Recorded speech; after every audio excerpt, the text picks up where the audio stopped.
Wrestling Days Live. We are live for UFC Fight Night 173, aka UFC Fight Island 2. This is the second of the fight nights from Fight Island, and we've got a title match tonight. We have got the Flyweight Championship up for grabs. This is very exciting. There's loads to talk about when it comes to this. I hope that everyone is well. I think this is going to be a very fun show. The card here looks very tasty. There's some very exciting prospects. A lot of prospects, actually. A lot of up-and-comers. It's got a real nice mix to it because you've got a lot of up-and-comers. But then when you get to that top of the main card, you've got people like Hermansson and Gastelum, who are big names. But then, of course, you've got this title fight. You've got this Flyweight Championship. And we are going to be talking about that Flyweight Championship just so we can kind of bring people up to speed about it. Because I'm sure there will be a few questions, a few people that are joining us that maybe didn't see the first time these two faced each other earlier this year. So we're gonna go through it all. Jerry Smith, shout out to you. Hello to Imtiaz and Timothy and Evan and Darker Shadow, Josh, Creed, Sierra, Wrestling Days fan, Julian, John, Parker, WWE Inside Access, Wrestling Days. We've got G Burms 30 as well. Shout out to all of you and anyone else that's joining us right now. As we said, this is going to be a very, very tasty show. So let me just give you a quick history of that flyweight division, of that flyweight championship, so that we're all on the same page, so that we all can get excited together, because there's only been 2 flyweight champions in the history of UFC. The flyweight division was brought in 2012, and there was a little tournament that was held to find who would be the first champion. And at the end of 2012, Demetrius Johnson became the champion. Now, Demetrius Johnson dominated the flyweight division. I think he defended his championship like 11 times. And I think he was champion for like 6 years or something crazy like this. So Demetrius Johnson dominated the flyweight division. What a goat, an absolute goat. And Demetrius Johnson actually faced Benavidez, who's fighting tonight. And Benavidez couldn't get the job done, couldn't beat Demetrius Johnson. But Demetrius Johnson lost his championship, I think it was 2018, to Henry Cejudo. And he's not with the UFC anymore, Demetrius Johnson. He got traded for Ben Askren. So Demetrius Johnson's gone. Henry Cejudo was the champion. And obviously Henry Cejudo has just vacated the titles. He's just turned around and said, right, I'm done. And so he's walked away. So here we are. Figueiredo against Benavidez. The winner will become the new flyweight champ. Now, they will become only the 3rd ever flyweight champion. And they did face each other earlier this year. And this is where it gets interesting. Because Figueiredo came in overweight. He came in too heavy. And he won the first fight. The first time they faced each other, Figueiredo won. But because he was overweight, they wouldn't give him the belt. They wouldn't make him the champion. So that means that we've now had to wait for this rematch, which is tonight. Yes, both guys have come in. I believe both guys have made the weight. I would love for Benavidez to win it. Benavidez has been in the sport for a long time. His only losses have been against only a handful of people. He lost against Figueiredo, but we can talk about that a little later.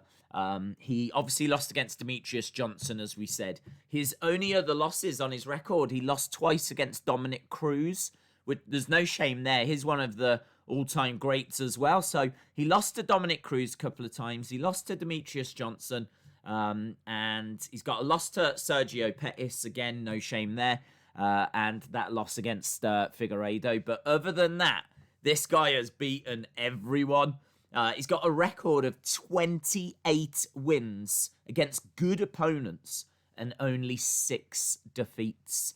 Benavidez, I would love to see him win this title. I would love to see him win this title. I just don't know that he will. Is if I'm being perfect, I just don't know that he will. So that's a quick history on the flyweight division. Figueiredo won the first fight, as we said. They look very evenly matched to me in that first fight. It was a great first fight. We're in for a treat here. We are in for an absolute treat. This is going to be a firecracker.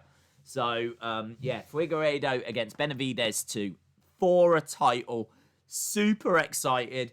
It's a rematch as well. The reason why that first match is so interesting, Benavidez looked really good. They kind of look very even. Benavidez throws a lot more, but Figueiredo's got the power. So it's a very interesting matchup. I would say that maybe Benavidez took the first round in the first fight. We go into the second round. They clash heads. They hit heads, and Benavidez starts to get blood running down. As he's checking to see, well, what's that blood? Where's that come from? As he's doing that, he looks up. Boom! Right in the face. Figueiredo. Bang! Straight down the middle. And that is it. Lights out for Benavidez, and that's how he loses. It's kind of controversial. I mean, you obviously, if you're in the middle of a fight, you've got to be fighting. So that brief second when he's like checking to see, have I cut myself? What's happening here? Whilst he's doing that, he looks up, bang, right down the middle, and it's a nasty knockout. It's a nasty knockout. Now, you'd have to think that's a fluke. You would have to think that's not going to happen again. So I'd love for Benavidez to do it. But that's our main event tonight. A big, big championship match ahead. So really, really looking forward to that. And as we said, undercard looks really, really tasty as well. So hello to everyone in the chat. As we said, I know I did say hello, but I wanted to kind of bring people up to speed with where we are with tonight's main event. Corey says, Days, hello from Florida. Hello, Florida. Florida receiving hello. Currently sitting in a condo overlooking the Gulf of Mexico. So that's very similar to me. I'm currently sitting here in a basement overlooking a mess. That's what carnage all around me. So I feel like we're living very similar lives. Getting my FanDuel lineup ready for tonight's Gastelum and Hermansson fight of the night, I'm calling it. Yeah, it's going to be up there. I mean, I've got to tell you, I don't even know. I can't even remember what I've written at the top. Who have I got? I don't even know who I've gone with. And the reason I don't know who I've gone with is because that co-main event, we've already just been gushing over the main event, but the co-main event is so good. It's a pick'em. Jack Hermansson against Kelvin Gastelum in the middleweight division. You can make a case for both of these guys. Honestly, you can make a case for both. So I think I've gone with Hermansson, but I am not confident about that in the slightest. I mean, at all. It could easily be Kelvin Gastelum that picks up the victory here. So I tell you, that co-main event is amazing as well. So shout out to you, Florida. Josh says, I think, and I'm saying, I think this is not a spoiler. We've got the Riddler. We've got the Riddler in the chat with us. WWE Inside Access says, Days, as Chief of Police of Carneyland, I am officially inducting you into Carneyland. May and bless you. Thank you for the kind words, my friend. Hope you are well. Delbert says, Resting Days, nice to be here. Shout out to you. Got some great up-and-comers, yes. And veterans, yes. We need JB for the win tonight because I don't think he'll get another shot. Yeah, you're absolutely right. I mean, I think he comes in at the age of 35. I think it's 35. I'm trying to remember their ages from the first fight because I literally just watched it. I rewatched it back so that it was fresh in the mind. So I just went back and rewatched it from February of this year, that first fight, and it was so good. Such flyweight division is always a very interesting, very exciting division. And yeah, I think you're right, dude. I think you're right. I mean, how much longer realistically is he going to be able to compete at this level? He's 35. He may have another couple of years. He may get another shot in the future. But it's, you know what I mean? There's other people that are coming through, and I don't know, man. Yeah, this is a big moment for him. He was devastated at the end of that first fight. And obviously, there was no guarantees that there would be a rematch. It could have been that Figueiredo was going to fight someone else for the title, but UFC, I think they definitely made the right call here. Even though he did lose via knockout in that first fight, giving him this opportunity again, I think is the right thing. Figueiredo came in overweight in that first fight, and he was, you know, Benavidez was gushing with blood because of a head clash. I mean, there's too much about that first fight that just doesn't sit right, whereby, let's just run it again. Let's just run it again, and let's get this done tonight. And I think I've gone with, prediction-wise, Figueiredo. He won the first one. I think he constantly carries a threat. I think he carries a lot of power. I think that he is seemingly never out of the fight. I mean, he's always got a puncher's chance. And he's very good on the ground as well. In that first fight, he almost got an armbar on Benavidez in that first round. I still feel that Benavidez outworked Figueiredo. I still think that he had some of the nicer moments, but the biggest moment in that first is probably, there was a knockdown towards the end of it, but didn't seem much in it that Figueiredo got. But Figueiredo almost managed to win in the first round using an armbar. I just feel like Figueiredo's got way more paths to victory. He's just a better all-rounder for me. But Benavidez works hard. He's a really good striker. He's going to cause a lot of problems. He caused a lot of problems in that first fight. It's hard to say how it would have gone had the clash of heads have not happened. So, man, I'm so pumped for this fight. I really am. And, you know, title fights are big anyway. So the fact we're sat here and we've got a championship on the line is like, honestly, mouth-watering. But the fact that it's this fight and it's the rematch and you've got all that backstory, all of that history, it's like there's something to really get your teeth into. It's not just two random guys going up for a belt or anything. There's like a real history there now, and yeah, it's tasty, man. What is your dream UFC fight? It's gonna sound silly, but I still want that Khabib Ferguson fight. And I know that you could probably make bigger, better UFC fights than that, but that fight has been put on and called off. I think, is it now 5 times? It's got to a point now where I just don't know that we're going to see the match. I don't know that we're ever going to get Khabib versus Ferguson. I mean, there's a few hoops that are going to have to be jumped through now for us to get back there. Ferguson's going to have to go and fight someone. He's going to have to win. You've got Gaethje taking on Khabib, and seemingly, I don't know what happens there. I would imagine Khabib is going to win that fight, but I really want to see Ferguson getting his opportunity again. And I suppose in a way, as long as Ferguson wins his next fight, it doesn't matter if it's Khabib or if it's Gaethje. I just want Ferguson to be fighting for the title, and yeah, I suppose it doesn't necessarily matter who the opponent is. He's got history with Gaethje now, having lost to him this year in that great fight. A fantastic fight, but a devastating loss for Tony Ferguson there. So I would love to see Khabib versus Ferguson. I think Khabib's going to still be champion after he faces Gaethje, but it won't really matter if it's Ferguson-Gaethje. I just want Ferguson to have that opportunity, so... yeah, right now, that's the fight I would want the most.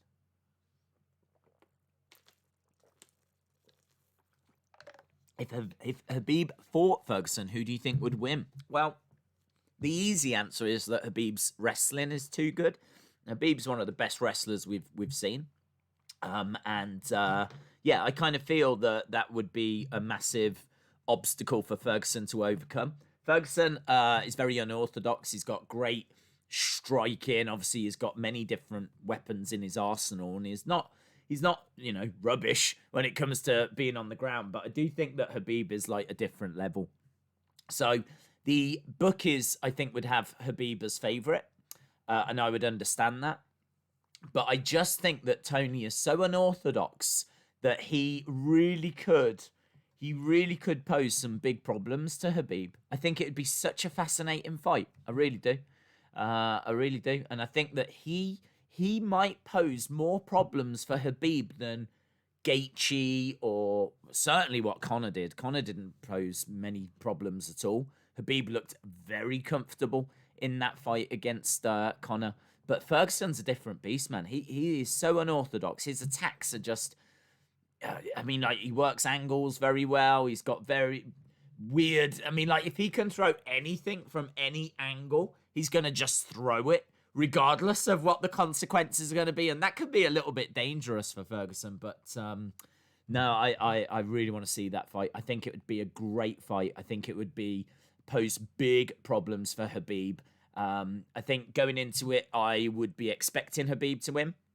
I think the bookies would have Habib to win, but I think Ferguson could do it. It's getting to the point where it'll be weird when they're face to face. That's true, Chalmers. That is true. If it ever happens. Match of the James. Shout out to you. He says, I don't think King Corbin is the right opponent for Matt Riddle's first feud. Yes and no. I think that Corbin, you've kind of got to work your way up. Corbin's not in that main event picture. Everyone hates Corbin, so, there's not going to be any split in the crowd here, as the people are going to be firmly behind Matt Riddle. So it's a good way of galvanizing the support for Riddle. It's a way of just letting him show what he can do. I wouldn't expect Corbin to win that feud. I would expect Matt Riddle to win it, hopefully win it fairly decisively. Might get a few little heel tactics, hopefully a little bit of storytelling in there, as we said, with maybe some sneak attacks or something. But look, on paper, it's not the most exciting feud in the world, but it's just going to be a fun way to introduce Matt Riddle a little bit more. He went for the title. He came up short. It's kind of like he needs to go away and just hone his craft a little bit more now. So if it's going to be Corbin, then so be it. Miss Clown 1, hope you are well, my friend. Sean says, what's tomorrow's stream? It's Extreme Rules tomorrow. And what I'm going to do is I'm going to start even earlier than I was anticipating. And I will do my predictions then. I've been saying predictions video is coming. It took me a lot longer to go through and prepare for tonight than what I was expecting, because there is a lot of up-and-comers. We've got some great fights here. People like Brett Johns against Montel Jackson. That has got potential to be fight of the night. And it's like, I think, the fourth fight on tonight. So that is a big fight. That is... Montel Jackson is very, very exciting. This guy has got top 15 potential. A lot of people are saying he's the next John Jones, which I know sounds crazy, but he really is a big prospect. So this is what I'm saying. This card is stacked because we've just been talking about how great that main event is, how mouthwatering it is. We've been talking about that co-main event between Hermansson and Gastelum in the middleweight division. That is actually... factually a pick'em, which means they're both coming in at the same odds. Like the bookies have looked at that and gone, So that's how close that co-main event is. The bookies can't separate them. So that is going to be absolutely fascinating. And then, as we said, there's some real prospects on this card as well, like that Montel Jackson. As well as that, we've got Sarukian, who's going to be in the second fight tonight Young, developing, got really good volume to his strikes, great kicks, is relentless. Really exciting fighter. I've got him to win that fight, and I'm very much looking forward to seeing him in action. So we're starting with a heavyweight contest as well, and I'm not expecting that to go to decision. I'm expecting that to be a finish, a knockout of some kind. So we're starting with the heavyweights. We got tons of prospects. We got some big co and main event to come. So good stuff, man. Jerry says, love the escape pod. Oh, I'm pleased. I'm glad you enjoyed it. It was, I think we are going to be looking at doing it for about that length of time. I think half an hour or so kind of feels a little better. As I said, looking at the numbers, it seemed that most people tend to stick around for about half an hour, 40 minutes actually. So around that ballpark feels like the sweet spot. As soon as we're starting to get to like 50 minutes an hour, that tends to be where we start to see people kind of leaving the show. So I think it's because we tend to wrap up around that time anyway. Yeah, it just kind of feels like just taking it down a little bit and its length of time might just be, I don't know, maybe it doesn't outstay its welcome that way. So yeah, we are looking at kind of taking it down, which might be a bit disappointing for people that are regular viewers of that series. But I think we're going to keep all the good stuff. Any faffage hopefully will be what gets removed. And yeah, I enjoyed yesterday's as well. So thank you for joining. I'm stupid. I said, what's the stream tomorrow? That's all right. Days, did last week's Fight Island live up to expectations, or did it disappoint you? Well, hang on. The one in the week I thought was good, not great. I kind of felt like there was some fights that were a bit, I don't know, man. There was a couple of fights that were a bit dull, and I think it was the last two fights that really saved the card in the week. I remember saying that the co-main event and the main event in the middle of the week were the two fights that really, saved the show.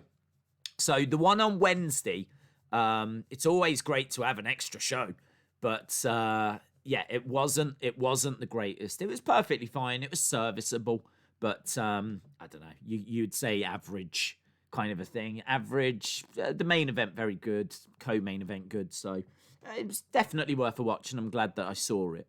But the one last weekend, UFC 251. Was it 251 last weekend? I can't remember the number. I think it was 251, wasn't it? Yeah, 251. With Usman and Masvidal. That was amazing. That was an amazing card. I loved that show. With Thug Rose in action. Amanda Hebus right now. This is her world, right? We live in Amanda Hebus's world right now. And she is just blowing up big time. She beat Paige Van Zant last weekend. And she's been on... people loved her post-fight interview because she's so bubbly. And then on Wednesday, we saw her sat watching the fights. And, she was all like, yeah, and all this. And she was just, really just lovely. She's a lovely person.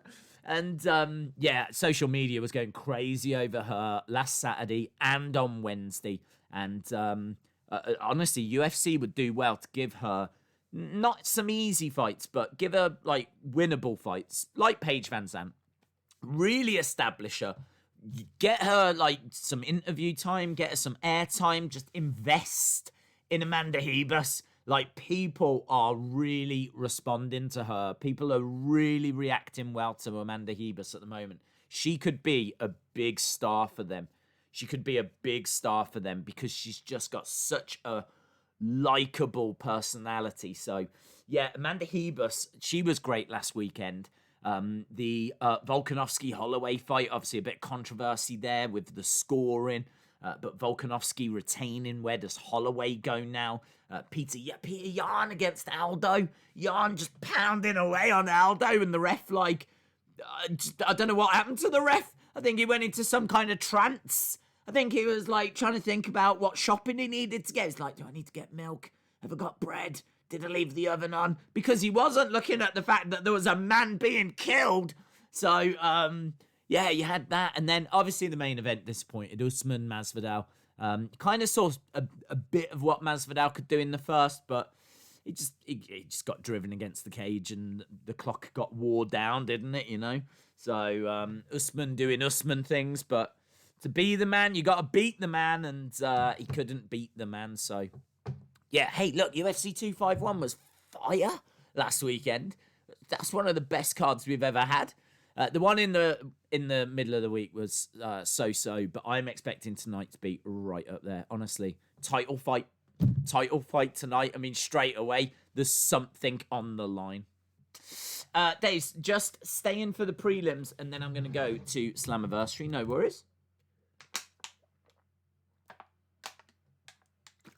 Chalmers says, I loved Amanda Hebus. She was ace, wasn't she? She was ace. Kato, shout out to you, my friend.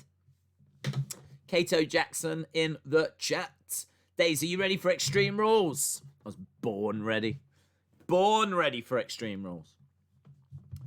I'm back. Hello to Ahmad. Hope you are well. I'm not saying this as a question, but I'm saying it as a statement. Okay, what are you saying? What are you saying? Trevor Ball says, Days, Shayna Baszler will more than likely face the winner of the Raw Women's title match. I'd imagine that she'll be in the mix. I'm not sure that she will face the winner, to be honest. I kind of feel like she needs building back up again. She lost to Becky. Then she went away forever. Now she's come back. They kind of need to put her into a feud, really. She kind of needs to be put into a feud, and then the winner of the feud will get a title shot. Putting her right back up there against Asuka, I'm not sure. I mean, you could be right. They absolutely could do that, but I'm not sure. I know that Kairi wants to face Asuka, so I think Asuka's going to retain, and then I think you will get Asuka against Kairi Sane. But as for Asuka's opponent after that, because I'd imagine Asuka would win that match, and then potentially Kairi goes back to Japan. It could be Shayna. Yeah, you could absolutely be right. But that's not what I would do, if I'm being honest. That's not what I would do. I would be more tempted to do, say, for SummerSlam, why not do Io versus Asuka in some kind of like exhibition fight? NXT champ versus Raw champ. I think that could be very, very interesting. Very interesting. I'd be more into that than I would Shayna, who we just haven't seen enough of in recent weeks. In fact, I don't even know where she's been. Catering, I think. Days, do you know when the next toy hunt will be? No, I don't, unfortunately. Days, what do you think of Tuivasa? I think he is overrated and is just a fat dude with a right hand. He's not someone that I rate that highly either, to be honest. I think there's much better out there. But he is still someone, as you've said, that carries a threat because that right hand is a weapon, a real weapon. What was his last fight? I can't remember. I feel like I've seen him quite recently. Let's have a look. On Tapology. Bam, bam.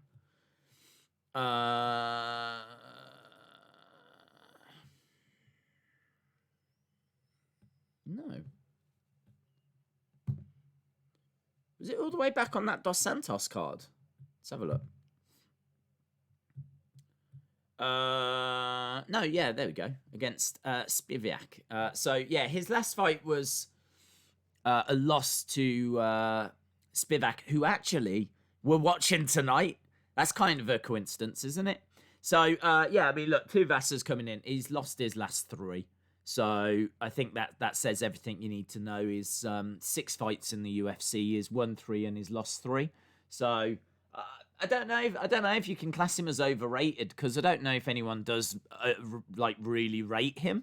I don't think that much of him. His last fight, according to Tapology, was back in October of last year. He lost in round 2 to Spivak. That was on UFC 243. And Spivak is actually someone we're going to see in the first fight tonight on the prelims, which will be quite exciting. And in fact, talking of the prelims, we should be able to go over to that right now. They should be starting. There we go. Deliveson Figueiredo.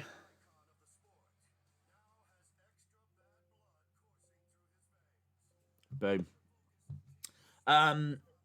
So yes, I agree with everything you said. Days, any early prelim fights?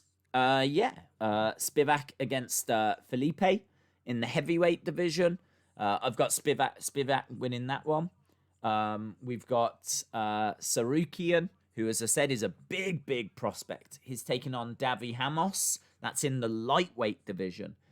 So big heavyweight fight to start us off with. I'm expecting a finish. I'm expecting a knockout in that. Sarukian is a real prospect to keep an eye on, so very much looking forward to seeing that. Malcolm Gordon against Amir Al-Bazi is not it's not a fight I know a great deal about, if I'm honest. But we can get to that when we get to that. Then, I mean, we've got that Montel Jackson, which everyone is saying could be fight of the night. So Montel Jackson against Brett Johns in the bantamweight division. Very much looking forward to that. That Montel Jackson, as we said, a lot of people saying is going to be the next John Jones. Got top 15 potential. Great prospect. He's got great speed. Uses his range well. Montel Jackson, definitely one to watch. Joseph Duffy, who has a win over Conor McGregor. Joseph Duffy, who beat Conor McGregor in action tonight. Now, what you need to know about that is that he did beat him, but he beat him a long time ago. And he came to the UFC, and he's just clearly not at that level. His development is nowhere near where it should be. For someone that was like, you know, getting wins over Conor, he's not at that level anymore. He beat Conor back in 2010. He in Cage Warriors, he beat Conor. But he's come to the UFC, and he's lost his last 2 fights, but still, he's in action tonight. He's coming in as a heavy favourite, so it's going to be good to see where he's at. And then we get to the main card. I mean, well, we're approaching the main card at that point, so plenty of exciting fights coming up. We got Michael Bisping and Paul Felder and John Gooden, so we are beginning. Days, don't lose your voice for Extreme Rules. I'm going to try not to. I'll try not to. Are the fights pre-taped? No, the fight's not pre-taped. This is live from Fight Island.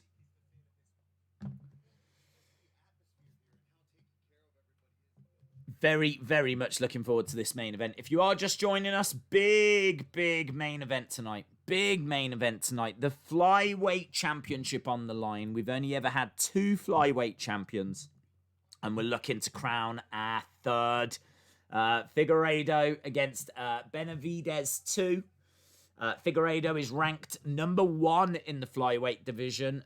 Benavidez is ranked number 2. There is no champion. It was Henry Cejudo, but Henry Cejudo obviously stepping away. So we now need to crown a champion. These 2 fought each other back in February.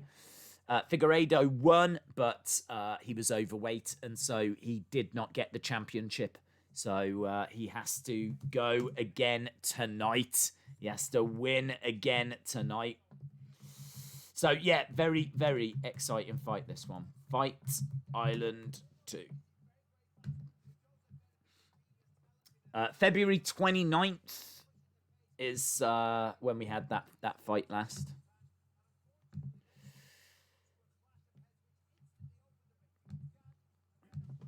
Okay.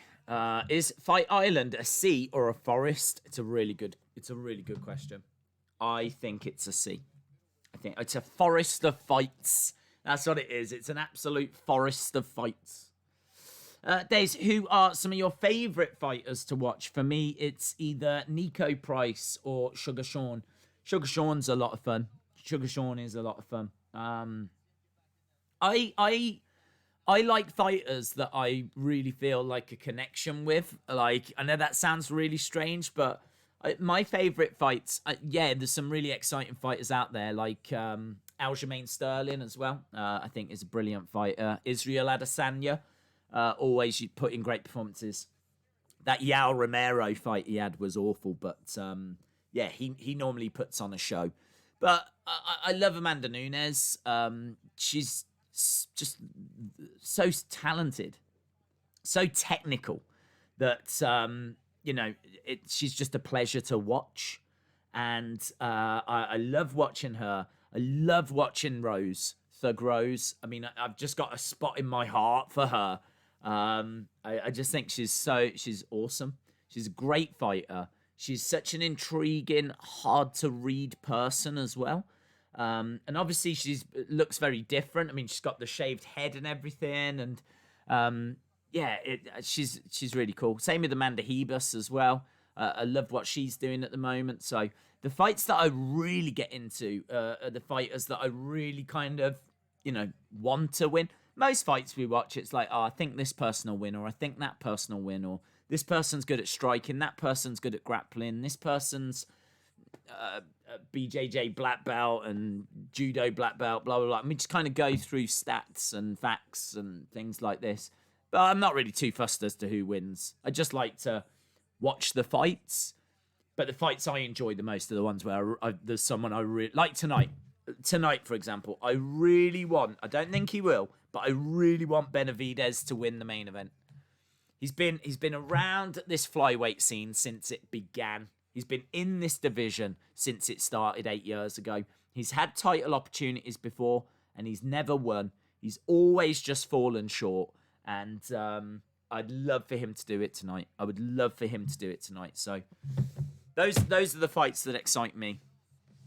But anyway, we need to turn our attention to our first fight, because we've got our first fight about to begin. There is no waiting around tonight. This is Carlos Felipe taking on Sergey Spivak. And Spivak is just making his way down now. He is from Moldova. And he's going to be looking for takedowns. He's going to be the taller, bigger fighter. He's got loads more experience. He's faced people like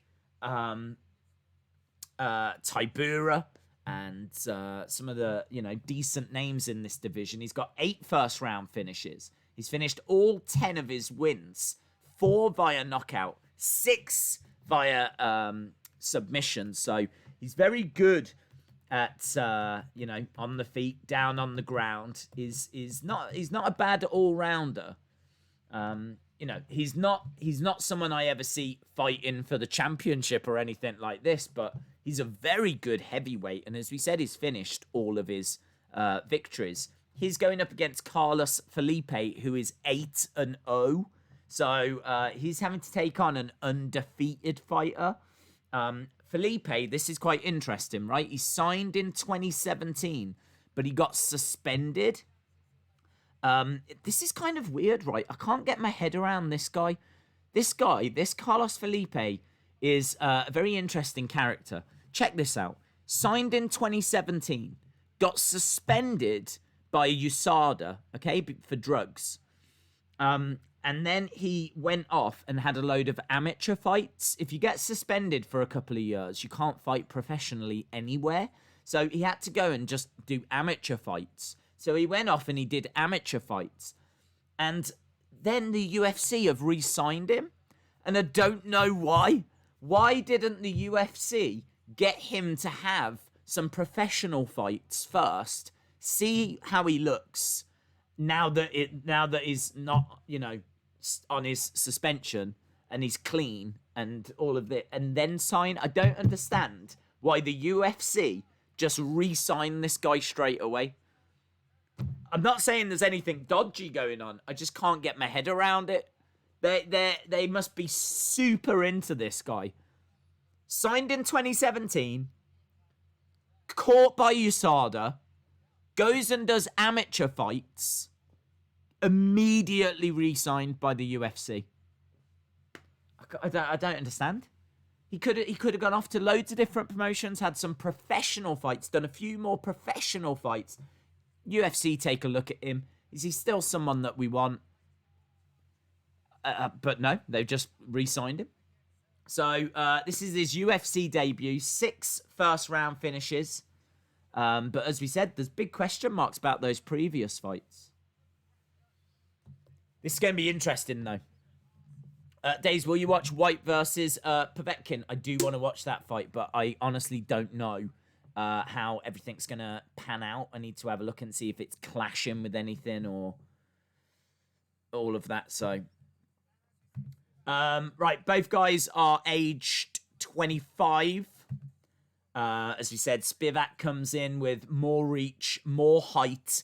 I can tell you that Spivak is ranked the 24th best heavyweight in the world. Carlos Felipe is ranked the 135th best heavyweight in the world. But as we said, I mean, this guy is... I can't figure out what UFC are doing with him.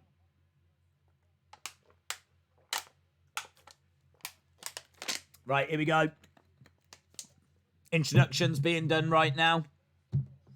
Days, who would win in out GSP or Usman? I think GSP. GSP's GOAT. Spivak's coming in at minus 170 favourite, by the way. So I've got Spivak on this one. I've just got too many questions about this Felipe guy. Just too many questions. I've got Spivak, says Monica. Same. Sean says, I'm excited for tonight's UFC. You should be excited. Big championship fight tonight. We're going to crown a new flyweight champion. Tasty stuff, man.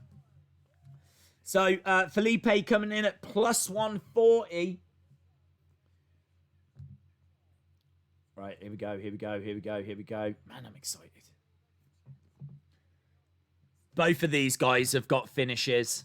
So expect a finish in this fight. One of these boys going to be sleeping.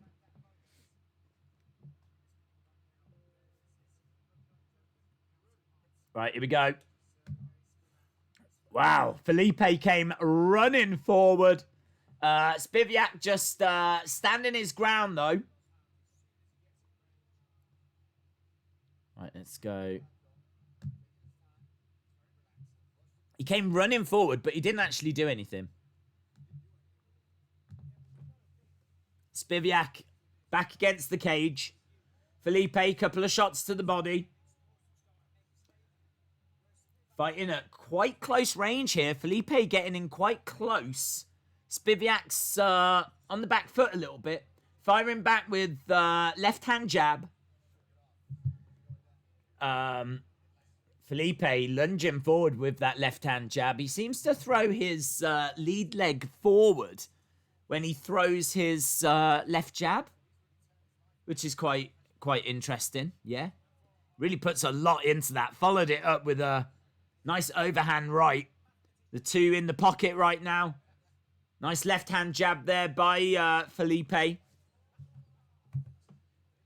Left-hand jab coming back by Spivak. I mean, it's only going to take one of these shots nice and clean. And one of these guys will be down, out for the count. Some nice jabs. Nice overhand right there by Spivak.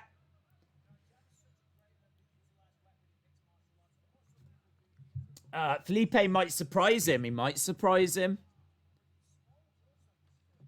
I mean, I don't know much about this Felipe. As we said, he's been suspended by USADA for a couple of years. So he's been doing a lot of amateur fighting. But he's looking very composed here.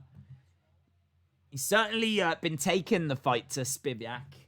So both guys standing in the center right now. Another jab coming in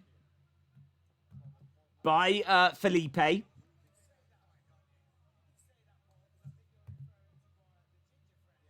have a look. Where are we? So Felipe actually 11 shots to 5. at the moment. All of them significant. Knee strike in there, though, by Spivak. This is interesting. It's time, says Sean. It is. Felipe or Spivak? I've gone with Spivak. But Felipe's the one that's taken the fight here. This is his UFC debut. He was signed first in 2017. He is a Brazilian Jiu-Jitsu black belt.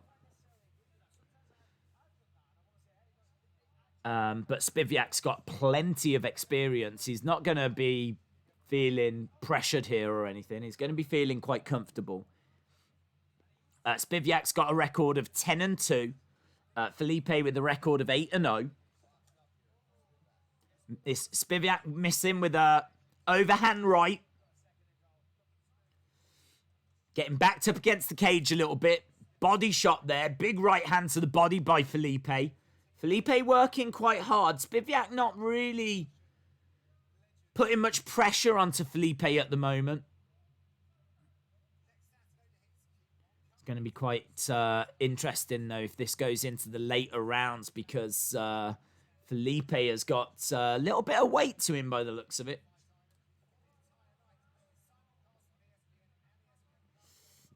Who's doing better in the first round? I'd be leaning towards Felipe. I'd be leaning towards Felipe because he's taken the fight to Spivak. But I've got to be honest, I'm watching it and I kind of feel that Felipe is going through the motions, firing out some jabs, doing some decent work, getting some shots through. But I kind of feel like this is the best that Felipe can be. But I know that Spivak's still got several gears that he can go through. I'm just wondering if Spivak's just kind of holding a little bit back, maybe for the later rounds. Couple of jabs. He's starting to unload a little bit of a flurry now. So Felipe, for me, looking good in this first round, but this might be all that he's got. This might be as good as he gets. Putting the pressure on. He's been walking down Spivak. Spivak's not been doing a great deal. He's just kind of been conserving some energy, but there was a lovely flurry by Spivak moments ago. You can see on the numbers, they're very, very close. 20 significant strikes to 19, 21 to 19 for Felipe right now. For me, the bigger thing is that Felipe has been backing up Spivak. They're saying the longer that it goes, it's going to favour Spivak. Oh, this alarm. All right, stop now. There we go. Right, I would give that to Felipe. I would be giving that to Felipe.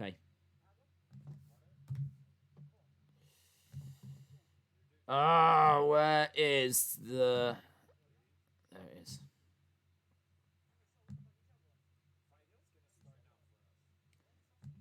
The fight's going to start now for us, they're saying to Felipe.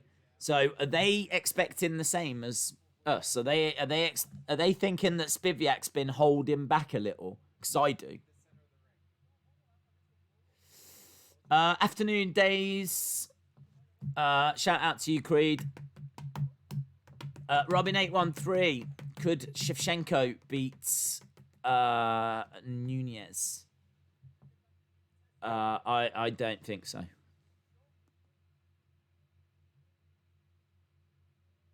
Right, here we go. Miocic against Cormier, the heavyweight fight coming up soon. UFC 252. Daniel Cormier against Stipe Miocic. Right, we are underway with the second round. So Felipe's corner said to him, our fight is going to start now. So let's have a look and see what Spivak's got here. He's certainly not getting backed up anymore. Standing his ground in the center. Felipe firing in a few more shots.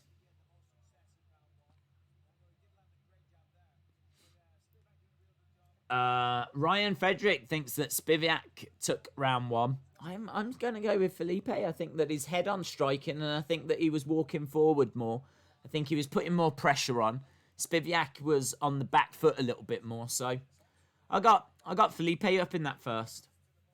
But it's very close. I mean, there's nothing in it. Neither guy has been in any danger.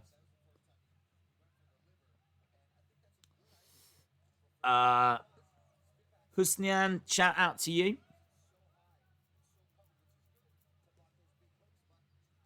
Oh, big kick coming in by Spivak.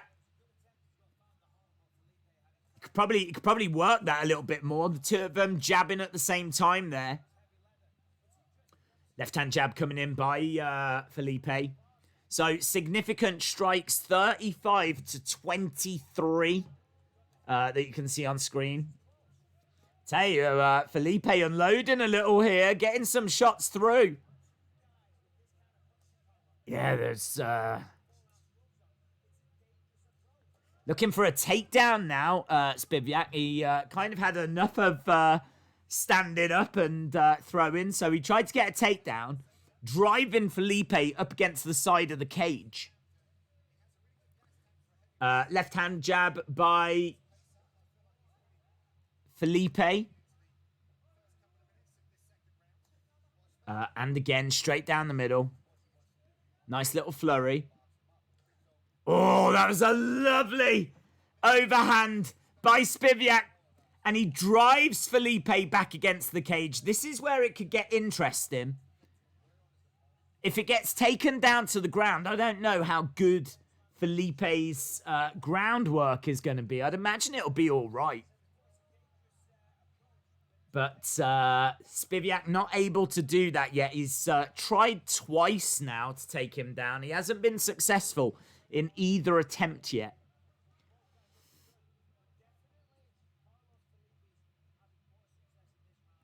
Bisping saying that Felipe is having more success in this round. I would agree with that as well, yeah. I mean, it's so close, though. There's nothing in it. That's a nice counter shot, though, by Spivak. Firing in a left-hand jab.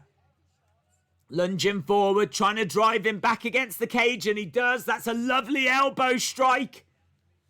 Spivak doing some good work here, but Felipe firing some shots back. Shot to the midsection there. Lovely hook. Hook to the body by Felipe. And there's just a little bit of a gap open in between them. Nice kick to the body by Spivak. He's got to do more here. Left-hand jab again by Spivak. Couple of shots by Felipe. Drives Spivak down. Danny, shout out to you, my friend. Phil says, I need a finish. I think there's a really good chance of a finish in this. Both of these guys tend to finish their fights. I think Spivak's finished all of his fights, actually. Like the ones he's won, of course. 10 victories for Spivak. I think, was it 6 by submission, 4 by knockout, something like that. Left-hand jabs coming in by Spivak. 47-39.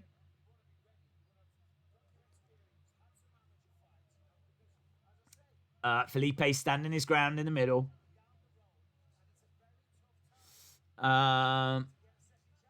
Sonny Wolf, shout out to you. Days, what's your top 3 picks for tonight? Sarukian, who we're going to be seeing next. I really like the look of him. Montel Jackson is a massive prospect. I really like Montel Jackson. So, Montel Jackson, I think, would be maybe my top pick. Sarukian that we see in the next fight after this. That's the end of the second round here. And I don't know, man. There's a lot of close fights tonight. There's a lot of close fights. Maybe Grant Dawson's looking quite good against Nad Narimani.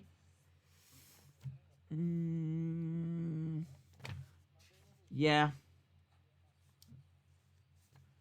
Joseph Duffy's coming in as a heavy favourite as well, but I think he's pretty much a favourite for all of his fights. That's the guy that has a victory over Connor. So, definitely Montel Jackson. Definitely Sarukian. And then I'll go Let's go Joseph Duffy. We'll go Joseph Duffy. Right, friends, we are into the third round. I think there's a real argument here that it's 2-0 to Felipe. There's nothing in it. But we're into the third and final.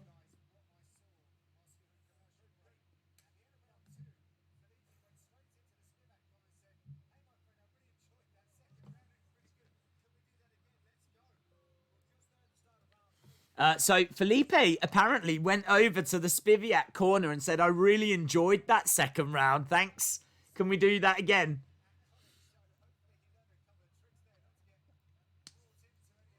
So Spivak needs to find a finish here. Driving. He's got the takedown. Spivak's got the takedown. A lot of people coming in saying it's 19-19. He's managed to get round the back here, Spivak. So he's got the takedown. That's a big moment here. Striking round the side of the head using his left hand. This is not a great place for Felipe to be. And he was looking there for a rear naked choke, but Felipe managing to just turn and slip out of it. Chalmers has got it 2018 Felipe. I've got it 2018 Felipe. I've got it 2018 Felipe, but people there are saying 19-19. Is that another takedown? A second takedown. This is a big round for Spivak, though. This is a big round for Spivak. He's managed to get the back again. He's going to be eating a lot of control time here. If this goes to decision, I don't know which way this is going to go. Honestly, Spivak's having such a dominant round. This has been such a close fight. There's been nothing to separate them. That if Spivak is going to absolutely dominate round 3, then yeah, that might be enough to give him it. Because there was very, very little to separate them. Felipe was ahead on the significant strikes, but he's not anymore. It's now 48-71. This is a big round for Spivak. We felt that he was holding back. We felt that he had several gears that he could go through. And that's exactly what we're seeing. He's got Felipe up against the side of the cage still.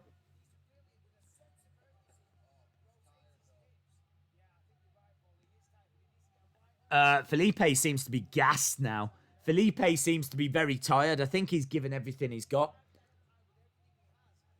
Another takedown there. So, yeah, that is 3 takedowns for Spivak now.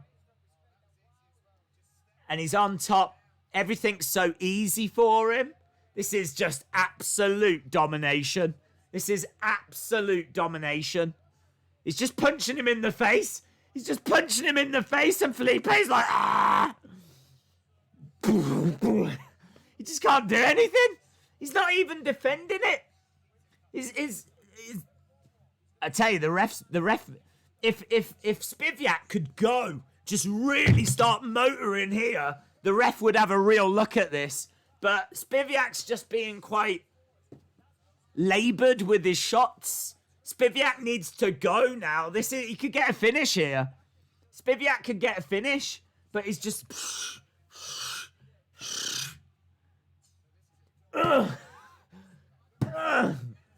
Just go! Go! Come on! He's trying to get that rear naked. It looks like it's on the chin. Yeah, this could be a 10-8 round. Oh, these shots are nasty, man. The ref is having a look. Felipe's getting battered. He's getting battered. Shots. Look at these shots to the face. He's trying to get up, but he can't get up. Yeah, he's had to change position, try and get out of the way. Who do I want to win? I said Spivak would win, so I'll go with that.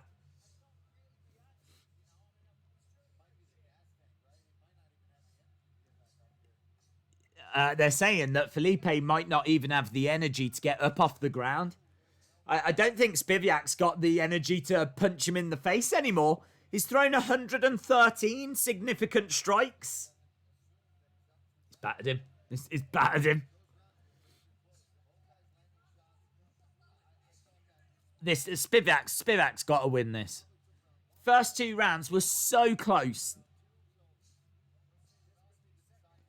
Punching him in the face repeatedly, and that is the end of the fight. It has actually gone the distance.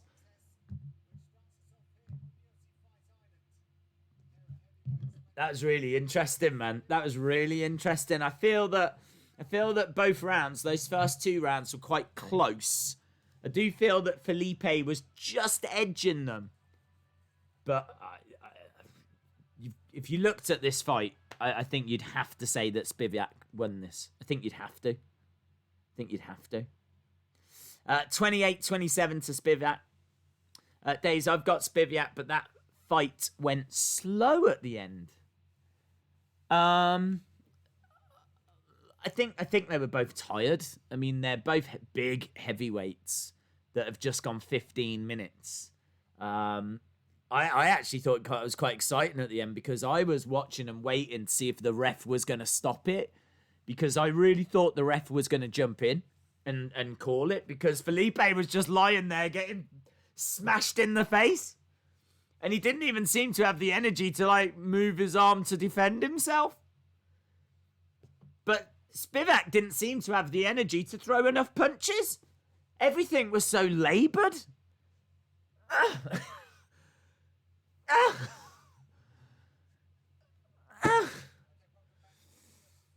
It's got to be Spivak, hasn't it?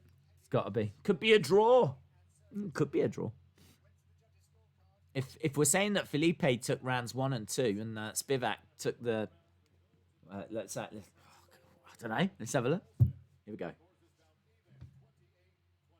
Even? No. Majority. That's interesting. So 2 judges scored it for Spiviak and 1 judge scored it a draw.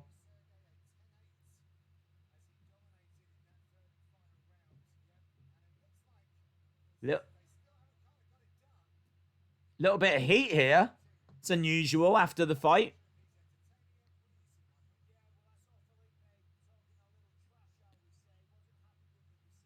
Felipe not happy with the decision here. He was just talking a little bit of trash. How is he not happy with the decision? He just got absolutely murdered in the 3rd round.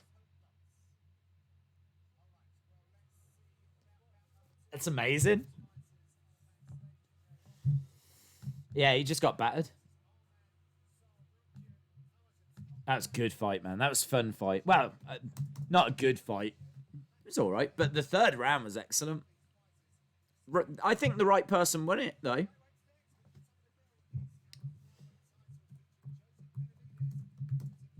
Well, there we go. First fight in. Already plenty of talking points.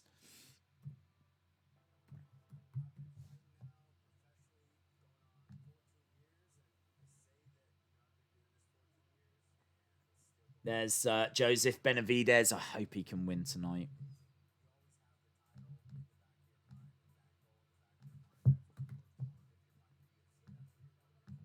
Felipe was talking trash. Yeah, apparently so, yeah. Fun. Well, there we go. Right, up next, we've got Davi Ramos taking on Arman Sarukian. Ramos coming from Brazil, Sarukian from the United States. Sarukian has won 36% of his fights via knockout, 36% of his fights via submission, 29% via decision, so nice mixture. Most of Davi Ramos's wins, 70% of his wins have come via submission, so that's clearly what he's going to be looking for. Sarukian is a great prospect.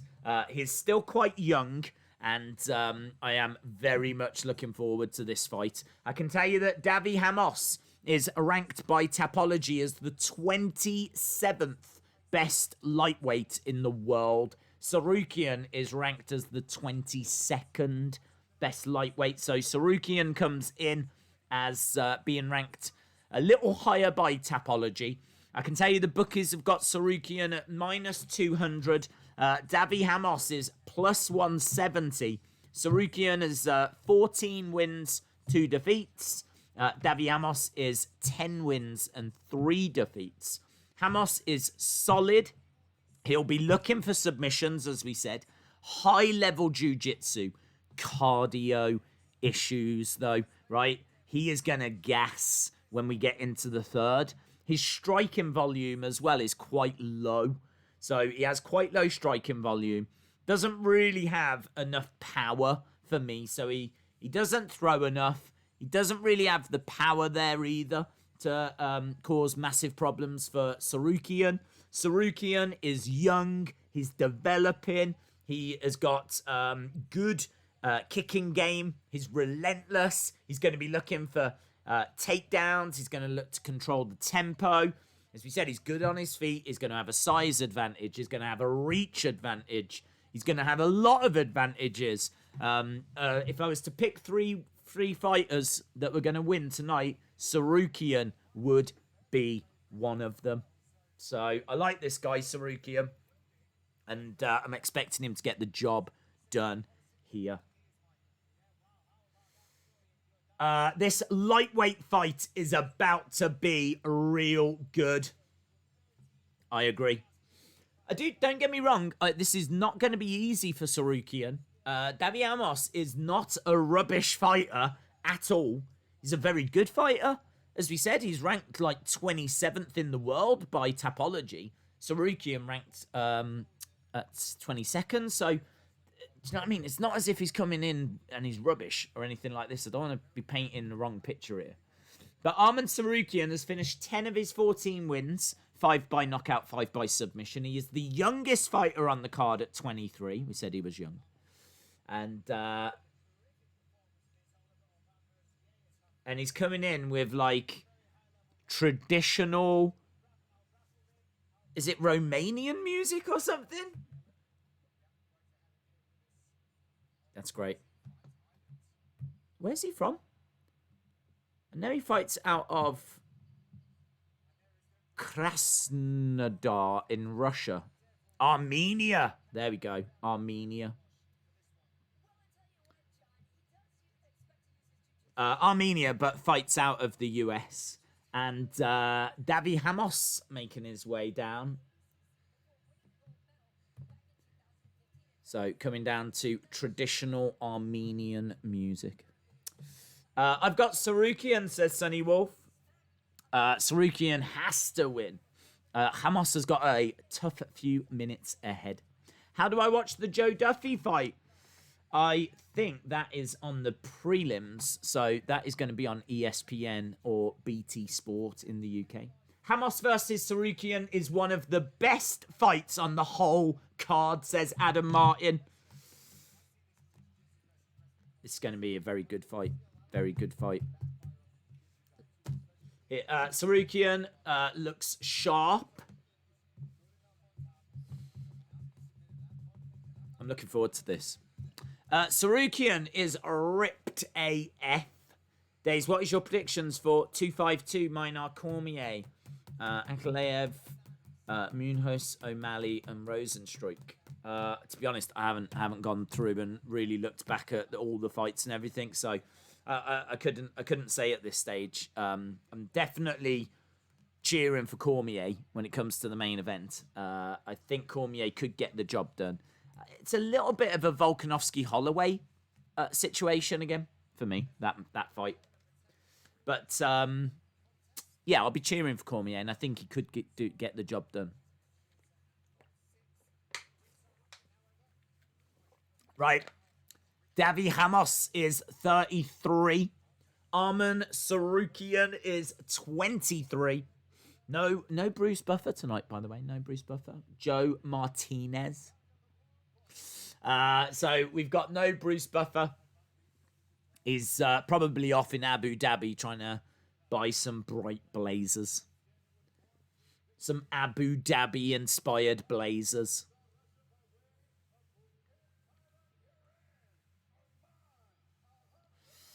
Jerry Smith, shout out to you, my friend. Days, is Dolph leaving?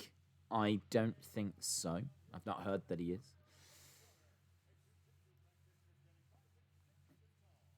Okay, so Davi Hamos, I'm not sure if we mentioned this, but he is coming in as an underdog, plus 180 underdog.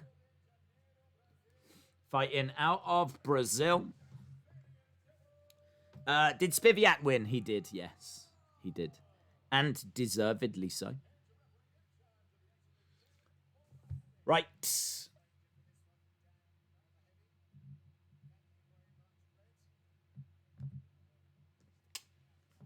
Thank you to that young lady who just told us that this is round 1.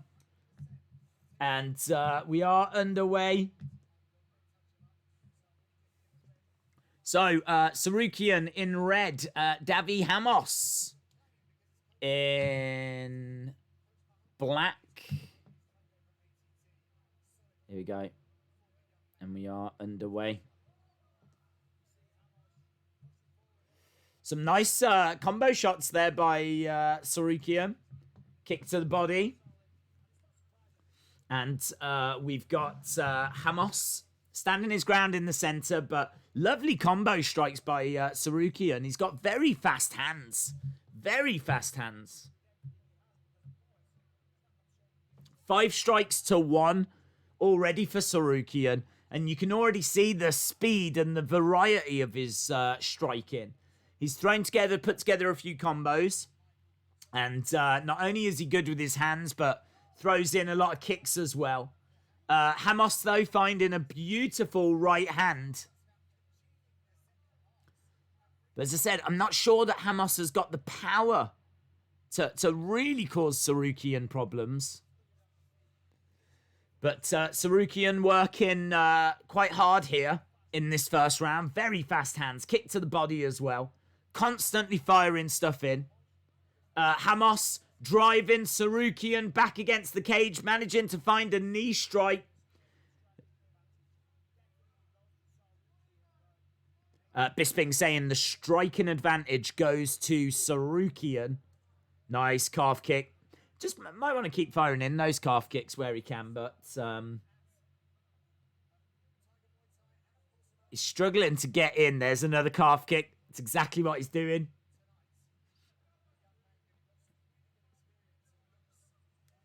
He does look very good. Oh, look at that spinning back elbow attempt, and that's a takedown by Sarukian. Sarukian with a takedown. He's got Davi Hamos on his back.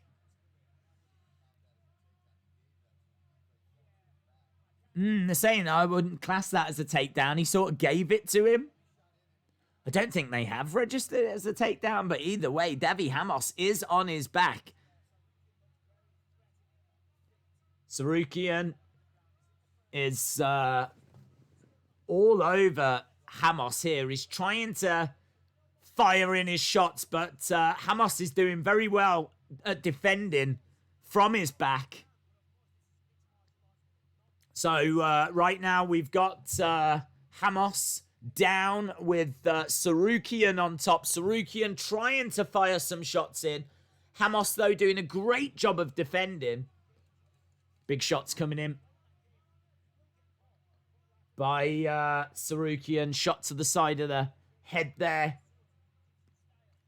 Firing in a shot to the side of the body.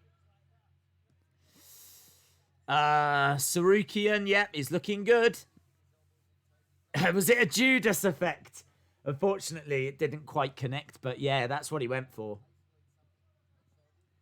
And I think he was singing Fozzy as he went for it as well, yeah. 1 minute 30 left in this, and this is a Sarukian round for me. I think that he worked a lot harder. He was taking the fight to Hamos. Significant strikes of 19-4. He's going to have loads more control time because he's still on top of Hamos here. Hermansson on his back. Strikes coming in, though. Tsarukyan finding a way of getting his shots off.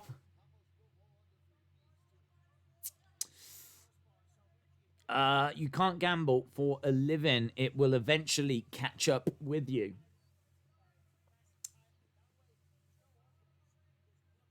Hermansson on his back, but control time here is over 2 minutes for Tsarukyan. We've just got over 30 seconds left. The two break apart. Tsarukyan is the better striker, so he's going to feel very comfortable on the feet. This is not a problem for Tsarukyan. What Hermansson is going to be looking for is he's going to look for takedowns. He's very good with his submissions. 70% of his wins have come via submission. So Hermansson is looking to get down Tsarukyan and get him into a little bit of trouble. But he hasn't even looked close to achieving that yet. And that is the end of a very, very good first round for Tsarukyan. A very good first round. So that is a Tsarukyan round. Just listening to what their corners are saying. I haven't been watching this round. Oh, it was a very good round for Tsarukyan. 22 strikes to 5. Days, how many trees can Triple T trim if Triple T could trim trees? You'd have to ask him. Killer Sasuke, when will you shave your beard? Can you give us an update? Yeah, I can give an update. When will I shave my beard? It's just not on the priority list, if I'm being honest. Maybe when I get chance to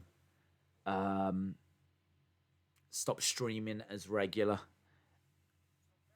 I'm a slave to streams at the moment. And the UFC streams in particular take so much time to research. But I love it. I mean, it's certainly not a chore. But it's a little bit different from like the wrestling streams, as I said. I think I said this yesterday. With the wrestling streams, just turn them on and watch them because obviously we know what's happening. We've watched the build. But like, there's a lot of fighters that we're going to be watching tonight that are making their UFC debuts. There's a lot of prospects that, you know, it takes a bit of time to watch their previous fights and whatever. So, big shots coming in here by Hermansson. Hermansson knows that he lost that first. So, he's coming in here with some big strikes. Big kick by Hermansson as well. Hermansson looking good in the first minute of this second round.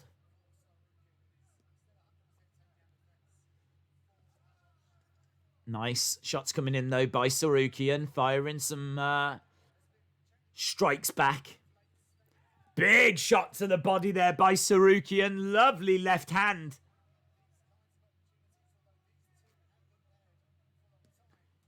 Kick to the body by Tsarukyan. Hermansson driving. Tsarukyan back against the cage, but he can't hold him there. Tsarukyan very quickly finding a way out. Left hand jab by Tsarukyan. Nice going for a high kick, but it's blocked by Hermansson. Quick strikes to the body. Left hand jab by Tsarukyan. Hermansson standing his ground. Hermansson did so well in that first minute, but you got to say that Tsarukyan has settled into this round now. Hermansson standing his ground in the centre.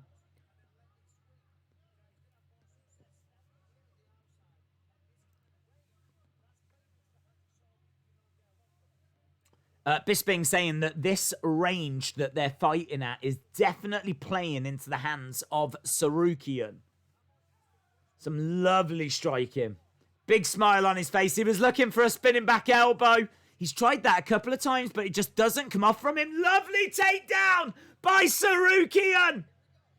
Ooh, Tsarukyan. He's got to be careful once they go down onto the ground. Hermansson has got great submissions. And he was looking for a knee bar.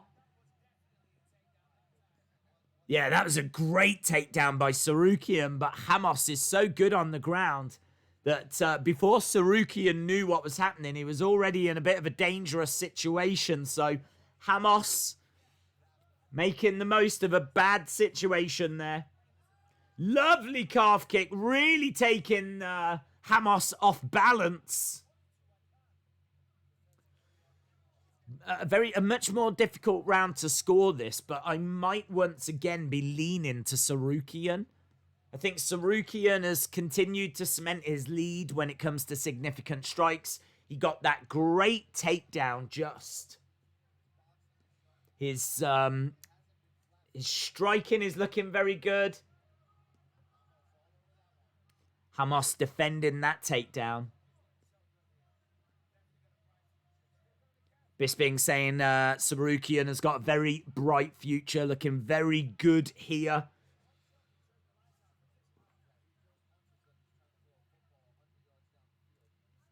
Strike to the body. 95% of people who gamble never make a penny. That's why the house always wins. Nice calf kick.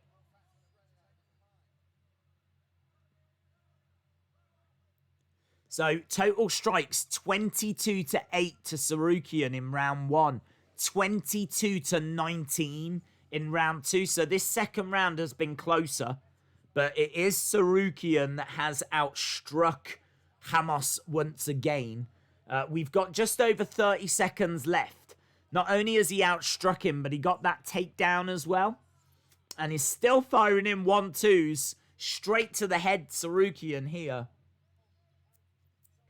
Looking every bit as good. That's what we were hoping to see.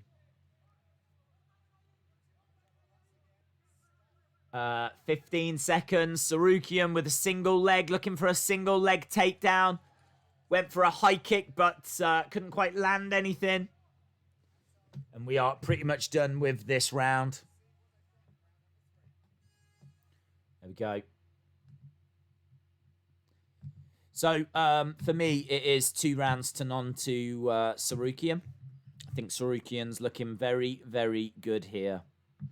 I think we're at the point, though, this is going to be quite interesting. This is a dangerous part in this fight because you've got to know that Ramos is fully aware that he's losing this fight. So, Ramos surely is going to be throwing everything that he's got. The thing with Ramos is that his cardio is not the best.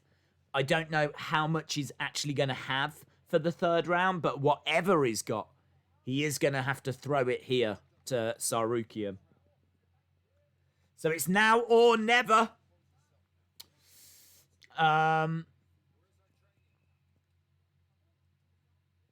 They're saying to Ramos, where's our training?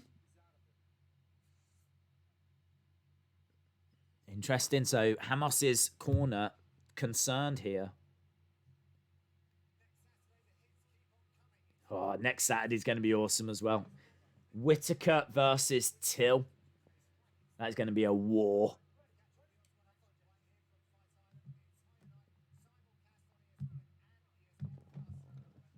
So I think that's our last card on Fight Island next week. I think Fight Island's done then.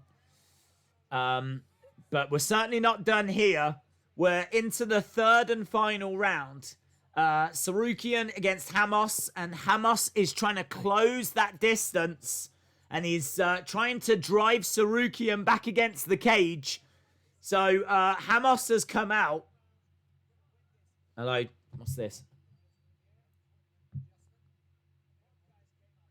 He's having to do a little bit of adjusting here, Sarukian.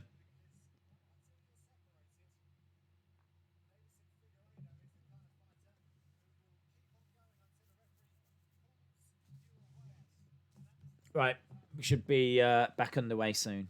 I'm not sure if that was a low blow or what it was. I think he is giving him some time.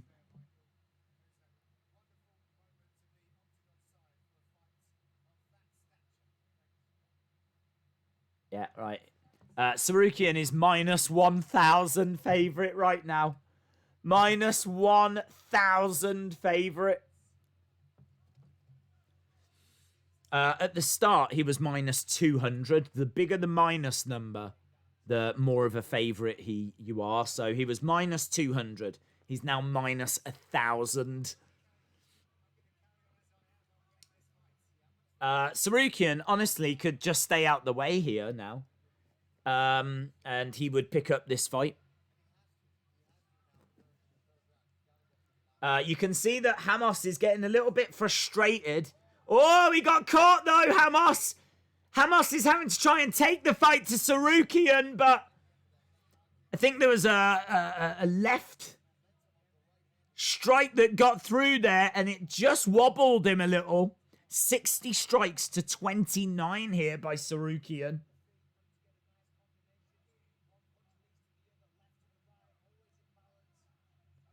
He's doing very well. What time does this fight start? I thought the early prelims were in 5 minutes. No, this is the second fight of the evening.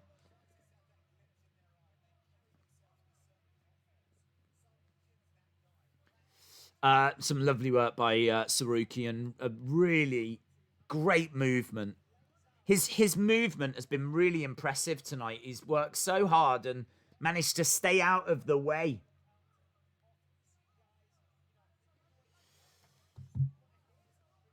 Standing his ground in the middle. Hermansson stepping forward. Hermansson has got his hands down. I think he's trying to invite Sarukian onto him, but Sarukian doesn't need to fall for things like that because he's so far ahead with just half of this final round still to come. Sarukian firing in. I think Sarukian would like a finish, though, by the looks of it. Don't get greedy, mate. Just take the win. Take the dub. Sarukian, again, just a little out of range. Great movement. Really great movement. There's a bit of blood just around the nose of Hermansson.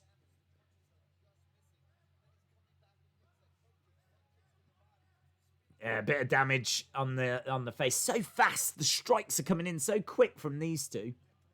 Oh, man, what an uppercut. Wow, even Hermansson was like, yeah, fair play, man. You're battering me. You're battering me. Sarukian's hands are so quick. This guy. This guy is something else, man. And Hermansson lunging forward, but couldn't get a takedown. 1 minute 20 odd. I was excited for this kid before this fight. I am super excited after this fight. This guy looks legit. This is potentially this is a top 15 guy.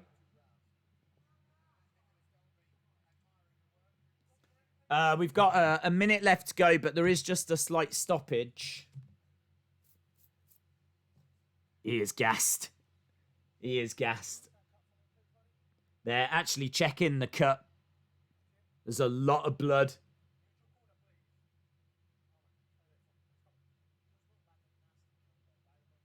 It's just above the eye.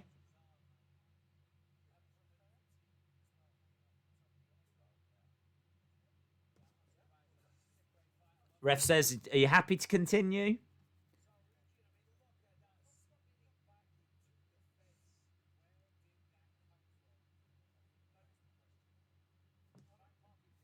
Man, blood. There's a lot of blood on Hermansson's face. Lovely striking. People are so impressed with Sarukian. He's 23. Oh, Hermansson, though, getting through with a couple of strikes and driving him against the cage. He's trying to take down Sarukian, but not able to do it. I am really looking forward to seeing this kid again. 87 strikes to 40. He's managed to get that takedown.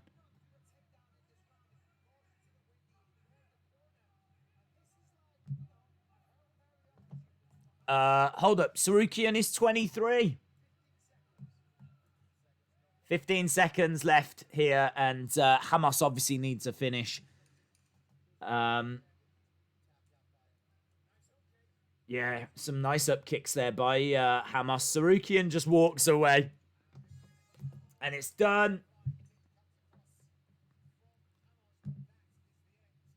Brilliant. Brilliant work by Sarukian.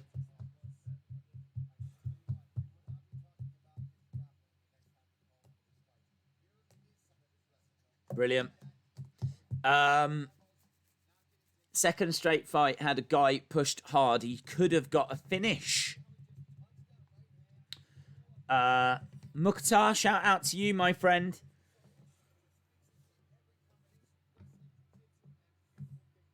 Right, we need to start putting some winners at the top here, because I didn't do that for the last fight. I'm already going to be writing his name. There is no reason for us to be waiting around. Who won the first one? It was Spivak, wasn't it? Spivak. And Sarukian.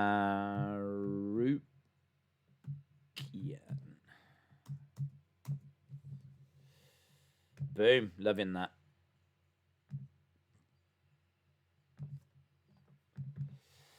So this will be unanimous. This will be a unanimous win for him. And wow, a real prospect.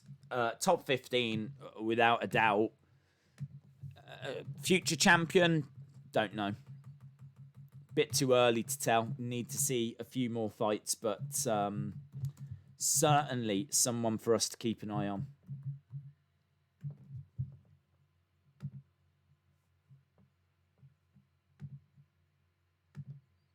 There we go.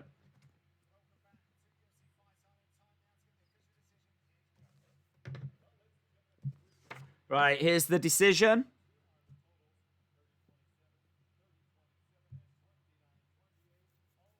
$29-28. Someone had it. Someone had it 29-28. I mean, it was 30-27, 30-27, 29-28. I don't know what that ref was watching.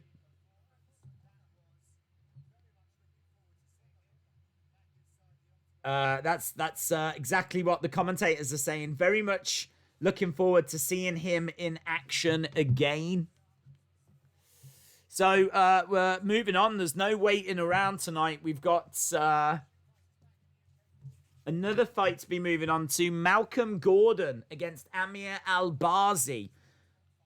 I don't know tons about these two. I'm going to be perfectly honest. I know that Albazi's coming in as a favourite here.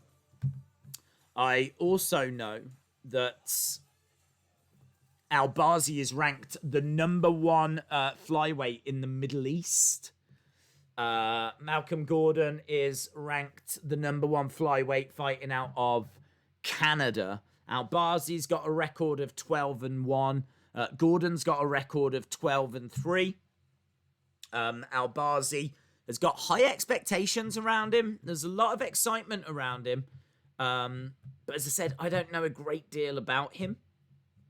But he's stepping in with a decent record.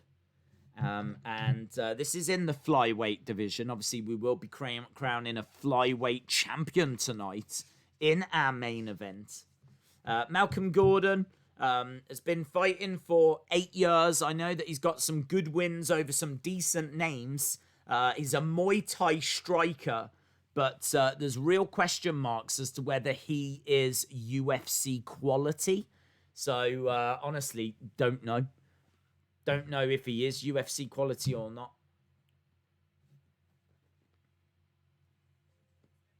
That last judge is going to ruin our night. I can just tell by that score. Wow, do you know what? I didn't even think about that. Didn't it? You might be right. You might be right. Right, so Albazi.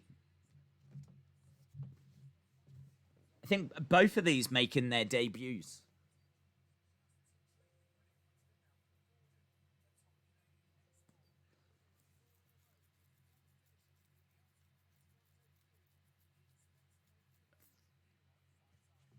TKO MMA champion Malcolm X Gordon versus Amir the Prince Albazi.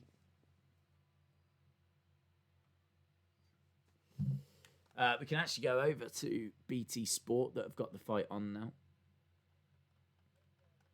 Okay, so Albazi making his way down.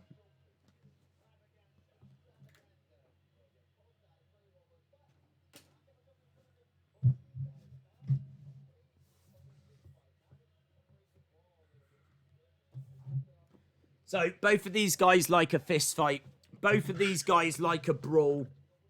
I don't know a great deal about these two, so I'm leaning towards the favourite of Amir Albazi, who's got 7 first-round finishes. This is his UFC debut. He's finished 11 of 12 wins, 4 coming by knockout, 7 via submission, but 7 first-round finishes for him.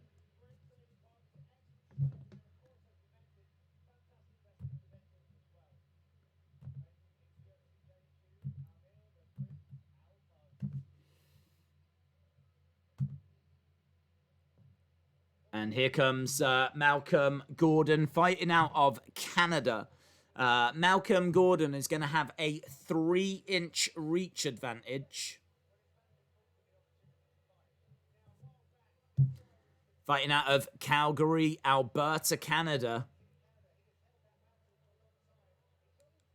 He should call himself Malcolm the Hitman Gordon, shouldn't he? If he's fighting out of Calgary. 33% wins via knockout, 50% via submission, 17% via decision. Albazi, 33% by knockout, 58% by submission, only 8% decision.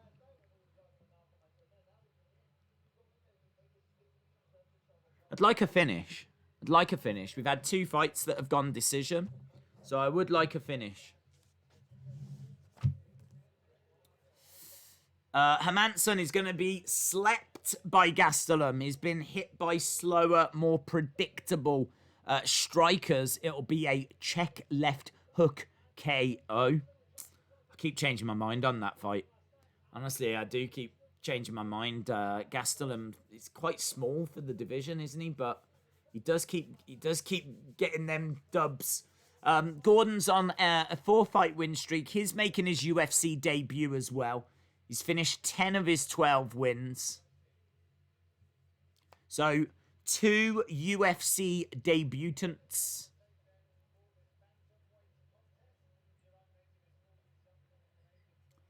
I'm going to go for the Canadian, says Sonny Wolf. Spinning Shiz MMA says Gordon by submission. Ryan asking who will win and how. I'm going to say submission Albazi.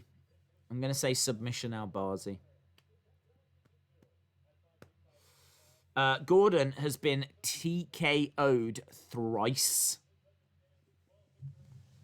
William Hensey, shout out to you. Albazi coming in at minus 140 favourite. I think it just said he fights out of London, England.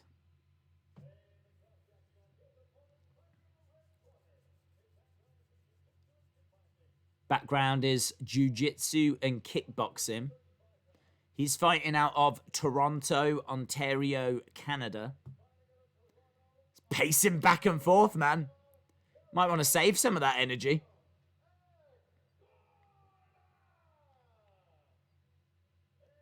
Right, Herb Dean is the ref for this one.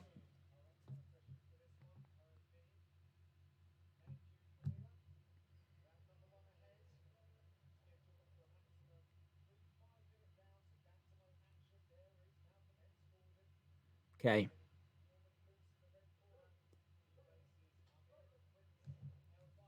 Boom, we are underway. So, Gordon wearing black, Albazi wearing white. A couple of jabs, quick jabs coming in by Albazi. Is very good with his left-hand jabs. Monica saying it's going to be an Albazi TKO. Yeah, very quick with his left-hand jabs. Not sure how much of it is actually getting through at the moment, but certainly trying.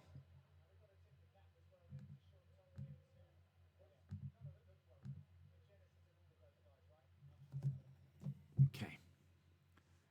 Swing and a miss by Gordon. Again, a couple of left-hand jabs, and it looked like he was going to throw the right hand. He does throw the right hand, but doesn't really get anything. I'm going for Gordon. I want to see a Canadian win. That's good enough reason. Hermansson or Gastelum? I've gone for Hermansson, but I'm not feeling brilliant about it. That's a pick'em. I mean, you might as well just flip a coin. You'll get a better response. Left-hand jabs coming back by Gordon. As I said, not much between these two, and that's showing on significant strikes here at the moment. 4 significant strikes to 3. There's been no takedown attempts by either guy at this stage. Both of them really do like submissions, so I should imagine we're going to see some takedown attempts soon enough, but right now they're happy to stand and throw. Albazi's not getting through with much. Here we go. There's the takedown. Single leg takedown by Albazi. So Gordon on his back with Albazi on top. Albazi had only managed 21% success rate with his striking. He was throwing a lot, but landed next to nothing. He threw 24 strikes and only landed with 5. But he's managed to get that takedown. And he could get quite a bit of control time here. And that means that he could take this round. He could take this round because there really wasn't anything to separate them when it came to the striking. But Malcolm on his back. Albazi on top. And he's managing to get away. Right back on top of him, though.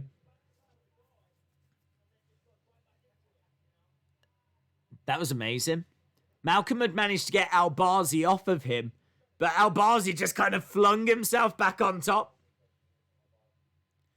Seems to be a bit of blood on the face of Albazi. He's definitely been caught with something.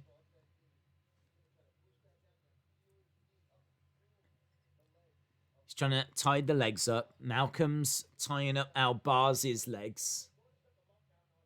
They've both kind of got each other locked in place there. It's not really anywhere for either guy to go at the moment. So about 1 minute 20 left in this, and it's been domination by Albazi. He's going to have plenty of control time. I took a finish on this fight, and the Spivak fight. Should have won the Spivak, but didn't, so really need this one.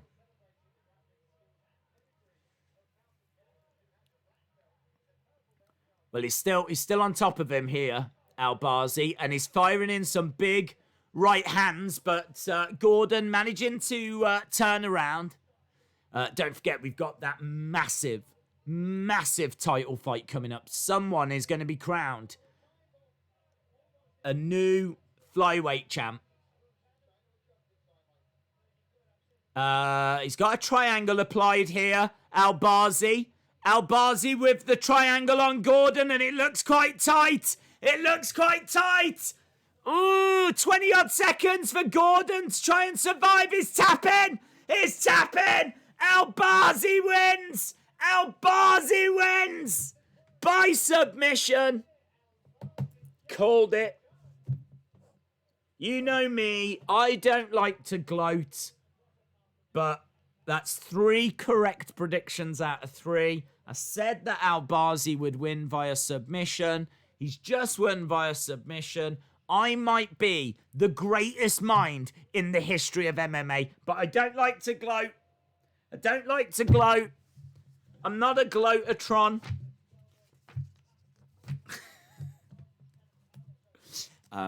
If you've been watching these streams, you'll know that I'm absolutely not the greatest mind in the history of MMA. Thank you for your listening. Thank you. Yeah, everyone gets lucky. Let's put it that way. 2-0. Let's go. So there we go. Submission win for Albazi.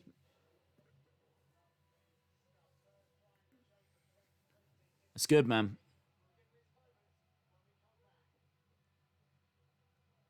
Yeah, he's pleased with that, and so he should be. It's a good triangle win. Miss Clown 1, shout out to you.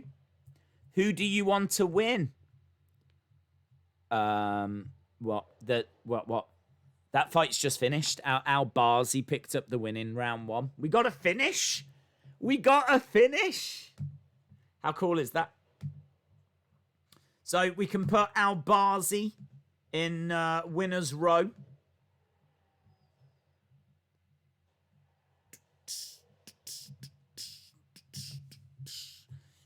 Canadians always lose, says Sonny. Oh, Sonny, don't worry about it. Ow.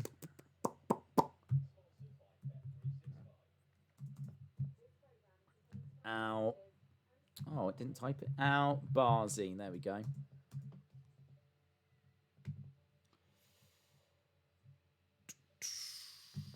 Right, we're just about to get the official decision, but we already know what that is. Oh, do you know what the next fight is? Do you know what the next fight is? Montel Jackson. Montel Jackson. Brett Johns versus Montel Jackson. This could be the best fight on the card. Montel Jackson is fire. I'm on board with Montel Jackson. I'm calling the next one. Montel Jackson wins. Montel Jackson wins. He was on Dana White's Contender Series. Comparisons to John Jones. Takes a little bit of time to get started, but he's got top 15 potential. He's a great prospect. He's got great speed. He uses his range well. This is in the bantamweight division. Montel Jackson's got a record of 9 wins, 1 defeat. Brett Johns, 16-2. He's very tough, but he takes a lot of punishment, Johns. He's a judo black belt. He's a little bit reckless. He's got really good cardio, though, so he's not going to be going away. He's very hittable. His ring IQ, like, he can have a game plan, but once he starts getting punched in the face, the game plan tends to go out the window and it turns into a slugfest, which just doesn't work for him. So, yeah, I'm really pumped for this next one.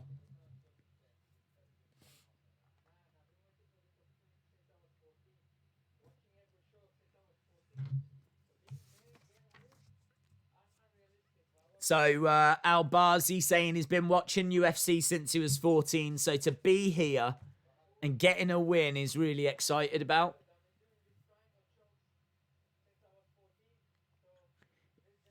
He said he's been doing triangle chokes since he was 14. I wonder if that's what kids do these days. Do you think kids, as they're growing up, do all these MMA moves? Do you think they're doing triangle chokes, Darce chokes, and things like that? Back in my day, I was doing full Nelsons, I was doing sharpshooters, I was doing camel clutches, maybe a figure 4 leg lock. That's what I was doing. I wasn't doing Darce chokes, triangle chokes, and guillotine chokes, and all this kind of stuff. But I wonder if that's what kids do. I bet they are. It's a different world, isn't it? It's a different world. He's got 8 first-round finishes now, Albazi. 8 first-round finishes. I love triangle chokes.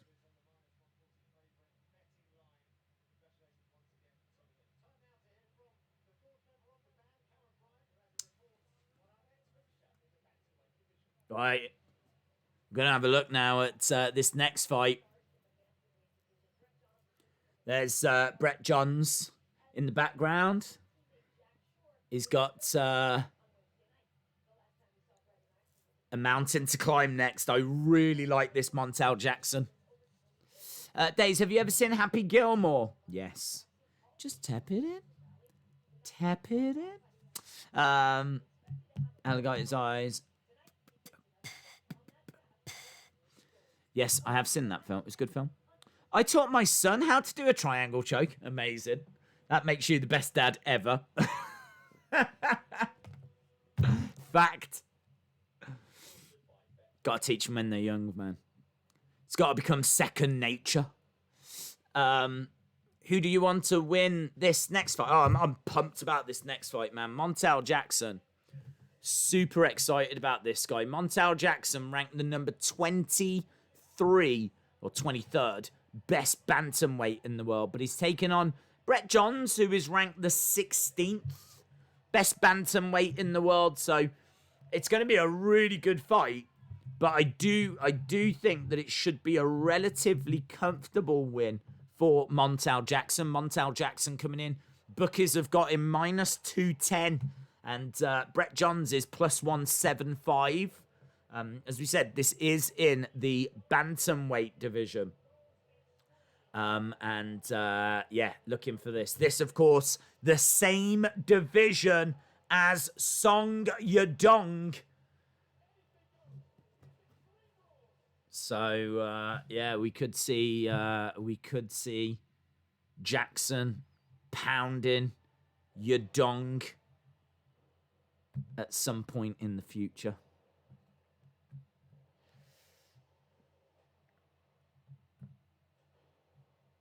I don't think Jackson has ever met Yadong. Jackson's had 4 UFC fights. He lost his debut against Ricky Simon, and he beat Brian Kelleher. He's coming off 3 wins here. And as you said, he's taken on Brett Johns.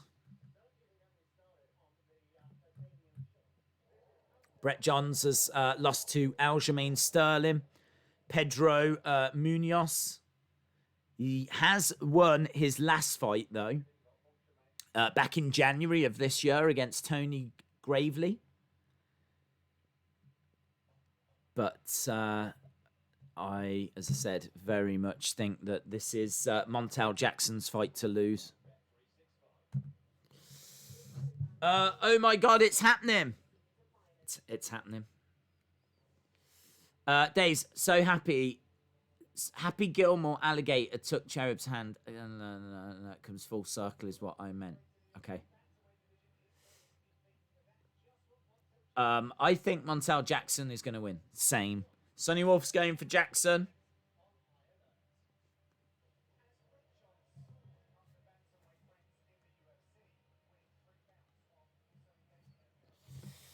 Yes then, Days. Yes. Yes. I don't know what we're saying yes to, but yes.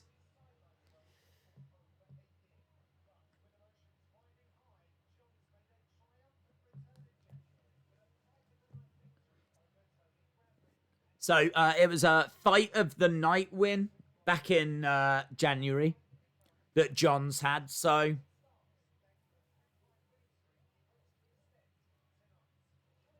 here we go.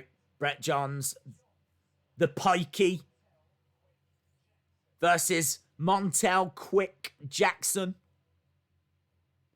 Commercial break.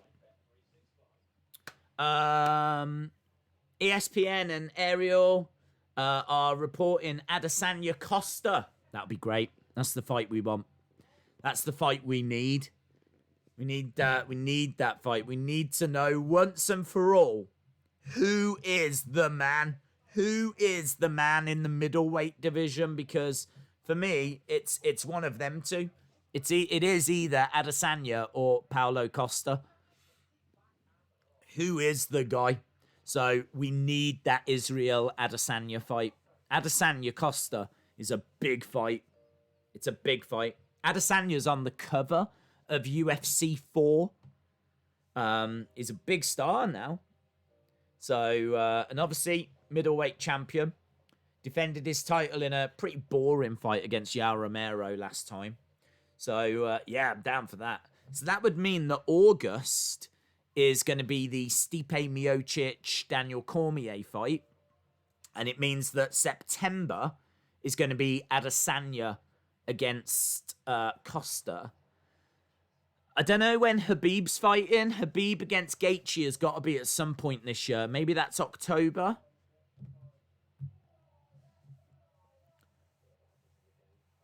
Maybe we get... I don't know if we get Zhang Weili in again this year. I don't think we'd get Amanda Nunes in.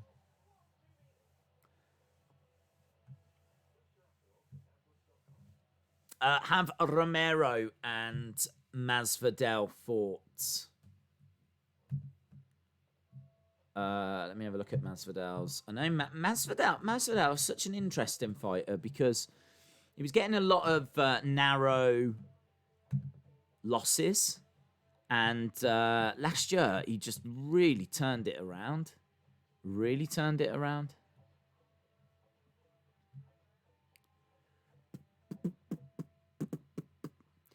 So in UFC,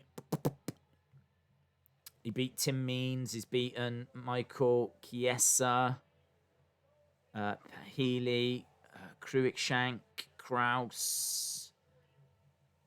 He's lost to Iaquinta. Larkin, Henderson. Beat Donald Cerrone. Lost to Damian Maia. No, he hasn't fought Romero. So he beat Cowboy, then he lost to Damian Maia, then he lost to Stephen Thompson. So isn't it? It's funny, isn't it? How Masvidal had a pretty bad 2017, went away throughout the whole of 2018, and then came back and had an incredible 2019. He beat Darren Till, he beat Ben Askren, and he beat Nate Diaz. Here's Brett Johns.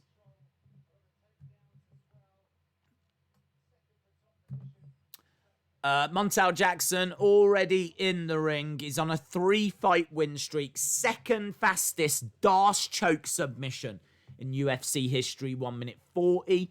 He's finished 6 of his 9 wins.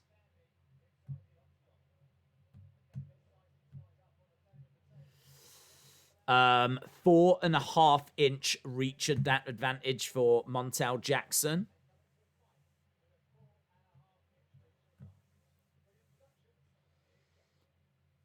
Right, here we go.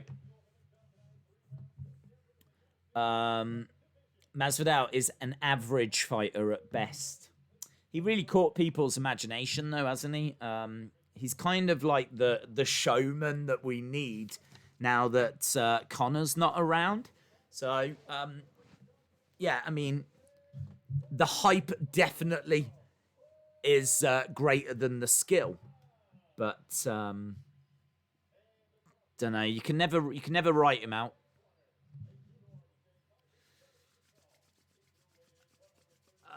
What a night. Leonardo, yeah, shout out to you, my friend. Harsh Prathai, hope you are well, buddy. Is the Whittaker fight tonight? That's next week. Whittaker versus Till in a great fight next week. But we've got a great fight now. Brett Johns versus Montel Jackson.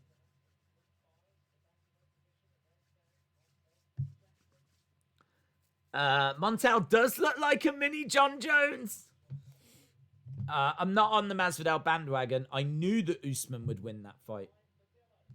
Right, here we go then, friends. We're underway.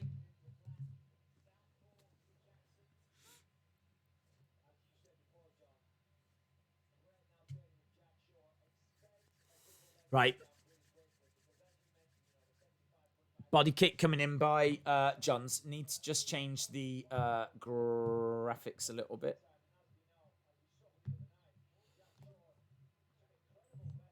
So this is in the bantamweight division.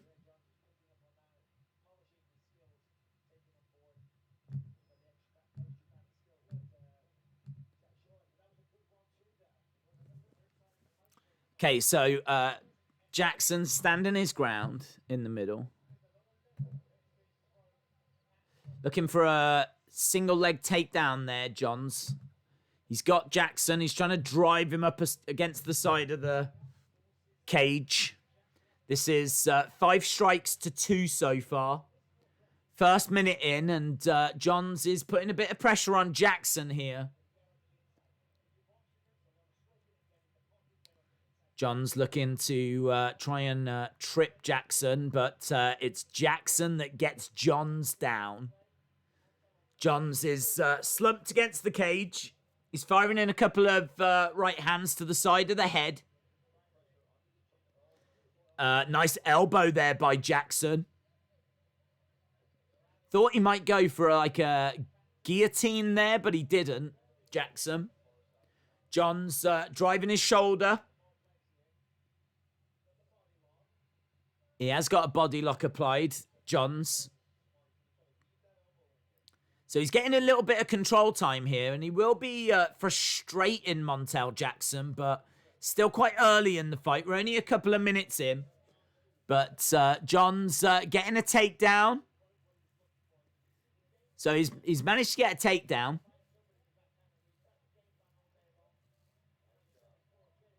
Yeah, I mean, he doesn't want to stand and throw. This is a good game plan here by Johns. Quickly getting Jackson up against the side of the cage. Holding him there. Trying to control him. And taking away that striking threat. So, great game plan. Great work so far by Johns. Jackson really needs to find a way out of this. He's having to work quite hard here. It is really good work by Johns. Come on, John, says Grant Lad. So, 2 minutes left of this first round. At the moment, it's a Johns round. Just because of that control time. Jackson trying to spin it round, but he wasn't able to. He's not in any trouble here or anything, but he just cannot get out of it. Johns trying to get another takedown. Jackson on one knee. He's managed to get back up to his feet. Johns is round the back of Jackson, but Jackson is trying to break out. He's having to work so hard just to get free, and he does get free, and he's trying to let his fists go. There we go. Down goes Johns. Johns goes down. Jackson on top. Big forearm strikes by Jackson. Johns was dominating this fight. And the second that they broke apart, down goes Johns. Jackson on top. And right now he's trying to get some strikes in, but Johns is working hard to try and survive here. And he's done a really good job there, because if Jackson had been able to go and let those fists fly, then that would have been a stoppage. But in the blink of an eye, Jackson showing just how dangerous he is. Johns going down. That's a big, big moment. It's going to be hard to know how they score this round, because Johns has dominated. But that was a big moment by Jackson there. And he's got 15 strikes to 4. He's looking for an armbar. But he's not going to get it, Johns. Johns is still down on the ground. Jackson has backed away. Looks like he's going to let him get up as we sneak to the end of the first. And wow, that was good, man. That was good. Shows the threat that Jackson is carrying. Johns has got a really good game plan. That is to drive Jackson against the side of the cage. Very much like what Usman was doing last week to Masvidal. Just get loads of control time. See if you can get a takedown. You know, he's not bad when it comes to his submissions. And he was looking for a cheeky armbar at that point. But, wow, I mean, that brief moment we're just seeing there. It's a great left hand. Straight down the middle. Boom! Right on the chin. Down goes Johns. And then there's these big forearm strikes by Jackson. And he really could have took that fight away from Johns. Sadly, he didn't. Johns survives. gets through to round 2. But as I said, very difficult round to score as a result of that. Because Johns dominated the majority, controlled the majority. I don't know dominated is the right word. Controlled the majority. But that knockdown, real tasty, man. Real tasty. So Johns has driven Jackson once again to the side of the cage. Once again, this is not where Jackson wants to be. And once again, he's going to have to work quite hard to get out of this position. John's looking for a takedown. He's trying again. He's not able to do it. John is going to sub him in round 2, says Grant Lad. He's putting all of his weight, leaning all of his weight onto Jackson. 19 strikes to 4. They have counted that as a takedown there. Knee strike coming in by Jackson.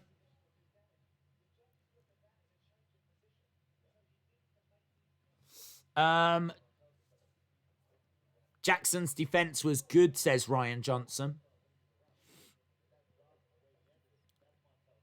I would be giving it to Jackson.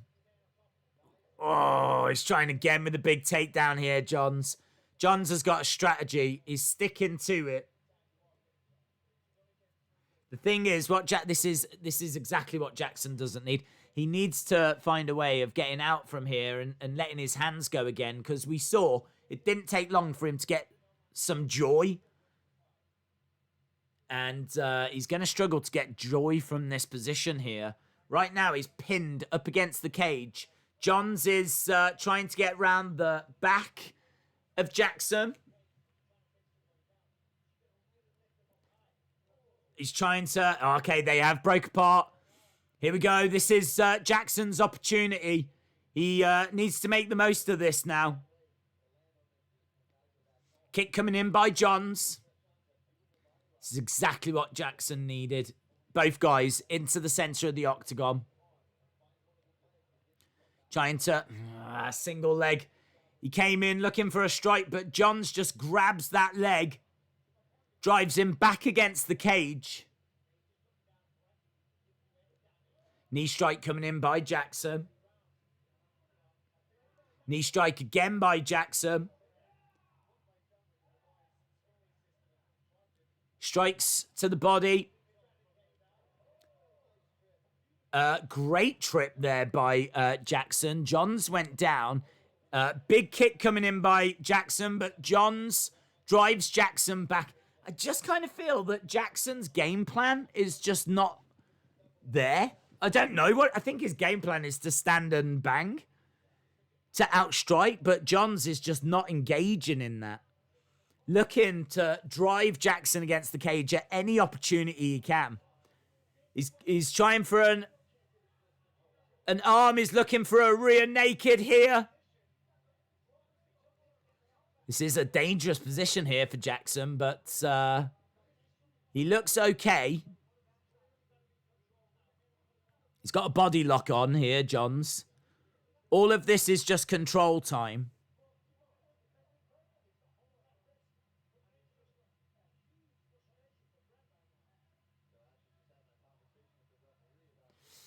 Come on, John, says Grant Lad. Well, right now, he's got the back of Jackson. This is a bad situation for Jackson to be in. He's trying to get an arm of his own, though.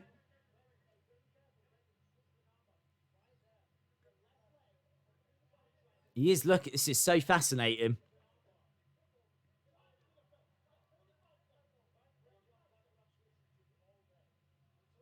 They're saying that Johns could look for an armbar here. Looking for a triangle now. Looking for a triangle. Now he could be going for an armbar. Johns is very good with these submissions.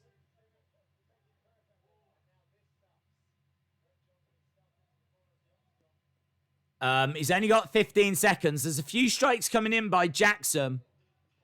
Jackson's going to win. I got to tell you, I think this is John's round. Even though he's on his back with Jackson on top, there hasn't been enough in that round for me. I think that's 1 round each. 1 round each going into the third here. Very interesting.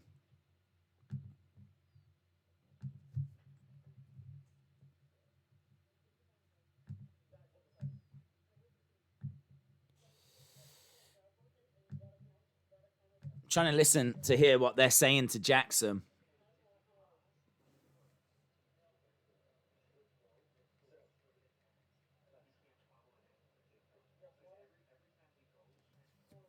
Can't hear what they're saying. 1-1. Yeah, how have you got it? Let me know. Have you got it as 1-1? Do you think it's Brett Johns 2-0? Do you think it's Jackson 2-0? I mean, I don't think anyone's going to give that last round to Jackson. I mean, it's clear what Johns is doing, and Jackson has got to find a way to not get driven against the side of that cage. Cannot get driven against the side of that cage. 5 takedowns to 1. Both guys in the center.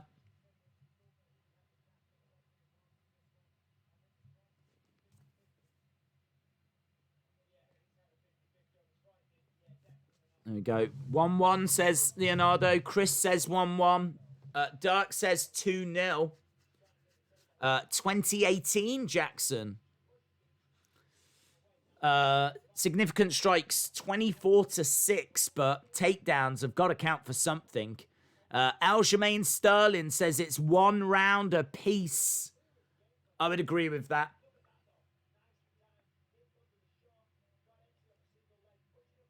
1919 says Rob Tatum.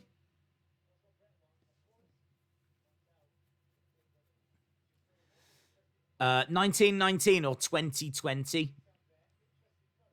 Well, once again, Jackson is driven against the side of the cage. So this is anyone's fight right now.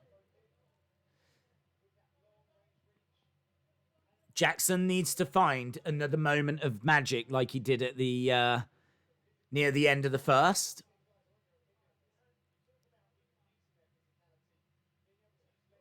Knee strike coming in by Jackson. He's still being held against the side of the cage by Johns.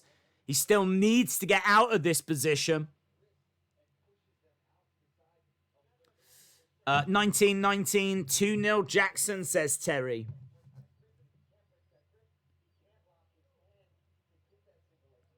Knee strike coming in by Johns.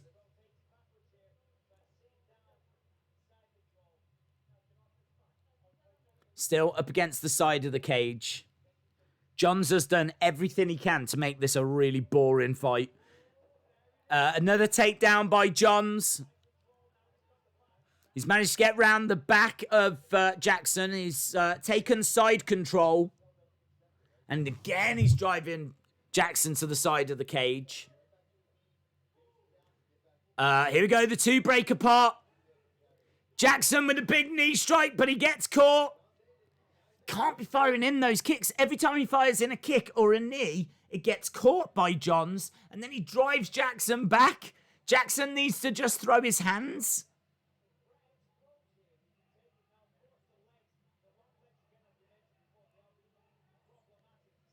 This is a big problem for Jackson here. He's been very frustrated by a very good game plan. Come on, Johns, says Grant Ladd. Johns is getting this wrapped up, says Stephen H. Green. Here we go, Jackson breaking apart. This is his opportunity. This is his opportunity. Don't fire in kicks. He's going to catch your legs.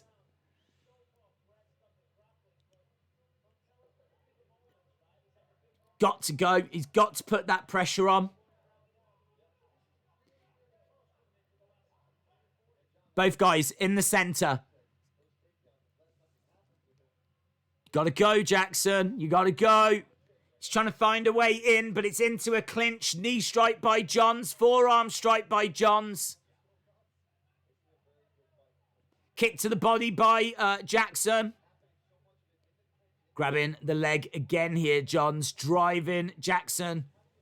I think this is going to go to Johns, you know. I think this is going to go to Johns. Johns just keeps grabbing and driving.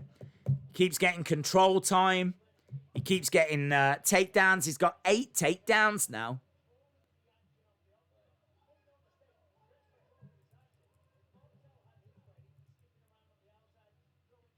Jackson trying to break apart. Guillotine here. Guillotine by Johns.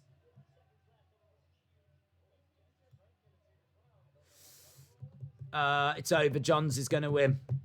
Yep.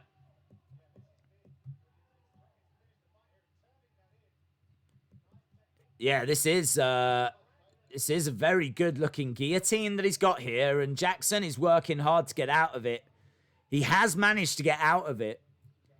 Back up onto his feet, but he's still being pinned against the side of the cage. This is really disappointing. Jackson is such a prospect. He's looked so good in his previous fights. He's coming up here against Brett Johns, and Johns has just implemented a very, very good game plan here. A very good game plan. Bisping says these scorecards are going to be interesting, but I think that's got to go to Brett Johns. It's got to go to Brett Johns. And that's really, really disappointing. It was a good job by Jackson. 29-28 to Jackson, says Spinning Shiz. I think Brett Johns is going to take it. I think he's controlled the majority of the fight. I think that he's got 8 takedowns as well. Jackson, I think when they were standing, looked the better. I mean, he had 28 strikes to 10. He had that knockdown as well. But I think the judges are going to give it to Johns. But, wow. Not disappointing for me. Plus 170. Jerry says, I've got Jackson, but it's real close. Well, I tell you, it seems like this is going to be an interesting decision then. Because I've got Johns. If I'm scoring it from an impartial point of view, I've got Johns. But I did predict that Jackson would win. So I'm hoping it's Jackson. But I have got Johns. Control doesn't mean anything if you're not doing anything. It does look good to the judges, though. If you're frustrating your opponent and not allowing them to... You're dictating the fight. You're controlling the fight. So control time is a big part. It's unanimous. It's unanimous for Johns.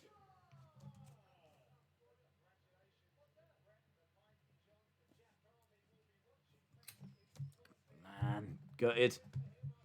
Gutted. He's a real prospect, Jackson. And Jackson's gutted as well.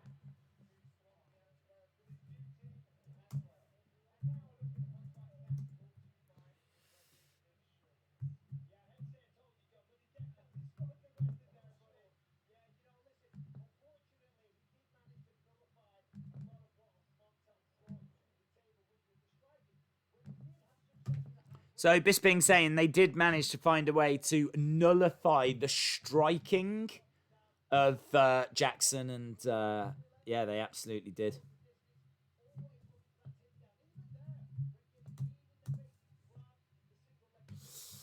Oh, well, there we go. It's how the cookie crumbles. Well done, Brett. You've done the Welsh proud. Who do you think will win? I think Figueiredo is going to win, but I would love it if it was Benavidez.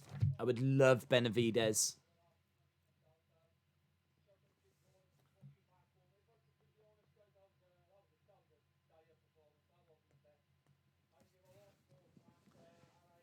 Brett John says that was a dire performance. I can give a lot better than that. Brett Johns is now 17-2. He's got back-to-back wins. As you said, he's a very good fighter. But I did just think this was a very exciting prospect, and I did think that Jackson would get the job done. So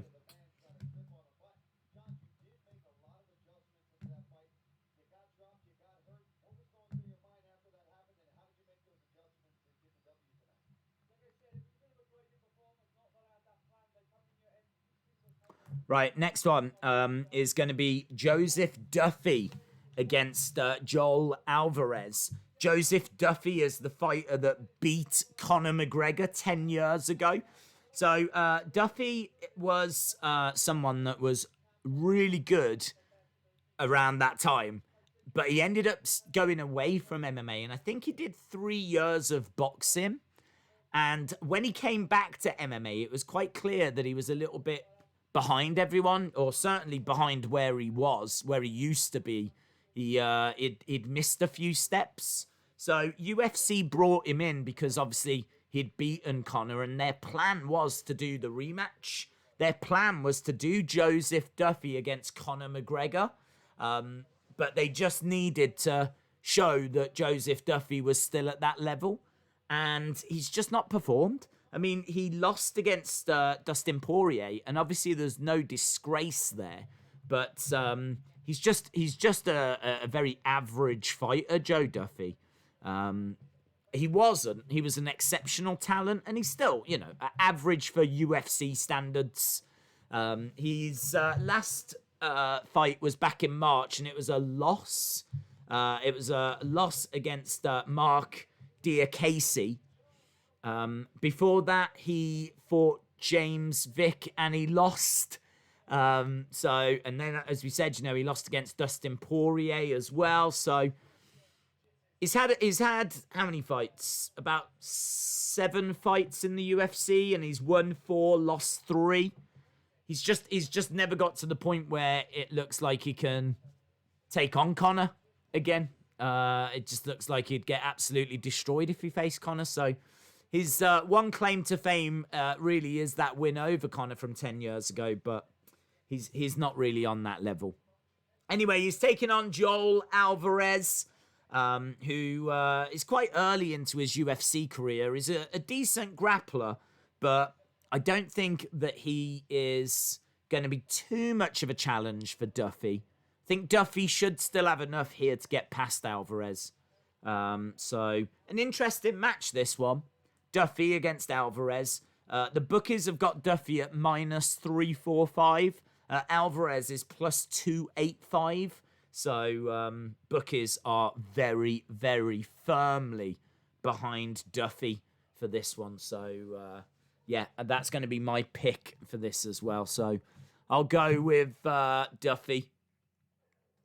I can tell you that Duffy is ranked the 49th best lightweight in the world, and Alvarez is ranked the 96th best lightweight in the world. I don't think Duffy has got the heart for fight. There's definitely question marks about that. Who's going to want it more? Lipski or Carolina? I've gone with Carolina. She is coming in as the underdog. That is a striker versus striker fight, but I'm leaning to Carolina on that one. Too bad it's not Brian Alvarez. I would love to see that guy get knocked out. Well, it is, sadly not.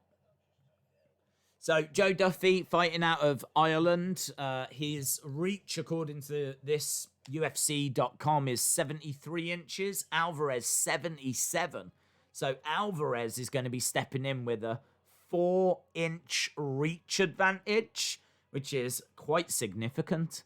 So, Duffy versus Alvarez.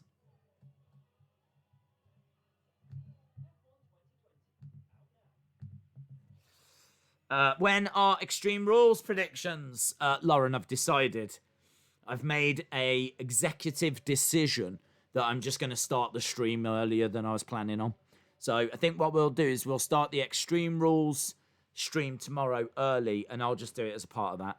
Because I was trying to get it done last night, but I wanted to look into tonight's UFC fights first. And there's a lot of people having like debuts. There's a lot of prospects on this card.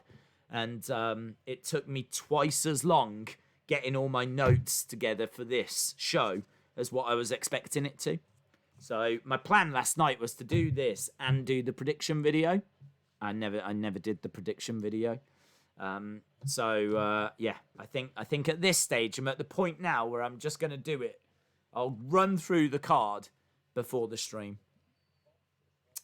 Bookies aren't always right, I know. You'll be at a loss back in favourites. Yes. I don't always back the favourites. Come on, Alvarez, says Nanak. WWE betting. You can bet on WWE, yeah. Hermansson or Gastelum. Dude, get a coin, flip it, and, well, I mean, that won't help you. It depends who you reckon is heads and who's tails, but flip it, because that's as good as anything I can say. Because I can make an argument for Hermansson, and I can make an argument for Gastelum. My notes on both of those are extensive, and the end result was... I don't know. All I know is it's going to be a great fight. Hermansson's bringing the size, but Gastelum's bringing the power. So it's just how the fight goes. It's a bit like that last fight. You know, Jackson was bringing the striking, but Johns was bringing the grappling, and grappling won. But I thought that Jackson was going to cause a lot more damage than he was able to. Joel Alvarez, both of these guys are already inside the octagon, fighting out of Spain. I don't think there's much of an MMA scene in Spain. I think it's literally just Joel Alvarez. Here we go, look, the Connor Killer. The Connor Killer. Joe Duffy, fighting out of Donegal Island. I will be going back to school tomorrow. How are you, Hayden? Shout out to you. SmackDown had 1.89. That's, at least it's better than what Raw got. Mark Goddard is the ref for this one, my friends. This is fight number 5. I'm going with Duffy.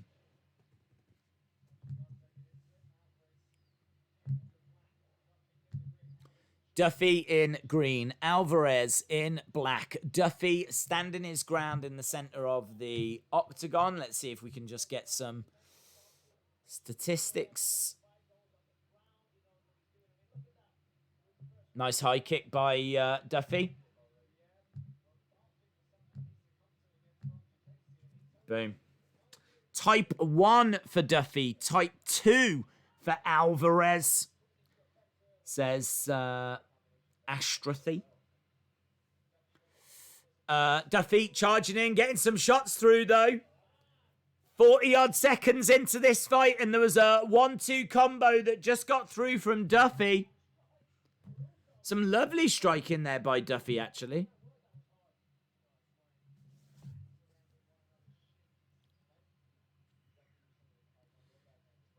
Duffy standing his ground.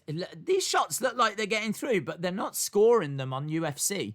Nice calf kick there by Alvarez. Kick to the body, but a lovely hook by Duffy. That was a big calf kick by Alvarez. Big calf kick. Duffy charging forward with a couple of left-hand jabs. Tries to follow it with a nice right hand as well. Some lovely strikes by Alvarez. Kick and a miss by Alvarez.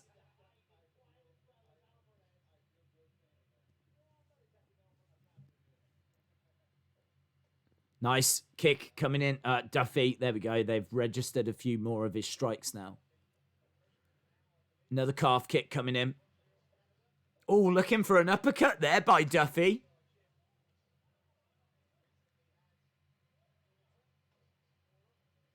Duck underneath. Alvarez looks like he has leggings on. Duffy charging forward. Couple of strikes straight down the middle. Lunging. Looking for a double leg takedown. But guillotine applied by Alvarez. So, he taps. Wow.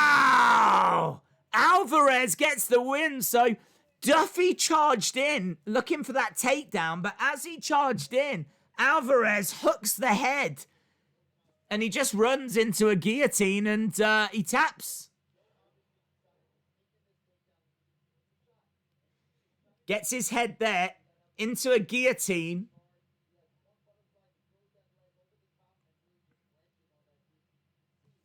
Yeah, he's got the leg over the top, so there's nowhere for Duffy to go. Oh, that was from Duffy's own doing, man. Duffy put himself in that situation. It was Duffy that went for the takedown. And as he went for that takedown, Alvarez just hooked the head. Well, there we go. Duffy's woes continue. I thought he should have had too much for this fight. The bookies thought that he was going to have too much for this fight as well. And seemingly, he throws it away. Doing something that he didn't need to do. He was doing all right on the feet. 48% of his strikes were getting through. His volume was a little bit down. Alvarez with 14 strikes. Duffy with 10. But yeah, he should have had enough. He should have had enough.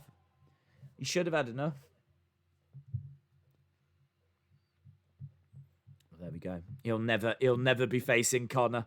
He'll never get to Conor. Right, let's put him up on winner's row at the top.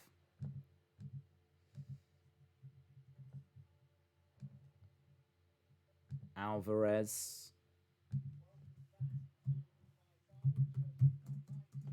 Couple of quick finishes here, haven't we? Which is good. Mixing it up. We had a few decision wins at the start.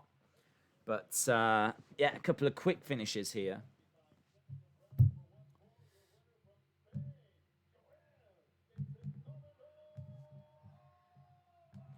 So, Joel Alvarez winning via guillotine.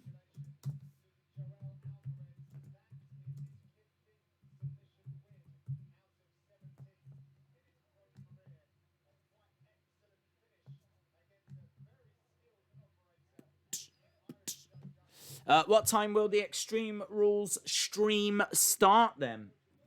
I would need to have a look, so I don't actually know when Extreme Rules starts. But once I know when Extreme Rules starts, then I'll be able to tell you. I mean, definitely an hour before the kickoff show at least. So whenever the kickoff show is.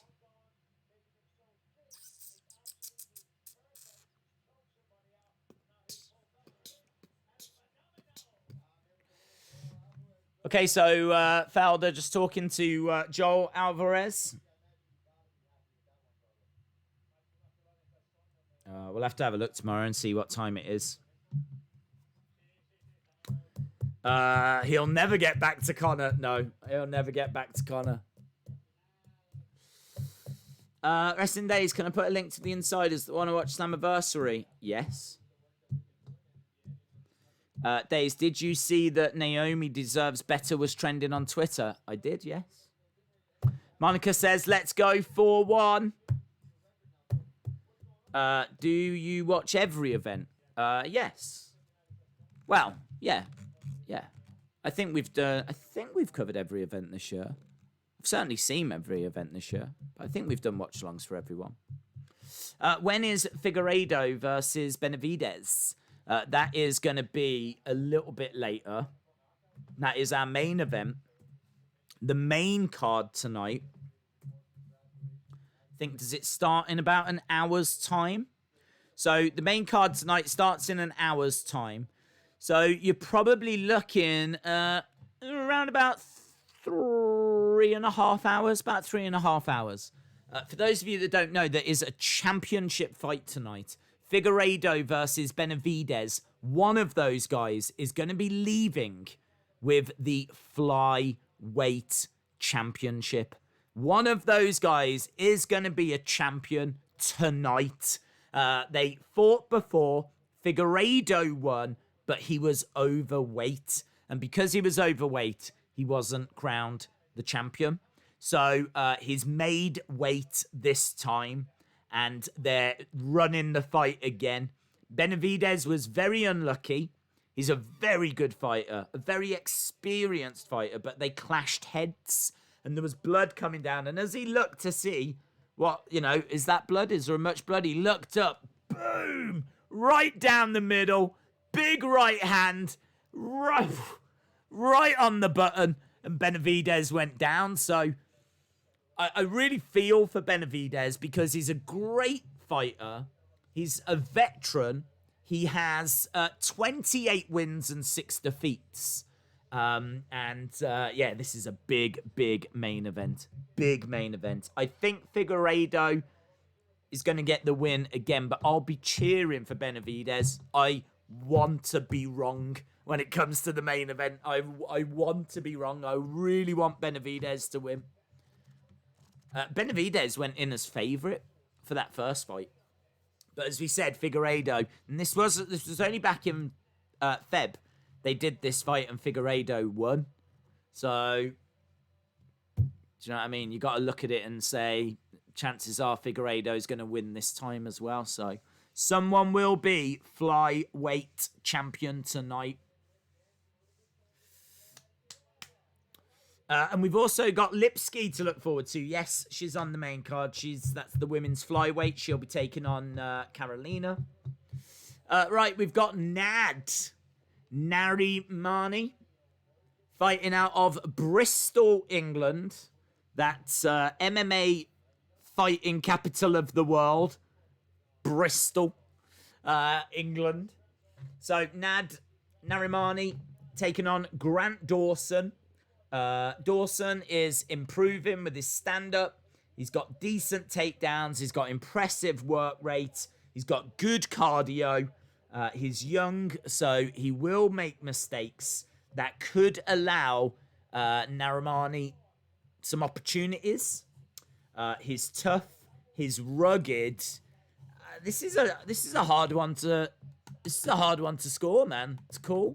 Narimani has got 4 first-round finishes, 2 wins by knockout, 5 by submission. He's a former Cage Warriors featherweight champion. This is taking place in... Yeah,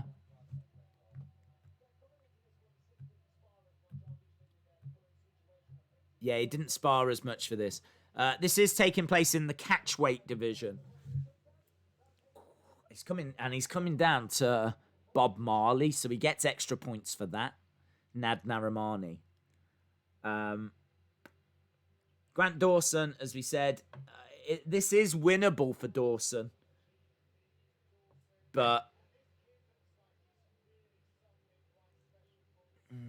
I've gone with Dawson. The bookies have got Dawson minus 255. The bookies have got Dawson at minus 255. Narimani at plus 215. But Dawson hasn't come out to Bob Marley, so I'm kind of torn. And also, Dawson doesn't come from the fight capital that is Bristol, England. But Dawson is on a 6-fight win streak. He was awarded a UFC contract on Dana White's Contender Series. So, who have you got, people? Who have you got? What's the greatest division? Maybe lightweight. With Khabib, Gaethje, Poirier, Ferguson, McGregor. I think lightweight is on fire at the moment. Yeah, who you got? Have you got Dawson's Creek or Narimani's Creek? Felicia, shout out to you. Jake says the bookies don't know what they're on about. There's no catch weight. only when they don't make weight. Why aren't you watching Impact? I don't watch Impact. Bookies odds are set on money laid, not on who's going to win. Well, who do you think's going to win? Who do you think's going to win?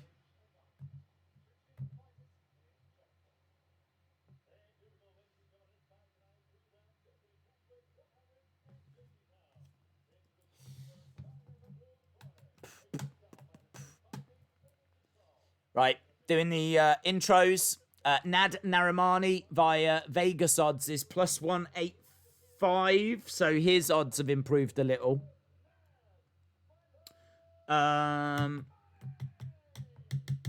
Chalmers, I just answered that for you. Narimani, says Lauren. Narimani, says Jake. It's time to shine, Grant, says Leonardo. Dawson, but I'm hoping Nad, because he's a Brit, says Spinning Shiz MMA. Narimani looks like he's going to take this one, says Michael. Steven says, I've got Dawson, but not worth betting here. Yeah, I think this is a real hard one to call.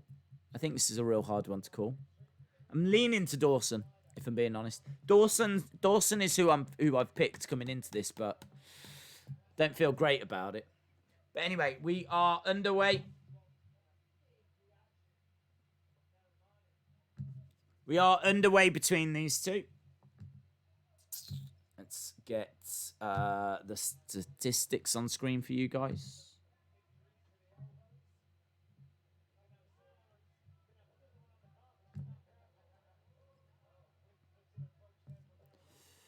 Okay, Narimani with a beautiful right hand. Nice calf kick. Dawson looking for a kick to the body. Narimani certainly chasing down Dawson. Nice strike to the body by Narimani. Dawson got wobbled a little bit there and driven against the side of the cage. So 14 strikes to 10. Nice takedown by Dawson. Dawson's on top of Narimani.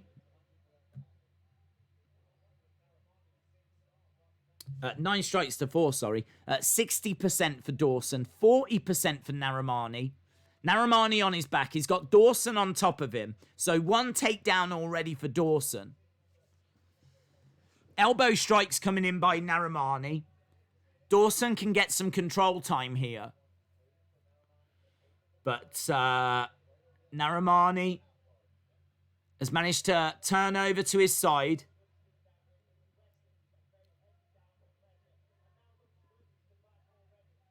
He is just all over him here, Dawson. Narimani having to try and turn, twist and turn, trying to find a way off the mat. Dawson firing in some good left strikes, and he's driving his shoulder in as well. Again, big left strikes by Dawson. Narimani still on his back. This is all good for Dawson so far. He's pulling ahead on strikes and significant strikes and control time.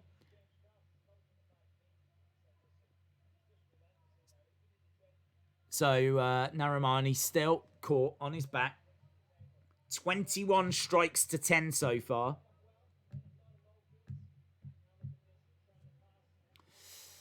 Days, can you make a sandwich? Little bit busy right now. Yeah, Narimani just cannot get up here. Narimani isn't even trying at the moment. Seems to be trying to figure out the best way forward. Elbow strikes being fired back by Narimani. I think after this, are we at the... We might be getting to the point where we're at the main event of the prelims.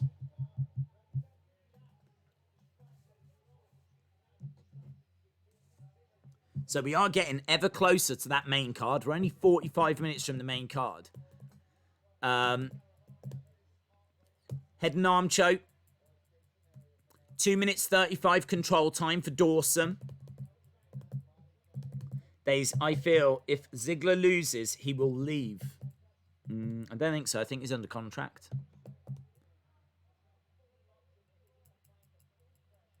Less than a minute to go.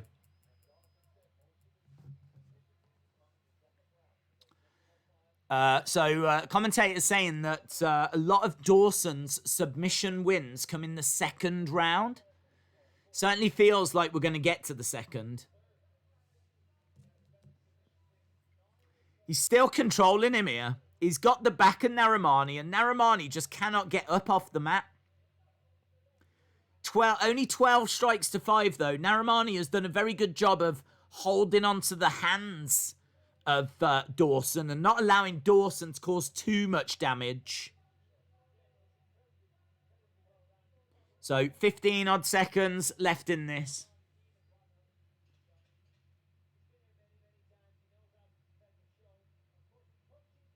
Five seconds to go. Days, when are you doing Extreme Rules predictions? I'll do it just before Extreme Rules.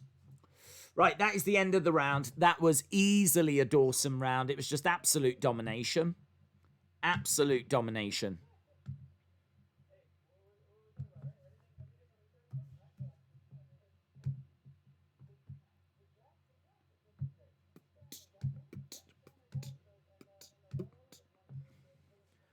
What's going on with Impact tonight? I don't ever touch Impact. I did a couple of shows at the start of the year, but man, the way they handled that Tessa situation, I thought was appalling.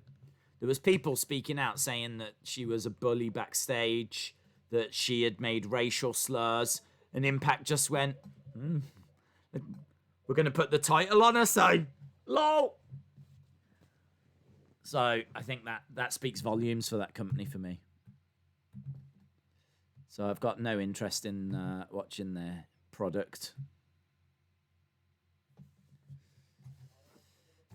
No, Jake.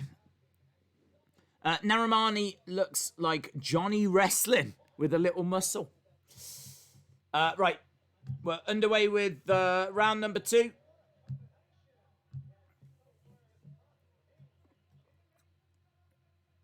Right, calf kick attempt there by Dawson. Narimani standing his ground in the centre. Little bit of distance between the two. Dawson trying to come in with a high kick. Coming in with a calf kick. Narimani really looking quite frantic in there. There's a lot of movement, a lot of feinting by Narimani. Dawson firing in a few shots of his own. 15-6 on significant strikes. Narimani is definitely down a round, so he could do with taking this one. High kick coming in by Dawson. Overhand right by Dawson. Narimani again. You know, lots of head movement, but taken down by Dawson. Narimani on his back. He's got Dawson on top. And Dawson could control this round again. Dawson could be all over Narimani here. Could be all over Narimani. Narimani. He's trying to work hard to get back up again. Dawson is very good on the mat, though. We know that Dawson's got good cardio. And he is improving with his stand-up, but he's got real strength down on the mat. He's firing in some big left hands right now. Into the side of the head. I don't think they're doing a great deal of damage. But they will be adding up on total strikes. He's up to 51 total strikes now. These shots coming in, but they're not counting them for significant. 54 total strikes. 57 total strikes. So just kind of light into the side of the head. So Again, another one there. 2 minutes 50. If it keeps going like this is going to be another round here for Dawson. Total strikes 59 to 15. The timing on that takedown says spinning shiz was great. Side of the head. Again, we're up to 64 total strikes now. We got 2 minutes 20 odd.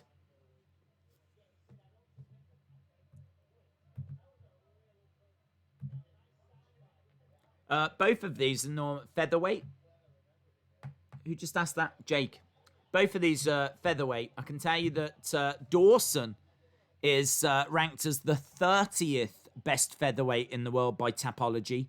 Narimani is ranked the 62nd, sorry. So 30th versus 62nd. Dawson, still in control here. He's managed to take the back of Narimani. Blood coming from the eye of Narimani has been busted open. 72 strikes to 17. Blood coming down the eye of Narimani. He's got Dawson on his back. He's been taken down twice. He's going to lose this round. He might get choked as well now. He might get choked. Dawson with a rear naked. The referee's in the way. Is that a head and arm choke? No, he couldn't get it. Oh, I thought he was going to have him then. I thought he was going to have him, but there's strikes coming into the body.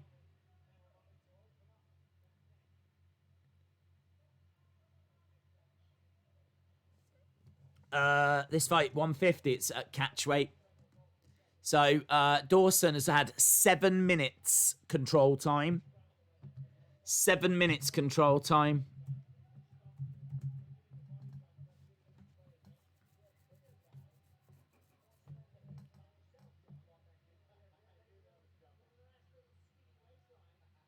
He's got a nice body lock. 20 odd seconds left. This is Dawson is just dominating this. It's very impressive work by Dawson. Yeah, Monica King, Dawson is dominating. Sonny Wolf says, come on, Dawson. He hasn't tapped. He hasn't tapped. I mean, he's still in this fight, but he's going to need a finish now, Narimani.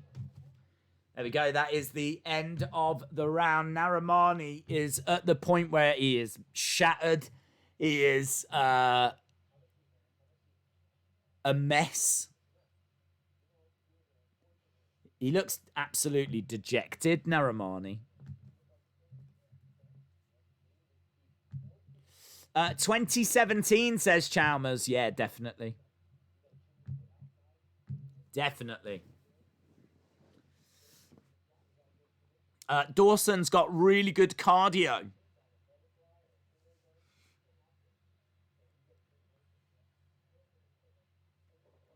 I called that too, says WWE Freak Official. Phil says, get a third round finish, please. Well, let's see who's going to get this one. It looks almost certain like it's going to be Dawson, but Narimani is still in this fight. He's going to need a finish, and he's going to have to go for this now. But we got one more fight left of our prelims, and then we are at the main card. And don't forget, tonight we have got that big championship match. That flyweight title is up for grabs. This is a fight night, but it could, I mean, like, there's a couple of fights on this that wouldn't look out of place on like a proper big UFC card. So, very excited. Right. Round number 3. Left-hand jab coming in by Dawson.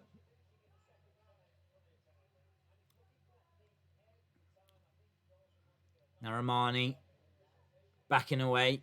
Right, left by Dawson. Kick coming in by Dawson. Kick coming back by Narimani. Left hand jab by Dawson.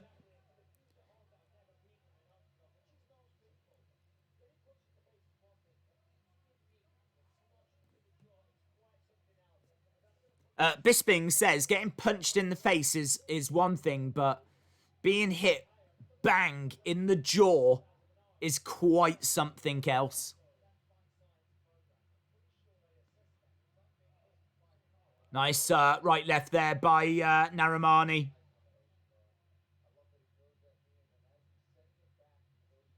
Uppercut, left hand uppercut there by Narimani, which was nice. Dawson doesn't have to do a great deal here. If he could get another takedown and control this fight and just see it out, that would be perfect for him. But he doesn't have to go too hard here. Getting out the way. Some nice movement. Lunging. Looking for a single leg. Couldn't get that single leg. Back up on his feet. Narimani just not causing enough problems here. Just not causing enough problems at all.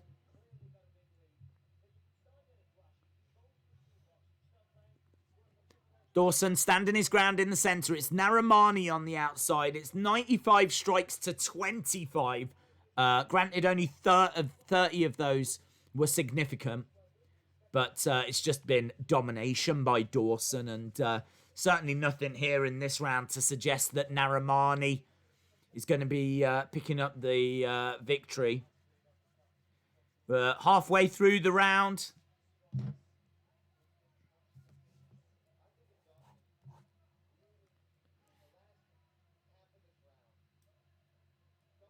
Oh, he went for a knee strike then. Dawson jumped up with the knee strike. High kick coming in by Dawson. Narimani firing back with a big right hand of his own.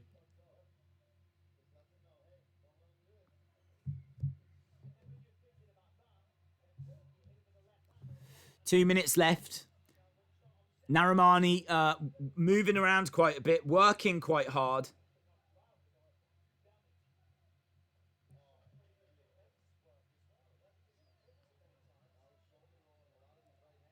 Oblique kick coming in by Dawson. Zach Cummings saying that Dawson is just being relentless, and he is. He's given him absolutely nothing to work with.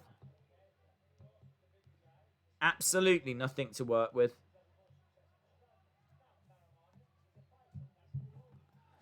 Total strikes 112 to 29. 112 to 29. This is absolute domination.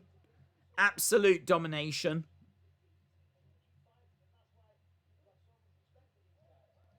Yeah, caught catching him there with a nice overhand right there by Dawson.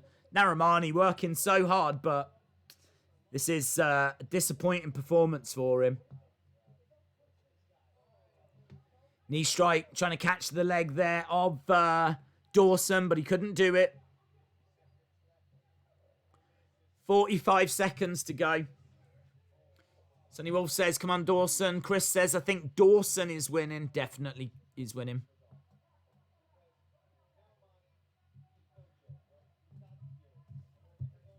The commentators are saying that Narimani is no joke. He's definitely got the skills. Dawson lunging forward, trying to grab the leg. The two of them really exchanging shots right now. Narimani is firing his shots in, driving Dawson back.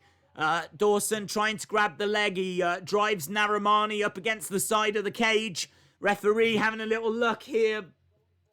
But there's 5 seconds to go. They've got to be making progress, otherwise the ref will separate them. But there's no time to be worrying about that. The ref does separate them. And we'll get the official decision. But it is absolute domination. Absolute domination by Grant Dawson. See Wrestling, shout out to you. That's a good win for Dawson. That's a good win for Dawson. Narimani is a really good fighter. So we've got one fight left. One fight left on the prelims. And then we are going to the main card. We have got some really, really genuinely good fights on that main card. The co-main event is so close to call. As we said, Hermansson against Gastelum. That is a really exciting. That could main event a fight night on its own. Hermansson against Gastelum is a great fight in the middleweight division. And then we've got a title match. There's a belt on the line tonight. Figueiredo against Benavidez. Someone is going to be leaving tonight.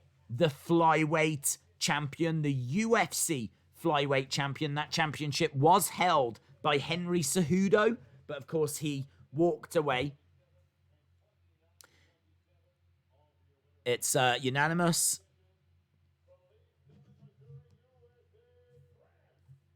Unanimous win for Grant Dawson. Andy says, I might win some money tonight. Brad says, what an effing fight. That was a hell of a knock, for sure. It was good, yeah. I mean, Dawson putting on a fantastic performance. Fantastic performance.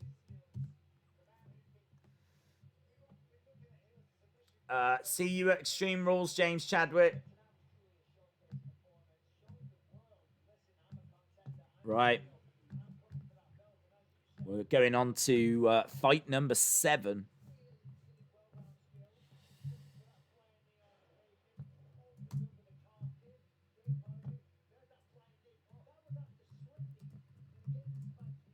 Ibragimov.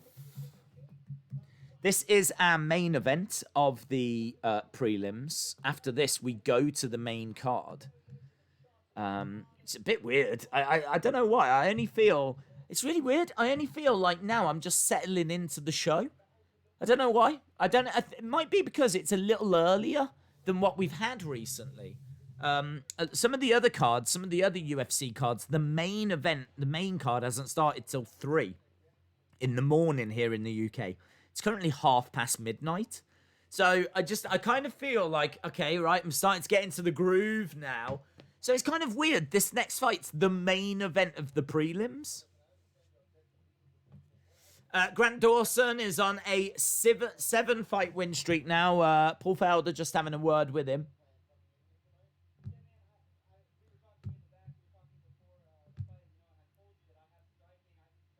Gilbert Burns says that was a good scrap.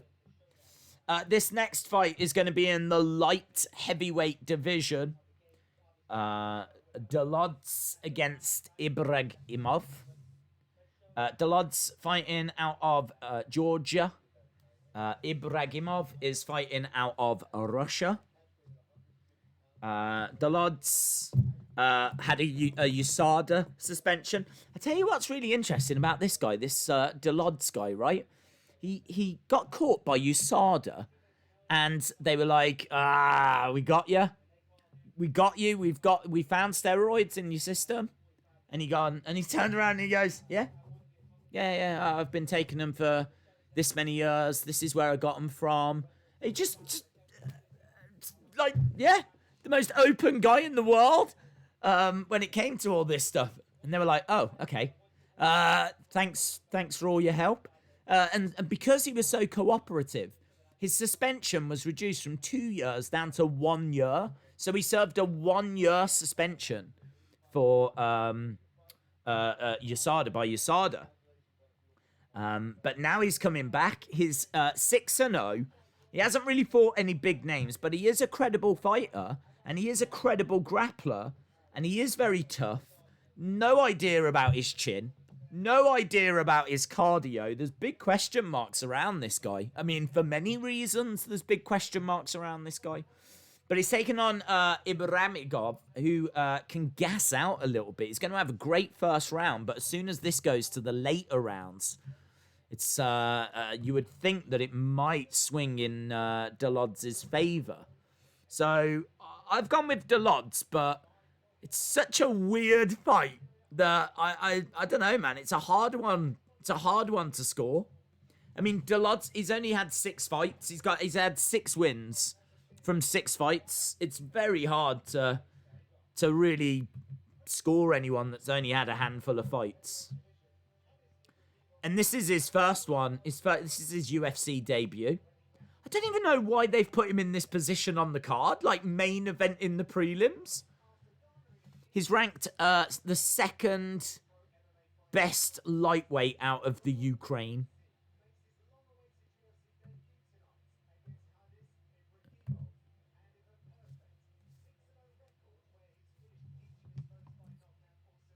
He's finished all of his fights, but he's only had 6.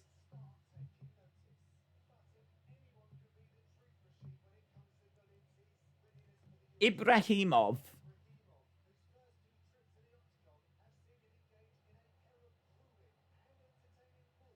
has had some entertaining fights. They're just showing some clips here. This is, oh man. I've written the word avoid. Avoid this one. There's too much about him that I just don't know.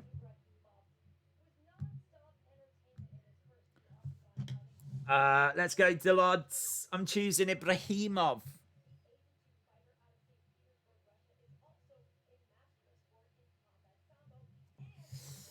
Let me know who you got. Ibrahimov's last fight was embarrassing, says Ryan. It was exciting at the same time, but he's coming in with a record of 8-2. He has lost his last 2 fights. He lost against a unanimous decision against Ed Herman, and he lost against Eunjeong with a standing guillotine choke in round 3. So he's lost his only 2 UFC fights so far. So I don't know, man. This Ibrahimov is. I just don't know enough about this Delods guy. He looks like Drago. I'm picking Delods. Well, Ibrahimov is here. Ibrahimov to win, says David.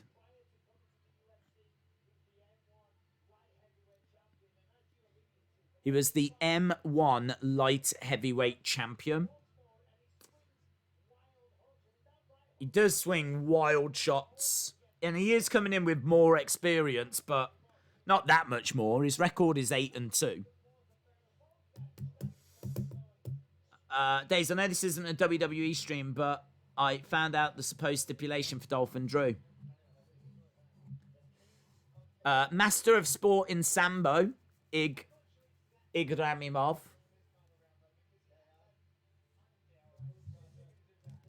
Two wins by knockout as well.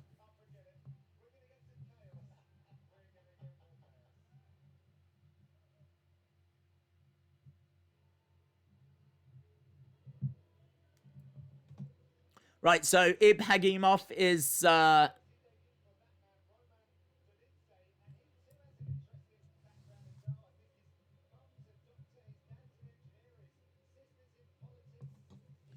in, and Roman Delids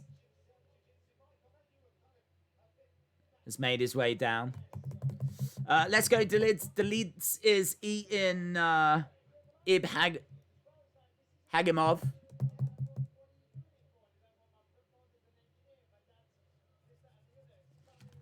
Don't forget, this is main event of the prelims. This is one that I am avoiding. There's too many unknowns here for me. Too many unknowns. If I had to go with someone, I'd go with this guy. 4 first-round finishes. He's undefeated. It is his UFC debut. He's finished all 6 of his wins. Roman Delids, fighting from Georgia. I mean, don't get me wrong, I'm super intrigued by this. Super intrigued.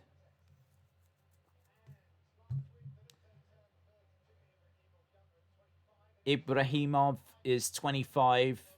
Delids is 32. Okay, here we go.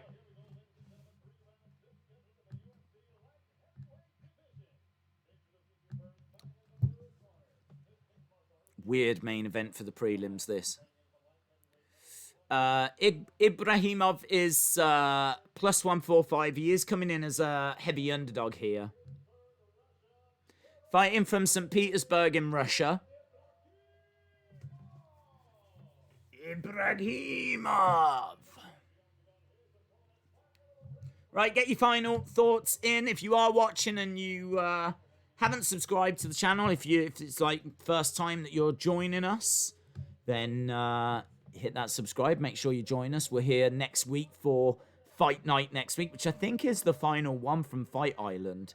But then we are back. We are back for that massive UFC 252 Cormier taking on Stipe Miocic. We'll have full card live stream for that. All the prelims, absolutely everything. And of course, we're not going anywhere tonight. We're going to crown a new flyweight champion tonight.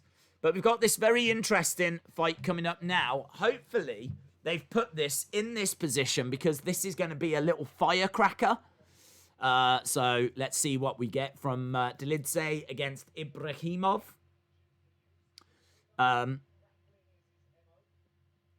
Both guys standing in the center. Let's see if we've got the graphics all set up. There we go.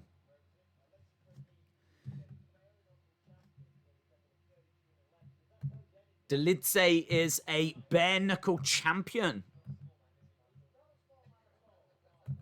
Neither of these guys, you would say, are that small at the moment. But first 45, 50 odd seconds. We haven't really had much yet. Just a couple of strikes by Deliveson.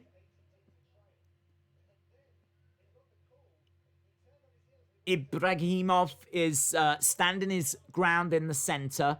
Really, according to the stats, he hasn't even thrown anything yet. Ibrahimov has been in there for 1 minute and 15, and he has done about as much as I would do if I was in there. He is just, I mean, I'd already be dead by now, but he is just standing in there. He has thrown nothing. So this is gripping stuff. Oh, the crowd would be going mild right now.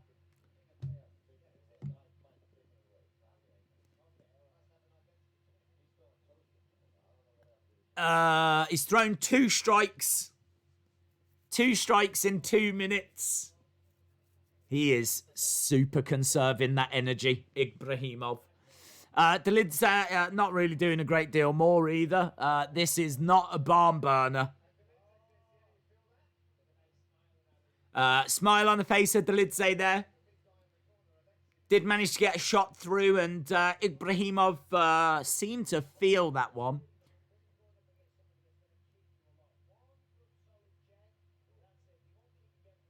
Switching stances there by Deliveson. Nice kick coming in by Deliveson.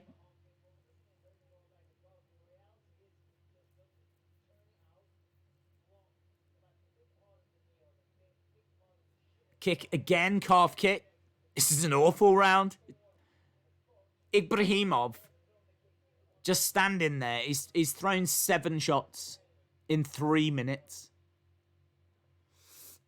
Days is allowing me to send insiders links. Yes. Days, I'm a huge fan. No worries, dude. Thank you for joining us.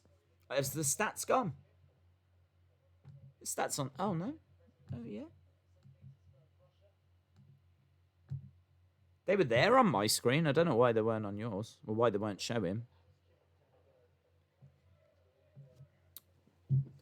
Big strikes coming in by Ibrahimov. Delids is down on the ground. There's really no stats to show here. I mean, it's 9 strikes to 6.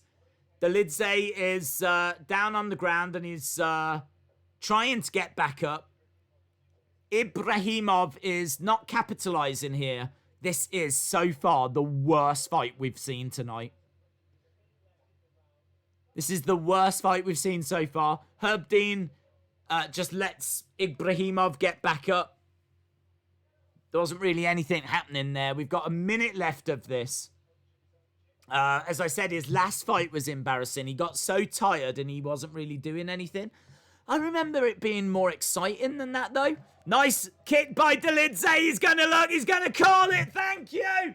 Yes. Deliveson wins. The fight is over. Oh, we didn't have to suffer much more. Yes. Ibrahimov just doesn't even seem to know what's going on. He's down on his hands and his knees. He's down on his hands and his knees, and he's just kind of looking around. I'm going to have a look again here. Look at this. Oh, it's a knee. I thought it was a kick that had landed, but it's right on the knee, right on the chin. Look at this replay. Ah, that's brutal. That is brutal. No wonder he doesn't know what. He's lucky to still have his head attached. Bang! Ah, down he goes. That is awesome. I mean, not for him or his family. But man, that was moody. Yeah, Deliveson so excited. He takes out his gun piece, throws it against the cage. Whoa. Oh, I tell you what, look, he still doesn't know where he is. No, I don't know what he's saying. I think, is he saying, like, are we at the cinema? Are we at the cinema? Are we going to see a film? Can we watch Mary Poppins Returns? It's like, no, you've just been in a fight. What? No, I don't want popcorn. Man, I hope he's all legit. I hope he's all right. I hope he's all right. He was absolutely that knee strike. Isn't it funny how this was like the most boring fight, and I was just really pleased that it had ended. But wow, what an ending. Yeah, I mean, he can't even get over to be with Herb Dean here. Woo! There's the eye for an eye match this Sunday is rated R for ridiculous. He has to sit, yes. I felt that knee, says Michael. Can he move? Yeah, I mean, he's standing. He's not like... Trust me, I wouldn't be having a laugh and a joke if he was unconscious still. He's up on his feet and he's moving around. But, man, that knee strike. They're going to show it again. Show it again. Show it again. No, I don't want all this stupid stuff. All these little kicks. Not interested. Here we go. Ah! It's right on the chin. Yeah, and what's moody? He follows up with punches to the side of the head as well.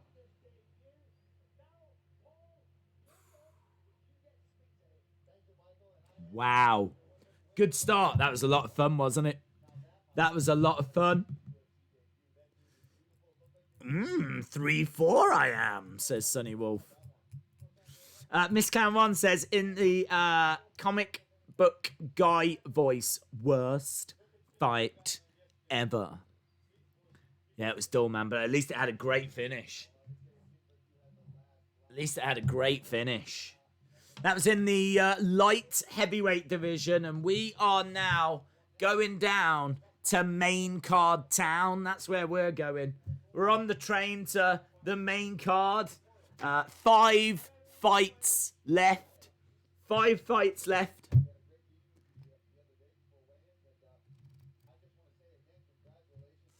Felder saying congratulations on a beautiful win.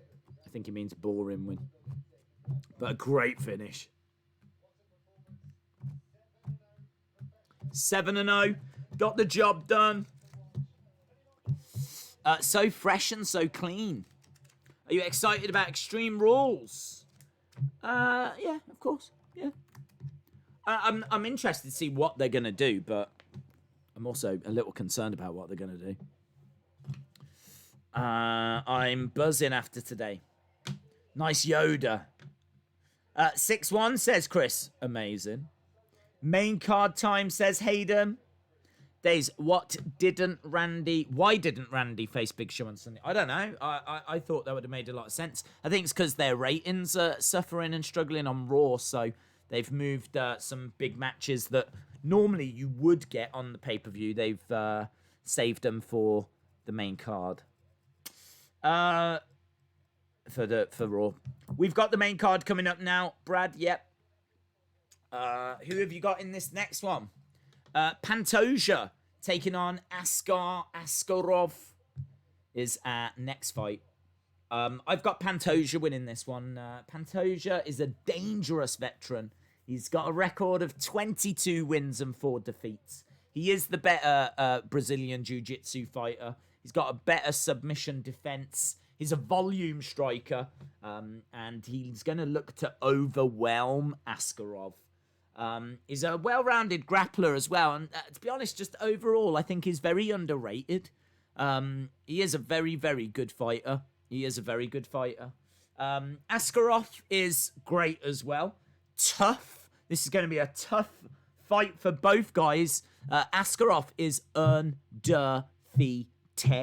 So Askarov is undefeated, well-rounded. He's not going to be easily taken down. He's going to have good ground control.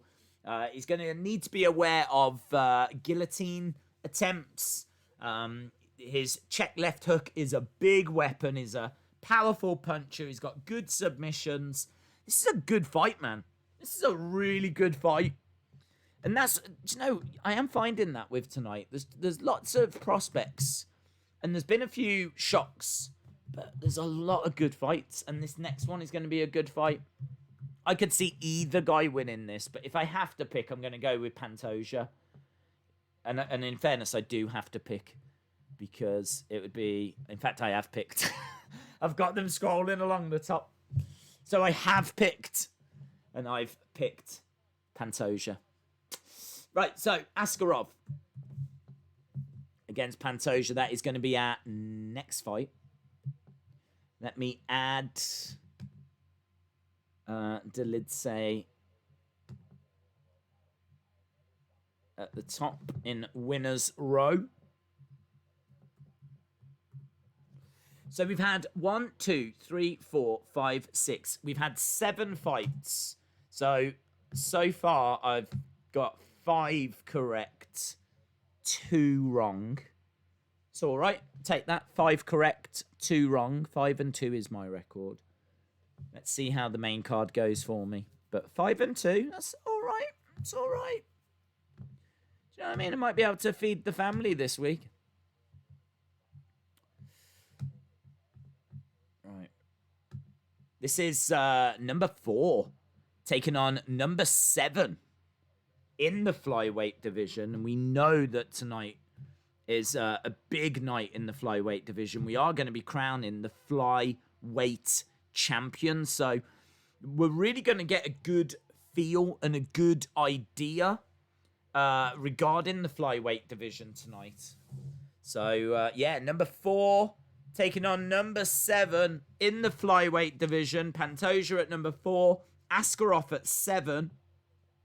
And, of course, we've got number 1 taking on number 2 when it comes to the main event later. So after this as well, there's been a severe lack of women. And by a severe lack, I mean there hasn't been any. Yeah, there hasn't been a single women's fight tonight. I've missed the women. I hope the women are well. I hope they're all looking after themselves. But we do have the women coming up after Pantoja against Askarov. We've got Lipski taking on Carolina. So we will have some ladies on the card. Not many, 2, but we will have some ladies. So we've got that to look forward to as well.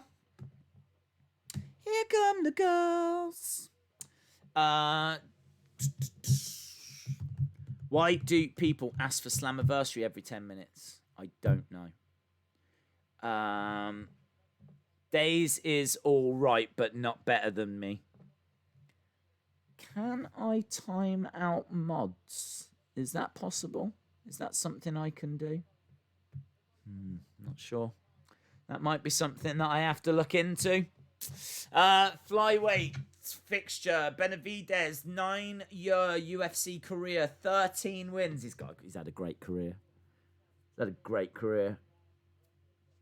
He's a legend, man.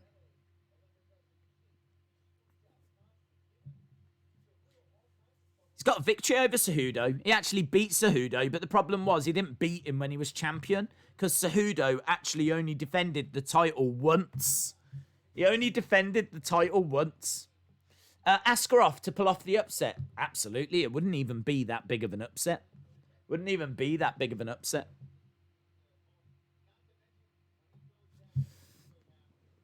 You're not streaming Impact? No. Askarov, who wins the next fight? I think that it's going to be Pantoja, but let's wait and see. Let's wait and see. 5 fights left. That's all we've got. 5 fights left. We've got Pantoja versus Askarov, Lipski versus Carolina, Fiziev taking on DeCasey. And then we've got our co-main event of Hermansson against Gastelum. And then that main event for the UFC Flyweight Championship. Figueiredo against Benavidez. Benavidez is, as we said, a legend. 28 wins, only 6 defeats. He's been in the flyweight division since it started. It started 8 years ago. He, I think, competed to become the first champion. But it was Demetrius Johnson that won that. And Demetrius Johnson is a GOAT. He absolutely dominated the flyweight division for like 6 years. So he won it in 2012. And he ended up losing the title to Cejudo in 2018. Henry Cejudo defended the title once. And then he vacated the title recently. So now we're looking for our third champion, our third flyweight champion, Figueiredo against Benavidez. These two fought at the start of the year. Figueiredo won, but he was overweight. And as a result, he couldn't be the champion. So now we've got the rematch. The rematch tonight. Figueiredo will be coming in as favourite.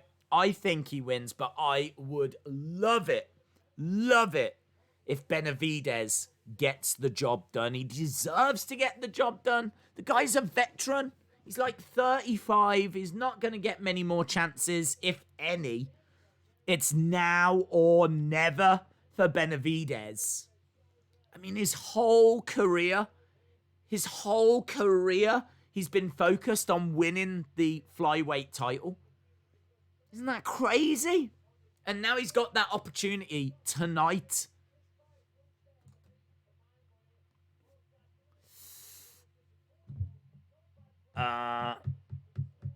Someone is asking to see your shirt. There. I think it's a cool shirt. I love these shirts. Days, is Evolution 2 happening? Would we see Hall of Famers return? I would think so, yes. Gavin says, this is the only underdog I'm betting on tonight. What do you think about Askarov? I think he's got a great chance. Great chance. So if you're gonna give it a go, if you're gonna have a little dabble on Askarov, I think you've got a really good chance. It's a good one to go for because this is a close fight, no doubt about that. So yeah, I like your chances. Pantoja is a brilliant fighter, and he is the one that I've gone for. But would I be surprised if Askarov won? No, absolutely not. Absolutely not. Match of the James says, did you see Elite 79 and Basic Series 112 announcements? I didn't see 79, but I did see 112. Who's in 79? Let's have a look. Ringside Collectibles. 850 on AP decision. I didn't realise that EO was going to be in 79. Very cool.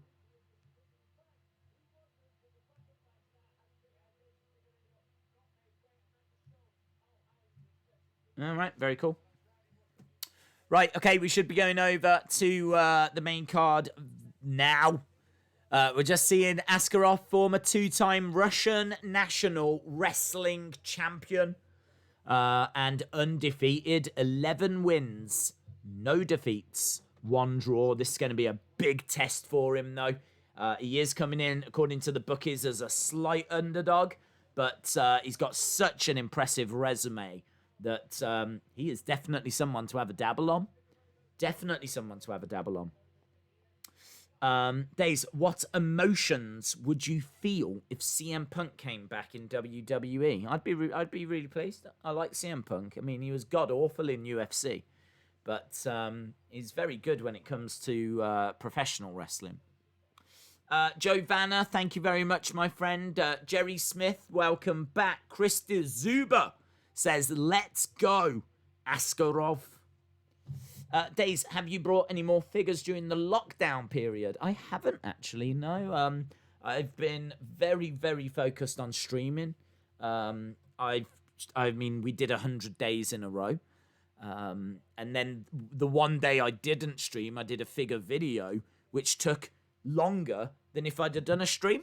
If I did a stream, it would have taken me about 3-4 hours. I did a figure video that took me 6. So, I wish I'd just streamed. So, yeah, I've just not had any. During lockdown, I've had no time. We're just seeing a replay, all the blood coming down Benavidez's head from their first encounter. There was a clash of heads during that first fight. And just as I've said many times tonight, as Benavidez was checking to see how bad it was, he looked up, boom, Figueiredo with a big shot, and down went Benavidez. And he took it really hard, man. He says that he wants Figueiredo to feel the disappointment that he felt back in February. So, a little bit personal, the main event now. But a really good backstory to it, so. Texas Rangers fan, shout out to you, my friend. Sonny Wolf says, I'm going to go with Pantoja. Okay. Monica King doing the same as well. Days, I was told that Matt Riddle almost got fired on SmackDown. Really? I didn't hear that. The Good Brothers have joined Impact. Yeah, that's already been announced. I'd expect there'll be a couple of other people that will join. Right, we are about to go to the show. I'd imagine that there'll be a few video packages we have to sit through first, but we are going to the main card now. There's only 5 fights left. Pantoja, ranked number 4 in the world, against Askarov, who's ranked 7th in the flyweight division. Then we got Lipsky, who is ranked 34th in the women's flyweight, taking on Carolina, who's ranked 47th. Then we've got Dia Casey, who's ranked 26th, taking on Fiziev, who's ranked 85th. And then we've got our co-main event, Jack Hermansson, 6th in the world in the middleweight division, taking on Gastelum, who's ranked 7th. And then we've got number 1 versus number 2 in the flyweight. Isn't that cool, man? The number 1 and number 2 ranked flyweights in the world. The 2 best flyweights in the world collide for a title tonight in our main event. Woo! Exciting. I love cards like this. Hi, Dazalicious. That co-main is gonna be awesome. I agree. Brent Lanning, hope you are well, my friend. Shout out to you. Brent, I don't know why you don't put a lovely picture of your face on your profile picture. You've got a wonderful face. You shouldn't hide it away behind your orange standard background profile thing. I'm sure all of you that don't have profile pictures have got lovely faces. You should really think about adding your faces. Andrew says, this is awesome. You are awesome, Andrew. You are awesome. And I bet your face is awesome as well. So you should think about adding your face. Russians dominate the UFC, says Marcio. Absolutely. Well, they've just got such a good training camps, haven't they? And they've just got the infrastructure in place. You know, they've managed to churn out so many successful fighters that clearly they've just got it together. I mean, the US has got it together. Russia's got it together. China doing a good job. Brazil, of course, just churning out absolute killers. UK isn't really there. It's all right, but got a lot of work to do. But yeah, you've got some countries that are like big powerhouses at churning out great fighters, and you're absolutely right. Russia is one of them. We're just having a look at video package of the Figueiredo fights. Askarov is very dangerous. Jennifer Lockhart, see you tomorrow, my friend. Monica says, everyone here has got lovely faces. Mustafa says, I don't think I look presentable. Dude, I think you do. I think you will. I think you'd be surprised. I think you'd have a lot of positive comments. Yeah, boy, Crow, shout out to you, my friend. Represent gang, shouting out Nigeria. Brazil #1, always, baby. UK has got good reviewers on the internet. You'll have to tell me where they are. Days, if the match on Sunday between Bray and Braun was in 2K20's version of hell. Wow, if it was in 2K20, it would glitch.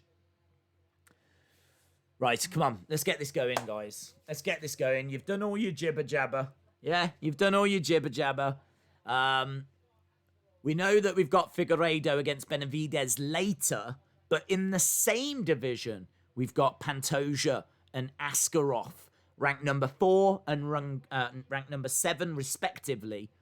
Pantoja, 22 wins and 4 defeats. Askarov, 11 wins and no defeats. This is a big fight here. Whoever wins this is really putting their name up there for a title match. I'm not saying that they would be next in line, but I'm saying that they would absolutely be in the conversation. So whoever wins this is very likely to, at some point in the near future, have a fight against whoever wins in our main event. So tasty, extra taste, a little bit of extra sauce on this one.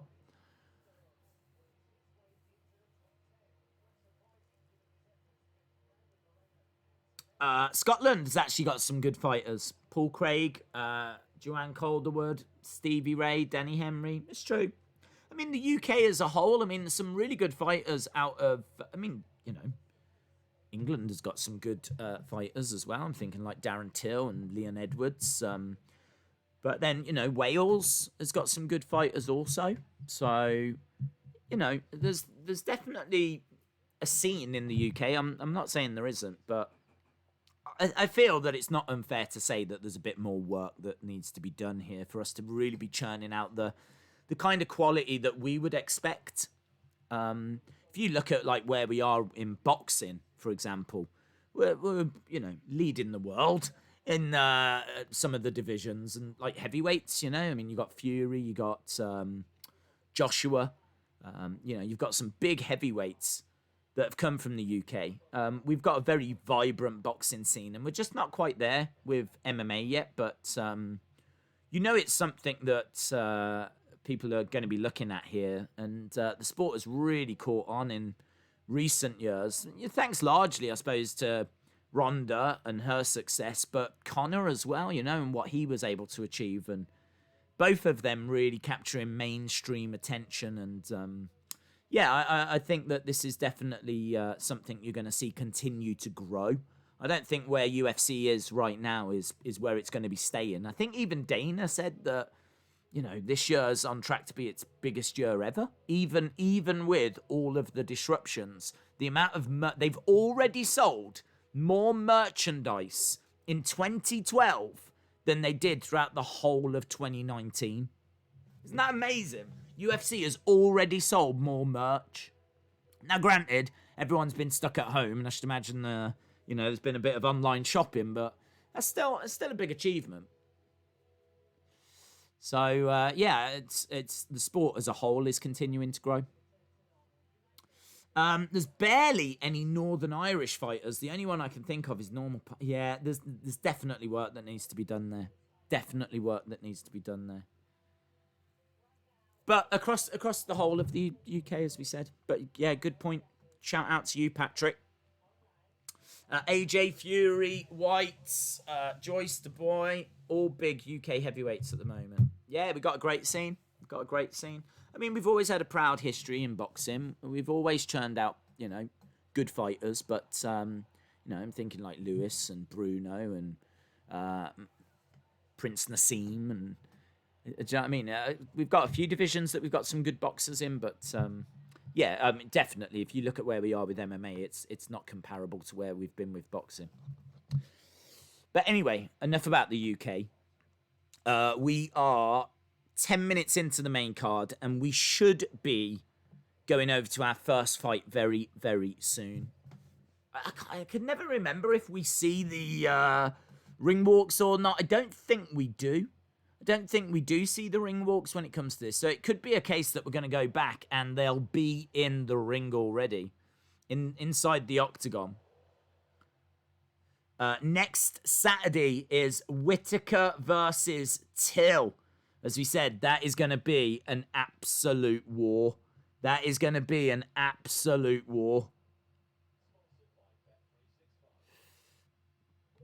Right, here we go. We're going back.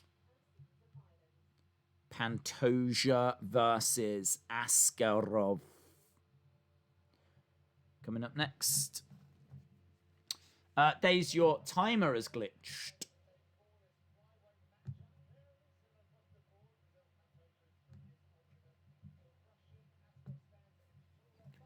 Okay, Pantoja is 30. Askarov is 27. There's really not much to separate them. They have already done their ring walks, so we're just going to get the introductions, and then we will be underway with the first fight on the main card. As we said, this is in the flyweight division. Number 4 taking on number 7. Askarov coming in as plus 160 underdog, fighting out of Dagestan, Russia, which will come to the surprise of no one.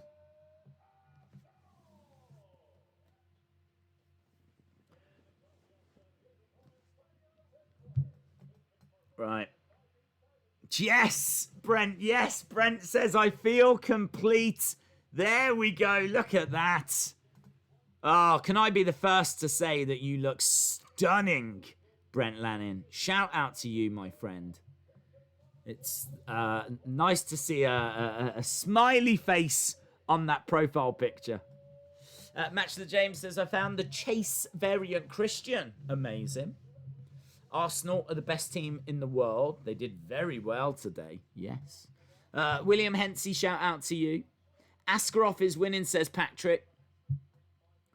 Right, here we go then, friends. The first fight on the main card, and we are underway.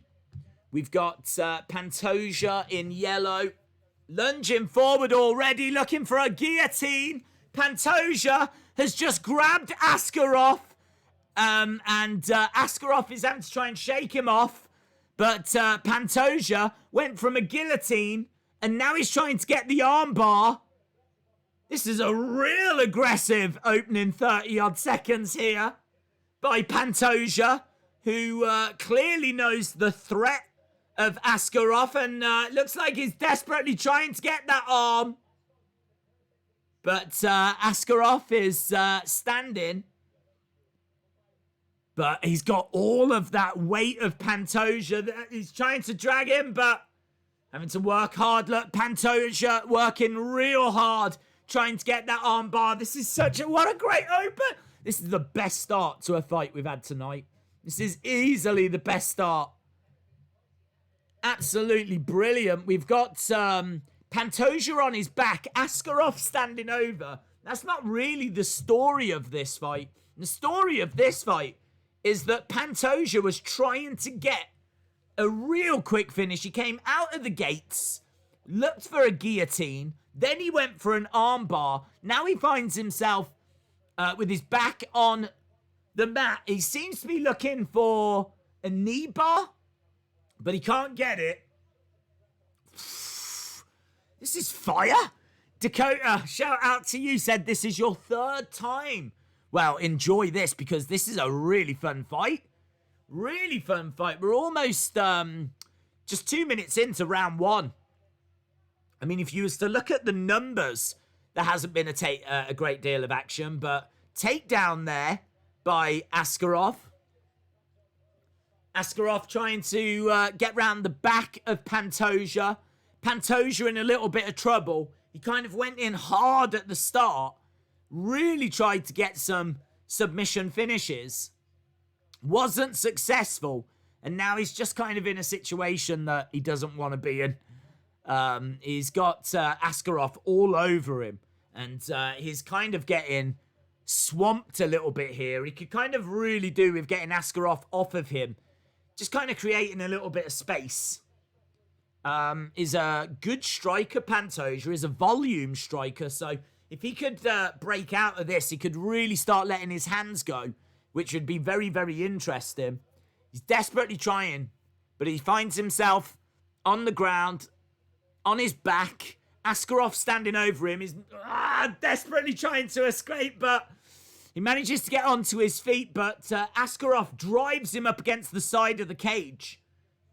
You can see that Askarov does not want to let Pantoja free. He's got no interest in standing and striking.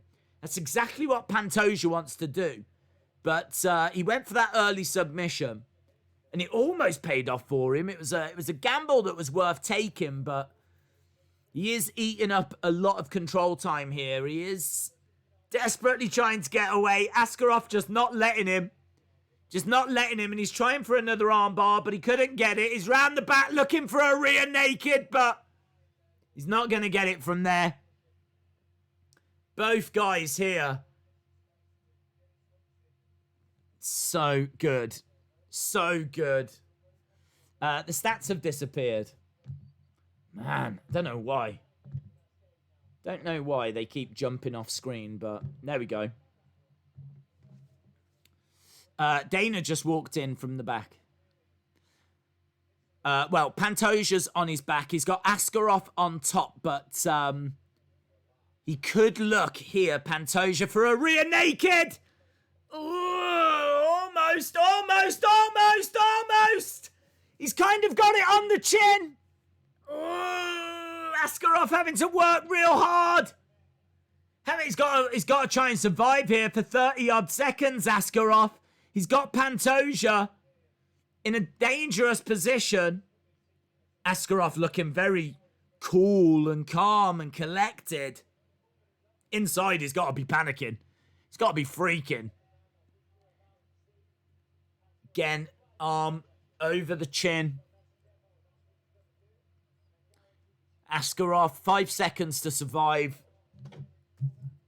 The stats are a mystery. The stats are a mystery. I just can't figure out why they keep leaving us. Wow. End of the round. Great round. Loved that round. Loved that round. He came out fast, Pantoja, and almost worked. Almost worked. Right.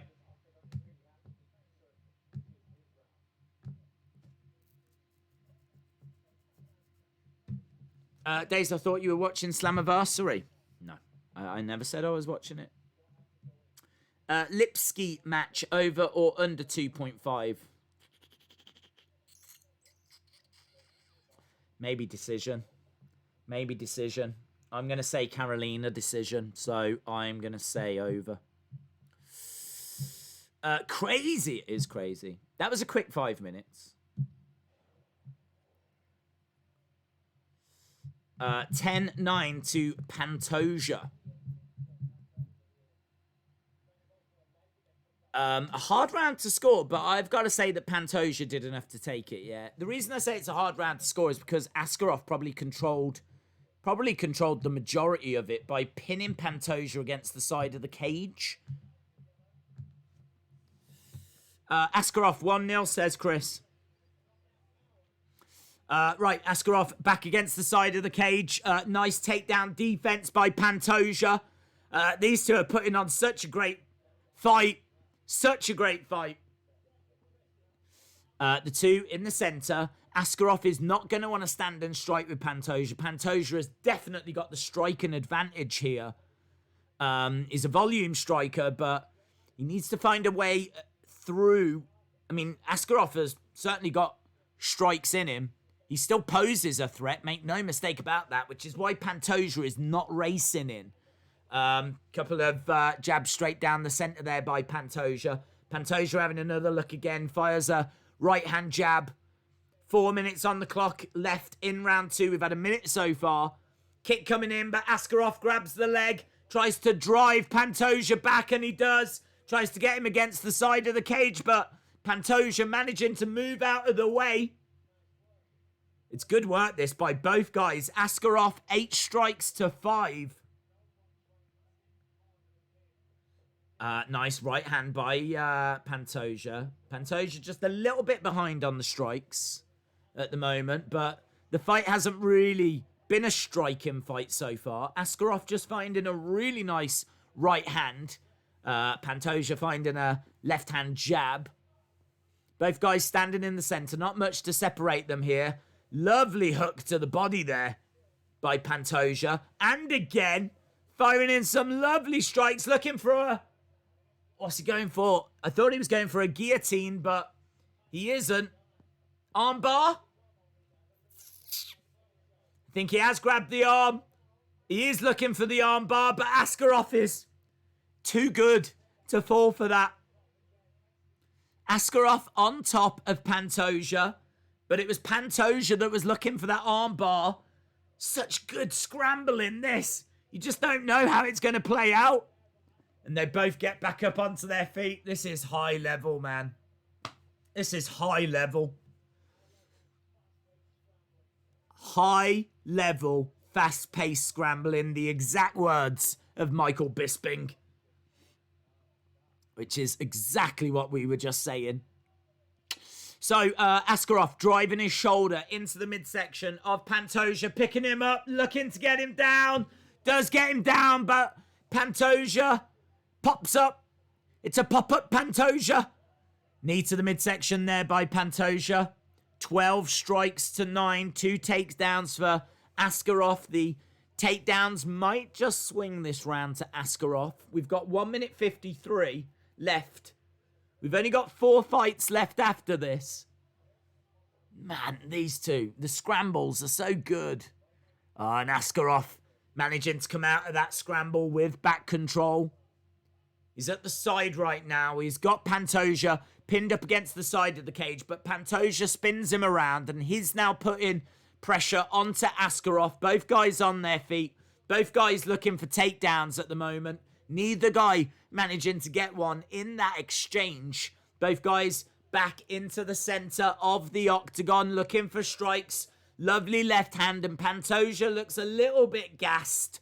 You can see that Pantoja has given a lot in this fight. He does look a little uncertain on his feet now, Pantoja.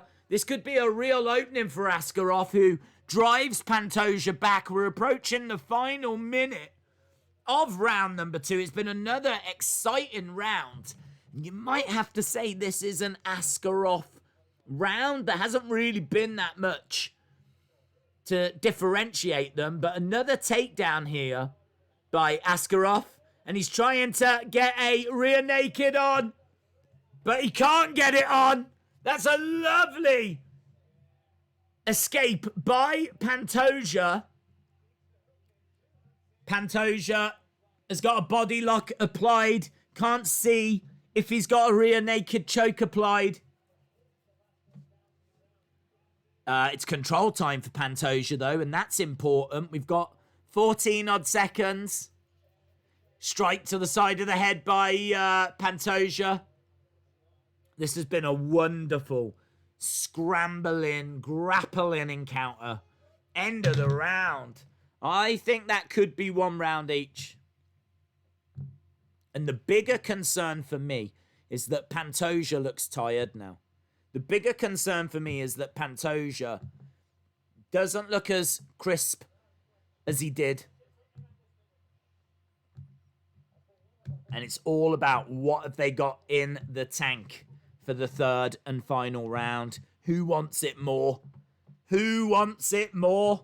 Who's got enough left?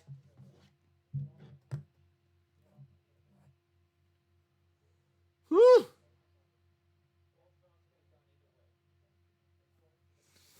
Days, do you like ice cream?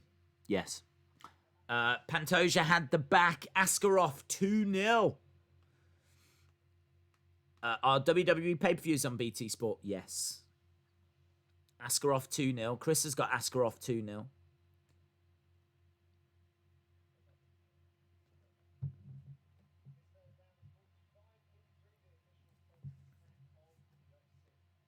Right. And this is the 3rd round. They actually embrace at the start of the 3rd. Askarov comes forward and gives a little hug. Oficina de Valentina Leal, shout out to you, my friend.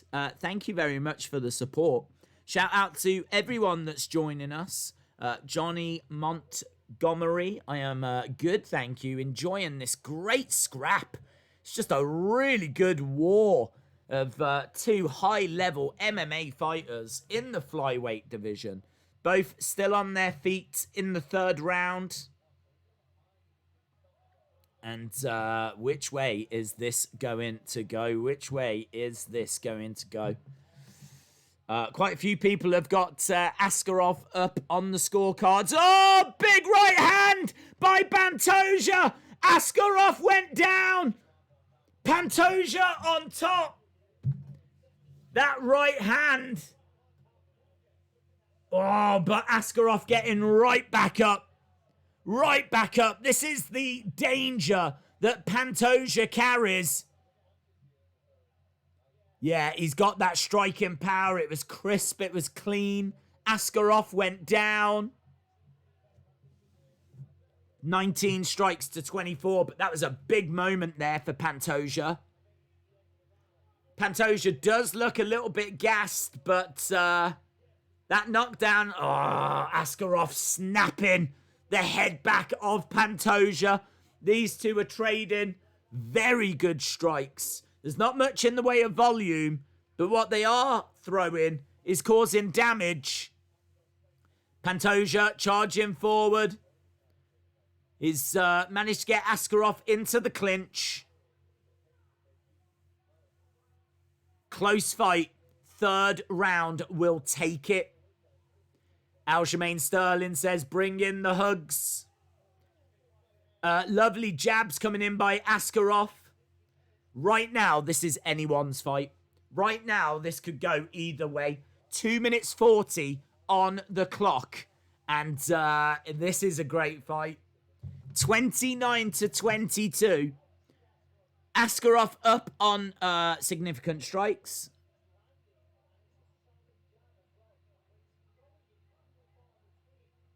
Which way is this going to go? Charging forward. Knee to the midsection. By Pantoja. Spinning back. Fist by Askarov, but couldn't connect with it. He connected with that, though. Askarov. Lovely left. Comes in with a right-hand jab. Askarov just looking more dangerous here. Whoever wins this is going to be a serious challenger for whoever becomes the flyweight champion. Ryan Clark says, bro, these scrambles are crazy. The pace has fallen away. No two ways about it. The pace has fallen away. Finish him.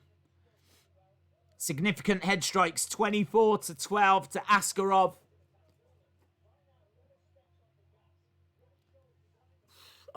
If I was a judge, I'd be giving it Askarov. If I was a judge, I'd be giving it Askarov.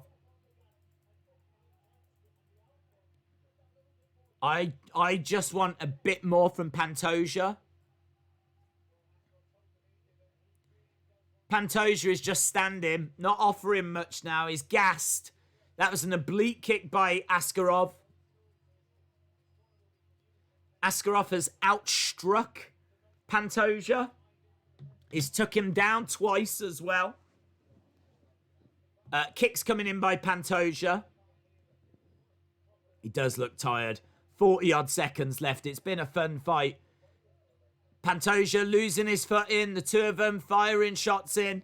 Askarov just looks more composed. Looks like he's got the better gas tank.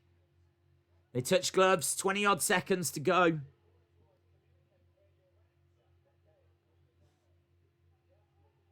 Which way? Who's going to get it? Can someone find something significant in these dying moments of this fight? Charging forward with a big left hand there, Askarov. Looking for a high kick. Strikes to the body. End of the fight. Really good fight. Could go either way, this one. The judges could score that either way, but honestly, if I'm a judge, I'm giving it Askarov. This is going to be very, very interesting. If I'm a judge, I'm giving it Askarov. Let me know who you got. Who have you got in this one? Joseph, shout out to you.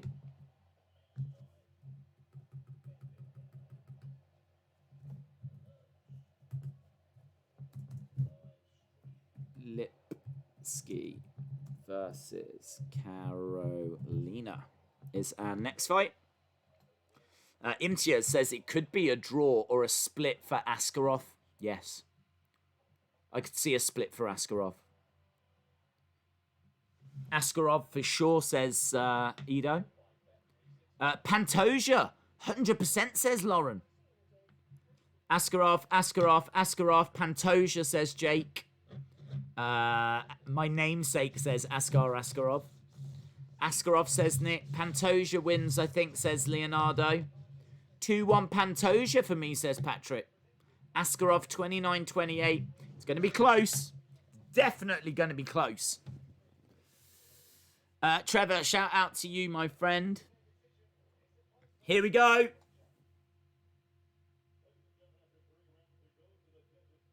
Here we go. No, unanimous. Unanimous, 29-28. Askarov wins it. Unanimous. And I have to admit, if I was a judge, I'd be doing the same. Askarov wins. Well done to him. Very close fight. Very close fight. But that is a big win for Askarov. Because Askarov now, he is in a good position to be challenging for whoever is going to win tonight's main event. Unanimous, yeah. A bit surprised that it was unanimous, but there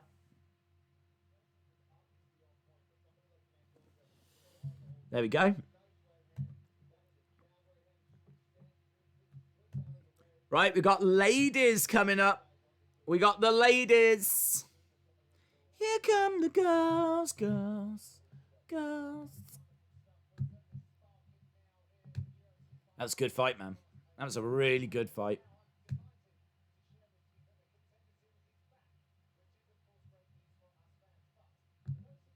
Contender Series is back.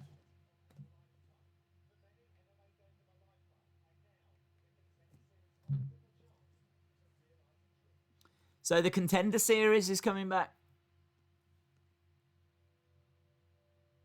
I never really watched the Contender Series. I watch a few bits, but I never really sit there and really get into it.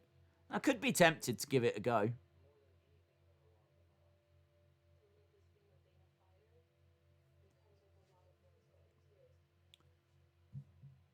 It might be quite useful, mightn't it? For like when people get their...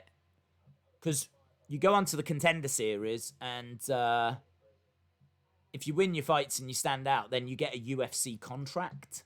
So it just might be really useful to kind of watch a lot of these fighters as they're competing to try and get that UFC contract.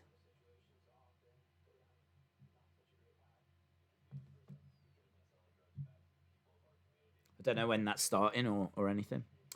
Right, anyway, next fight. Lipski versus Karolina. Lipski is coming off a win, but she struggled before that.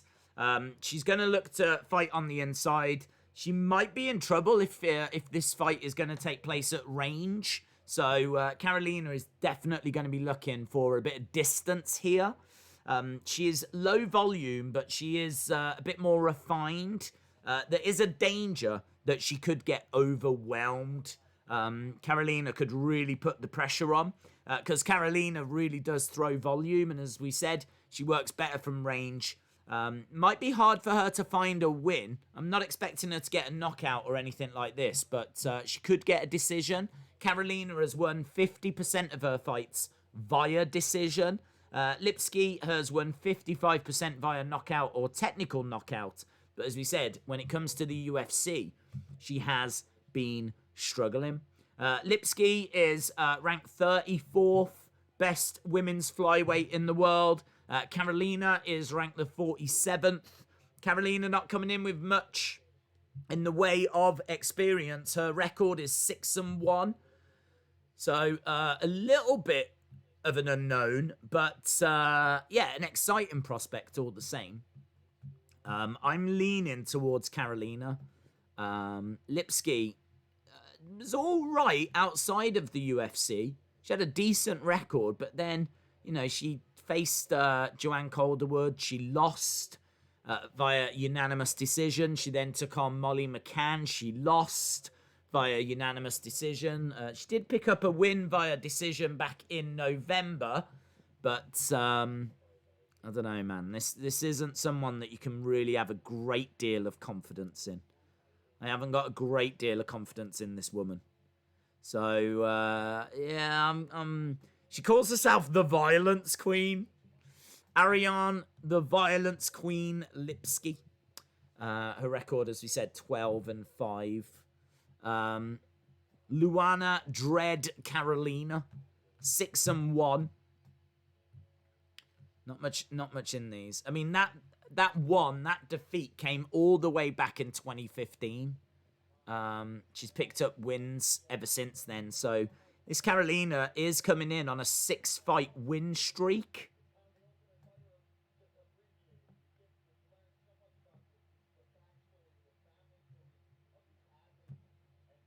And she's come through Dana White's Contender Series, so this is going to be interesting. Season 4. Season 4 is going to be starting on August the 1st. It's every Tuesday. Oh, that's interesting. Every Tuesday. I mean, we don't know what's happening with NWA these days.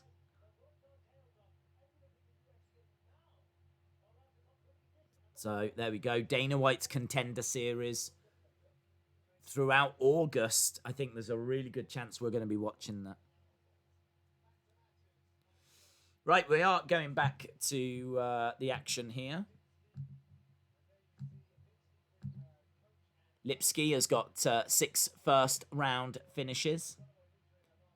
As you said, she's got a record of 12-5. I've got 100 on this to not go the distance. Dominic's Wrestling Show. Shout out to you. There's that guy who does wrestling theme covers just used a video of you screaming. Fair play. If anyone can get any use out of anything I do, I applaud them. I chose the winner, says William. Trevor Ball says, Days, can I get a big shout out? Plus, what is your favourite food? I don't know, man. I just like anything. Any old rubbish.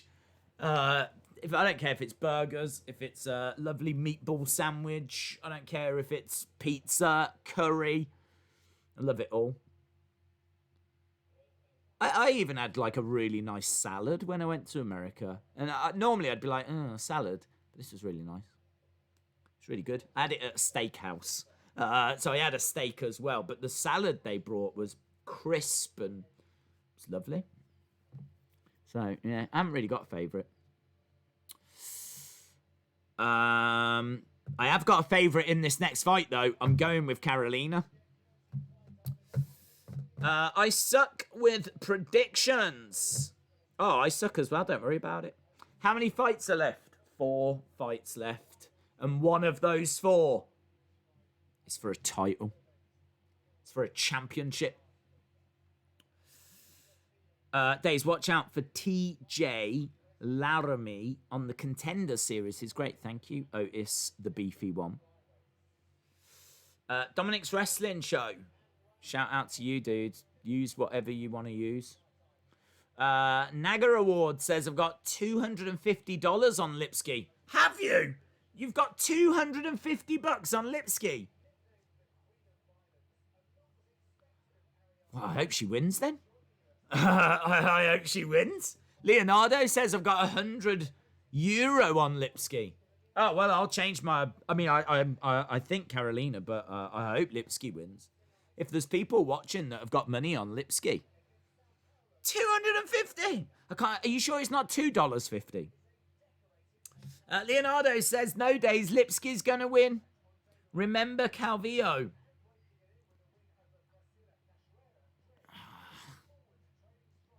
Maybe. It's close. I mean, the bookies have got it. Lipski at -120. Carolina at +100. The thing is, though, Carolina's got dreads. Do you know what I mean? She's got dreads. And they're sick dreads as well. So, make of that what you will. Wrestling Days fan says, I've got 300 on no one. Deshan said, I've got 200 on Carolina. Yes, but it's not 250, is it? Yours is only 200, so... Ryan said, I had 180 on Alvarez. I had 1K on Joe Dewar on the last card. God, I couldn't do it. I couldn't do it. I'm just not a gambler. I mean, I could have a little dabble. Do you know what I mean? But it would be like 10p here or there. Do you know what I mean? I'm that guy. I'm the old guy in the corner with pennies. That's me. But you lot are just like, yeah, make it rain. That's what you lot are doing. Woo!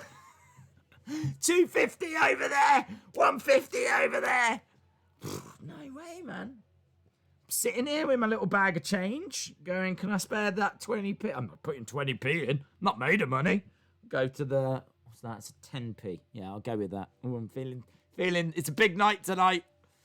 I'll put 10p on Carolina. That's me. That's my betting style. Days, the light heavyweight is the greatest division in MMA history. Changed my mind. No, it's exactly what I said earlier. I could never put that much money on. £10 is more than enough for me. £10! £10! Oh! I could have a year of bets with £10. Make it rain. That's what you lot are doing. Aquarium knowledge, right? Who you wouldn't expect to have that much knowledge about fighting. You'd think all of their knowledge is on aquariums. Has got $400 on Carolina. Oh my flippity flip. I had 3K on Askarov, says Jennifer. Can't believe it. You lot are betting crazy money. 200 on here, 400 on there, 3K here. If I was going to try and compete with you lot, I'd have to bet, like, family members or something, you know? I've got my mom riding on this one. That's what she said. Right, Lipski, Carolina, coming up soon. Carolina by TKO, says Paul. Jeremy says, MMA is the only sport I have competence gambling in. Here in America, we've got a coin shortage. Have you? You do have like $1 notes, don't you? We don't have like pound notes. If I got a pound, I'll show you a pound if I've got one. Hang on. I haven't. I've got a penny. I've got a penny. That's a penny. And I'm going to put that on Carolina. There we go. Carolina, I'm all in. I'm all in. There, I've put my penny down. Woo, come on. Come to daddy. She's already in. She's got a big smile. I've got a penny on you. Dread on her mouthpiece. She's on a 6-fight win streak. Come to daddy. 111 significant strikes. Look, she's super relaxed. Super relaxed. 2-time Brazilian Muay Thai champion. Come on, Carolina. Come on, Carolina. Oh, I've never felt so alive. I've never felt so alive. Lipski, 26. Carolina, 27. So she's beaten her there. Both are 5'6". Carolina with a 2-inch reach advantage. We know she's better from range. Come on, baby. Dave, stick your house on Lipski. Yeah, I'm going to put a penny on Carolina, but the freaking house on Lipski. Smile on her face. I like Carolina. Look, very confident. Big smile on her face. She knows that I've just put money down on her. She knows. She knows. Chalmers says, if Lipski wins, you better mail me that penny. Oh, yeah, so I'll lose even more money on postage, shall I? Days, I can tweet you £1. I am looking at one. I've had it since 97. I wouldn't ask you to do that, my friend. I wouldn't ask you to do that. Look after the pennies, and the pounds look after themselves. Lipski then getting her announcement. Here we go, guys. This is the main event. This is the main event right here. A lot of people think it's the Flyweight Championship. They're wrong. There's big money on the line for this one. Come on. Carolina. Smack her in the face, Carolina. Right, Carolina in yellow. Lipski in black because she's the devil. Long-range strikes are going to play into the advantage of Carolina. Oh, no, she got caught in the midsection. Lipski with a hook to the body. Carolina went down. Lipski on top. Carolina holding her close. Oh, no. See, this is why you shouldn't gamble. This is why you shouldn't gamble. It just doesn't pay. She's on her back. She's got Lipski on top. Oh. This is a bad situation for Carolina to be in. We're only a minute into the fight. Lipski firing in a few right hands. Oh, but Carolina trying to grab the leg. Yes, try and get that leg. She's giving up her back.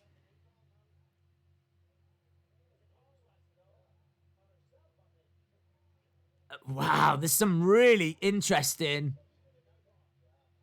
She is looking for the knee bar. And she's got it. Wow, that was very impressive, that finish there. Wow, look at the pain on the face of Carolina. Lipski wins. Oh, she is in pain, man. She is screaming in pain.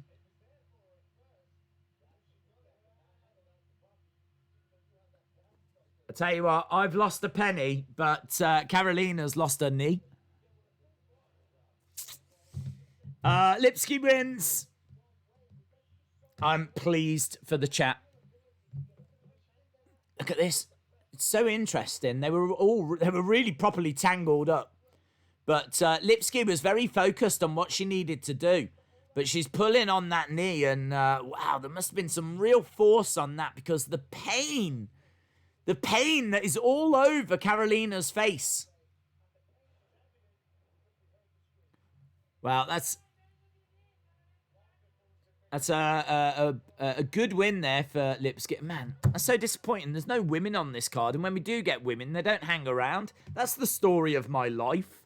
Whenever there's a women around, they never stay. And I've lost a penny. This is like the lowest point in my life. Unbelievable. Days, I'll send you my address. That was very bad. It was bad. Carolina not looking very good there at all. At all. I got to tell you, Lipski, a very unimpressive fighter. Whenever I've seen her, she's never blown me away, but she got the job done.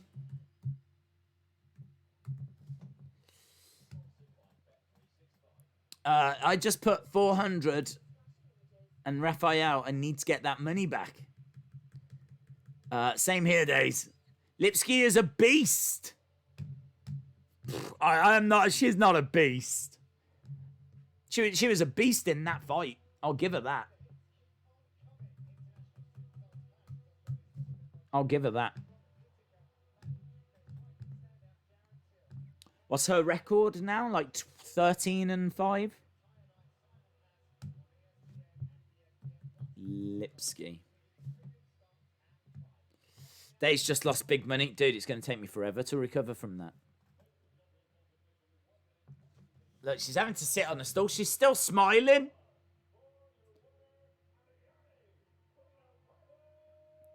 Great submission, says Volkanovski.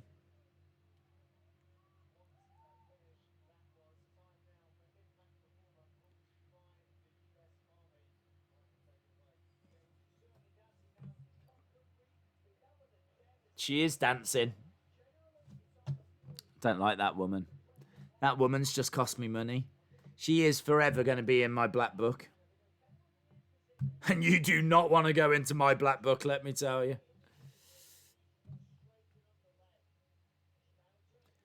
But just seeing that finish, I mean, it looked... And then she manages to get that knee, and... Oh, man, look at the pain. It's amazing to me, the pain, how much...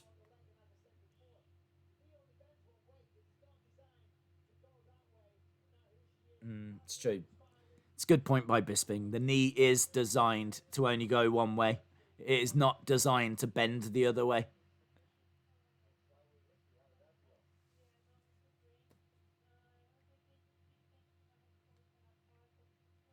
I hate this woman now. I hate this woman. Second fastest finish in the UFC Flyweight history. Round 1, 1 minute 28. Her record does go to 13-5. But she's trash. She just beat someone that was 6-1. That I thought would still have enough to get past her.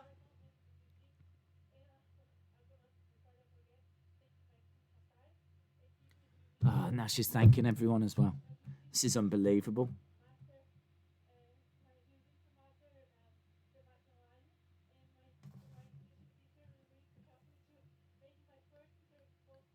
That was in women's flyweight. I say, give her a title opportunity straight away. Put her in there with Valentina Shevchenko. Put her in there with Valentina Shevchenko.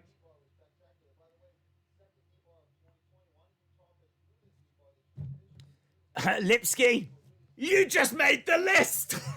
Yes. Yes, Monica. That's exactly what's happened. How dare she go out there and try to win? Who does she think she is? We've only got 3 fights left now. This is absolute travesty. Days versus Ariane. Fight incoming. I tell you what. I'd punch her so hard in the face. She's just cost me money.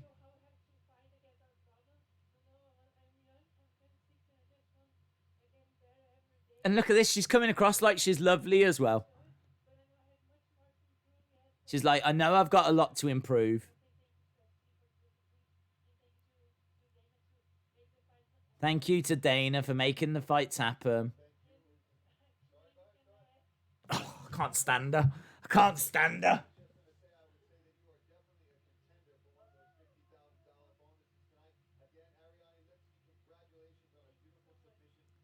And now Felder's saying that she's a contender to get a $50,000 bonus.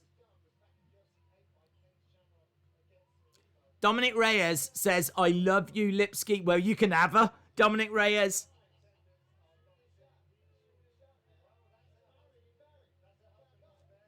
Unbelievable. Days, can you say Toriano is the best wrestler of all time? Just said. Oh, well, I've said it. I didn't mean it. Days, come on now. Don't be bitter. Well, I'm going to move on. I think Carolina broke her leg. Did she?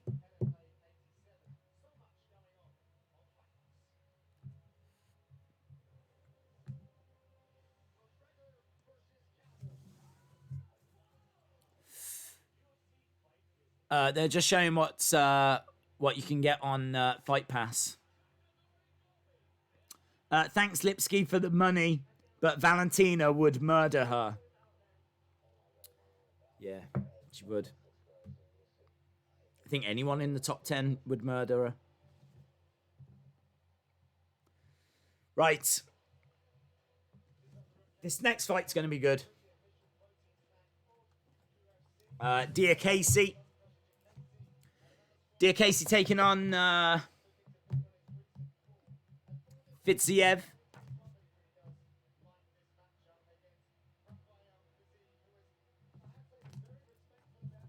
From Kyrgyzstan. National Combat Sambo Champion.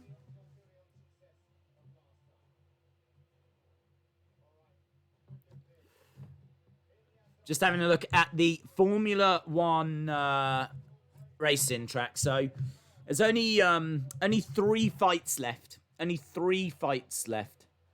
Madupt says she's young. She's got good potential. Oh, Madupt. You haven't got. Why have you got to wind me up, Madupt? Huh? Why have you got to wind me up?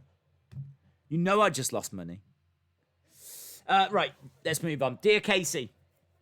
I think he's going to win here. I really like him.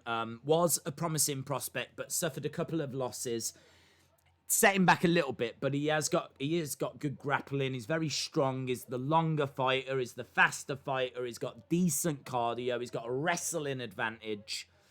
He is taking on Fiziev, who's a dynamic striker. He's got a Muay Thai background. He's a big-time finisher. He's got a decent takedown defense. He's going to be looking for that one big shot. So, I've got to tell you that Fiziev comes in at +135. Dear Casey at -155. Dear Casey is the favourite. Dear Casey is my pick. Let me know who you have got. Let me know who you have got.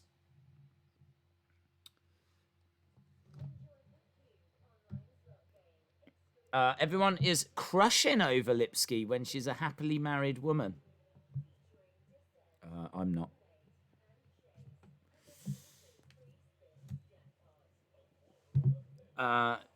Fiziev for the dub.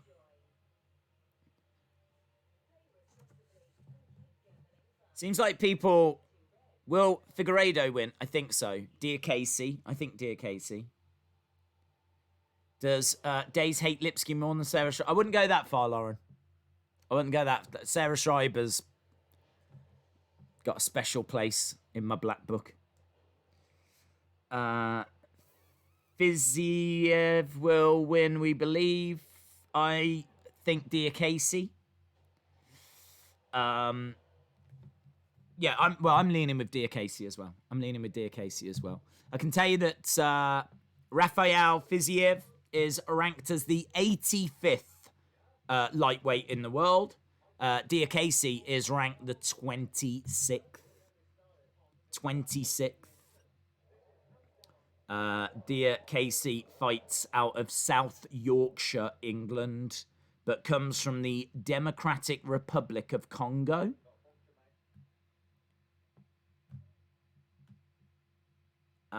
Got 3 straight losses, but has managed to bounce back with 2 straight wins.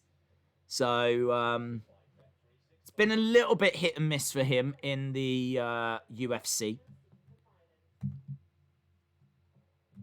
But this is our Coco main event. Not Coco. Coco main event.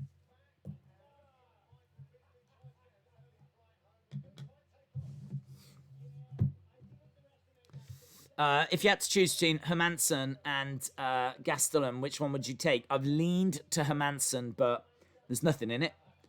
There's absolutely nothing in it. I think it's going to be such a gripping, such an interesting fight.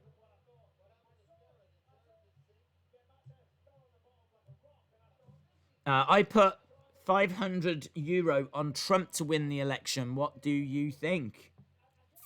I've got no idea. I think the last I heard, the polls had him behind, but who knows? I don't know that the election has been a big focus yet, has it? Because of coronavirus and everything. There is Figueiredo. He's got a record of 18-1. His last win, of course, was against his opponent tonight, Benavidez, by TKO. Days, in your opinion, are we in the end times? Not yet. We are getting very close. Are we talking about the end times of tonight's show? Because that is coming. That'll be in about an hour and a half. Then we will be at the end times of tonight's show. Kanye 2020. Yes. Well, I'm surprised the chat isn't chanting for Lipsky 2020, if I'm being honest, but... everyone pick Diakese. I think. I think Diakese. I think Hermansson is better in top control. He's obviously bigger as well. Gastelum's always been very short for the division, but he's a little tank, isn't he? He's a little powerhouse. So, I don't know, man. You give props to the one for some, but then the other one has an advantage somewhere else. They're very evenly matched. Let's go, Fiziev.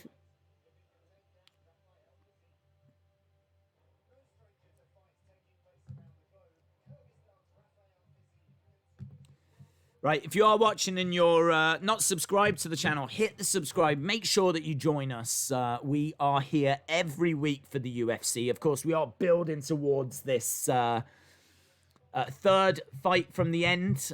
We are getting closer towards the big Flyweight Championship fight that's coming up. But we will be back for next week's show as well. Next week, we've got a very fun card and a big main event next week as well. A very interesting fight that's going to be taking place inside of the middleweight division. The number 1 ranked middleweight in the world, Robert Whittaker, is taking on Darren Till. So very much looking forward to that. That is going to be a great fight. Both of those fighters are actually ranked higher than Hermansson and Gastelum, who we will be seeing next there in the middleweight division as well. So middleweight division's quite exciting. We're going to see 2 fighters from that division in, not this fight, but the fight after. Hermansson and Gastelum, number 6 and number 7 in that division. And then next week, the main event is number 1 against number 5. So, we're getting a real good look at the middleweight division. But next up, we've got this fight in the lightweight division, and we all know how great the lightweight division is. Khabib, Gaethje, Dustin Poirier, Tony Ferguson, Conor McGregor. Well, we have got Diakese taking on Fiziev. Rafael Fiziev. We are just at commercial break. See if I can find the chat. Is this Fight Island? It is, yes. It is Fight Island. Fight Island is... we've got one more card, which is next weekend. I just subscribed. Andrew, shout out to you, my friend. Thank you for the support. Does anyone ever get goosebumps on the back of their heads? No. Never.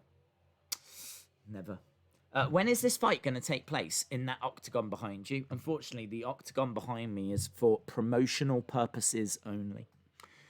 So we are on Fight Island, but they do not use that octagon behind us. But it just looks better than the octagon that they are using. I've still got that picture. I might have the picture. This is where we are. So that's the octagon behind me is the lovely promotional image that they sent out. But where we're actually fighting is, let me see if I can find that image. Oh, I might not have it anymore by the looks of it. Oh, I do. There. That's where we are. It's a little bit different, isn't it? It's just, I mean, like, you can't tell massive differences, but there's just a slight difference between that and the promotional picture. It's difficult to tell. That's where the fights are taking place, and that's what the promotional images were. So they are very close. They are very, very close. The one outside, blazing sunshine, beach surrounding. You've got image of the sea. This one, indoors, scaffolding everywhere. No sea, no sand. It's like a dark void. It kind of feels like you're in life's waiting room. But yeah, very, very similar. But that's where we are. That is the Fight Forum, I believe that it's called. The Fight Forum, which is on Fight Island. But yeah, maybe not what people was expecting. Or the promotional pictures that were circulating. Here we go anyway. We've had enough of talking about the subtle differences in the fighting venues. We can go over to this lightweight belt. Dear Casey is going to have a 1.5-inch reach advantage. Fighting!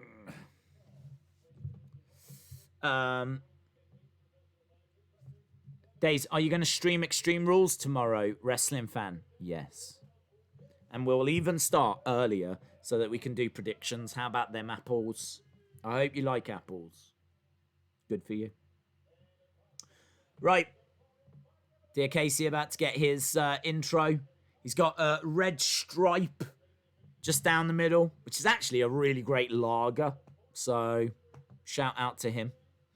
Minus 160 favourite. Fighting out of the fight capital that is Doncaster, England. It's where all the best fighters come from. Doncaster.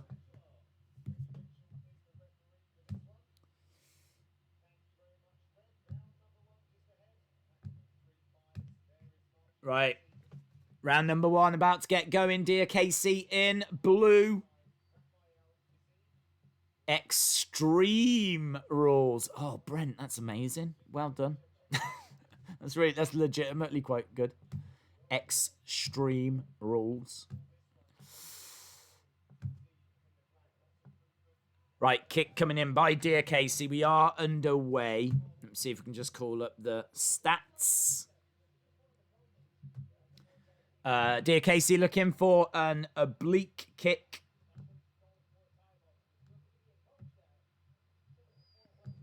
There we go.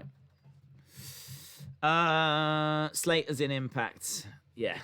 No surprises with that. I think that was expected. Right, Fiziev. Oh, nice! Spinning high kick there by dear Casey.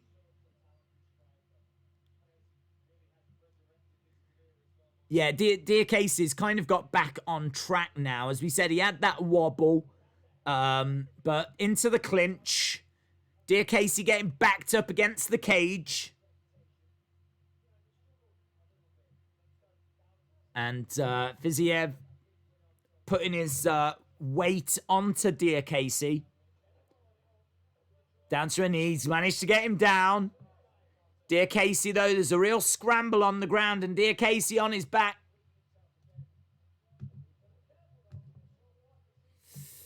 That's a great idea. I'll try to be early. Shout out to you, wrestling fan. Hayden says, let's go, guys. R.I.P. Bruce Buffer, says Dirk. Yes. R.I.P. Joe Rogan as well. So, Dear Casey on his back, and Fiziev's controlling this. It's quite slow at the moment. There's not tons of action. It's a bit of a scramble on the ground, but it's not as exciting as the Pantoja-Askarov fight that we had at the moment. My shoulder is hurting.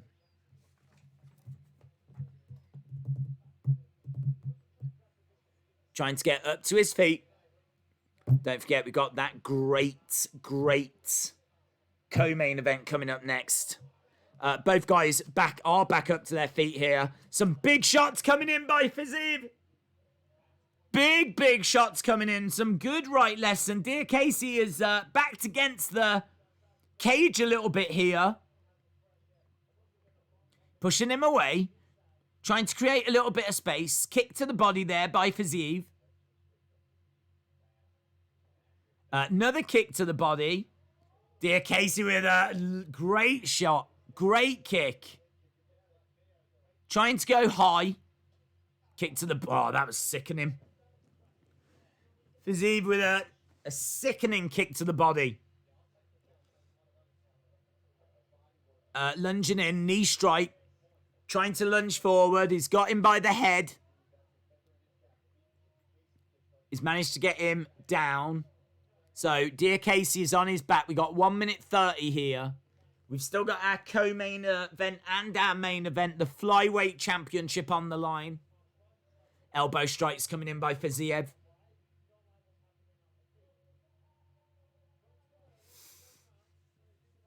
Let's make pay-per-views out of emojis. Strikes coming in.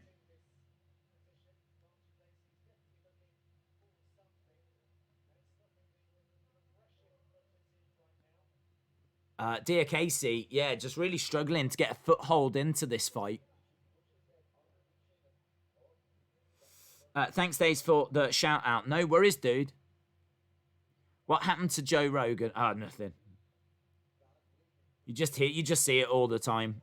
R.I.P. Joe Rogan. It's become a meme.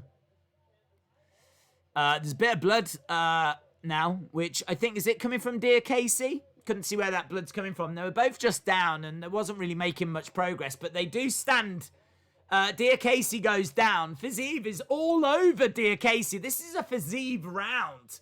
He's definitely taken this round because he's got a takedown. He's had more significant strikes. Dear Casey has got blood coming down his nose. He's not... But saying that, Fiziev's got blood coming down the side of his head. Dear Casey has not imposed himself on this first round at all. At all. Disappointing. Disappointing first round there by Dear Casey.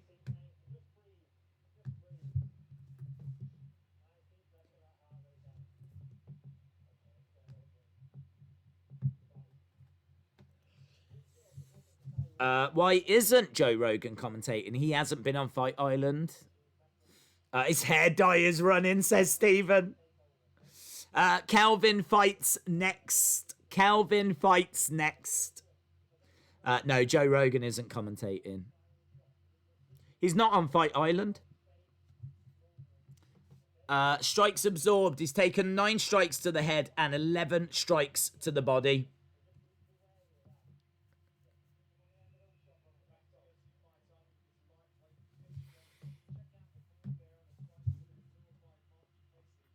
I went with Fizz, says Isaiah.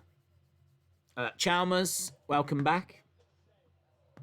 Yeah, Calvin next. Just showing these kicks by Fiziev, and they are very impressive.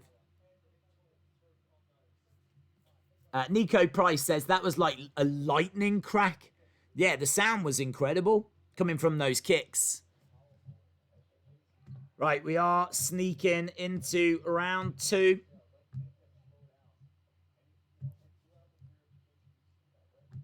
Diakasey's got to find a way of getting into this round. He's got to take this round.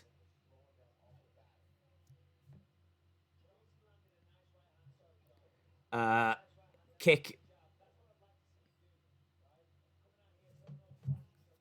Right hand jab coming in by Diakasey. The two collide in the middle. Nice right hand jab. Good movement here by Fiziev. Fiziev, dominant round. The kicks are nasty. Diakasey has got enough to get back into this, though. It's 18 significant strikes to 13. He goes for another kick, but that was a lovely, lovely movement by Fiziev, who managed to get out of the way. He's lunging forward. Diakasey just cannot get his rhythm going. Cannot get his rhythm going. Patrick says he looks like a beast. I agree. Jerry Smith, shout out to you, my friend. We've still got the big 2 fights of the night to come. Nice calf kick coming in. A couple of quick strikes at the top as well. Fiziev looking so good. This will be a massive win for him. This will be a massive win. Yeah, tries to throw in a hook there, Diakasey. Diakasey has got to get going here. You could argue, I mean, definitely down the first round. You could argue he's losing this one. Throwing in a calf kick. He's getting backed up a little bit against the side of the cage. What's the best fight so far? Probably the Pantoja-Askarov fight. I'd say that. Pantoja-Askarov. But the next 2 fights are going to be fire. Next 2 fights is largely what this card is all about. The rest have been prospects. That was great from Fiziev there. He went for a hook, missed it, and because of his momentum, he actually turned it into a back elbow. It was really good.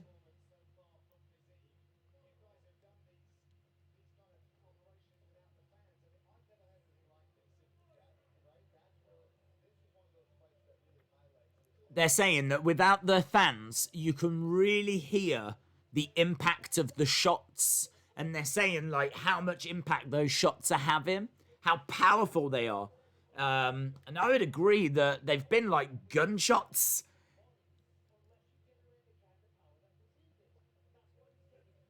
Diakasey needs a finish or it's over. Yeah, he's certainly struggling here. He is a great fighter and he is not out of this. He can find a finish, no doubt about that.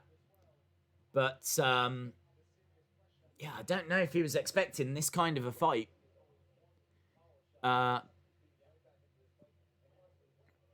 Jab there by Diakasey. Kick still coming in by Fiziev. Nice hook there by Diakasey. Yeah, he is coming back into it. Sean O'Malley says this is a badass fight. Diakasey is trying to find a way through. We're at 37 significant strikes to 28. There's only 9 significant strikes between them.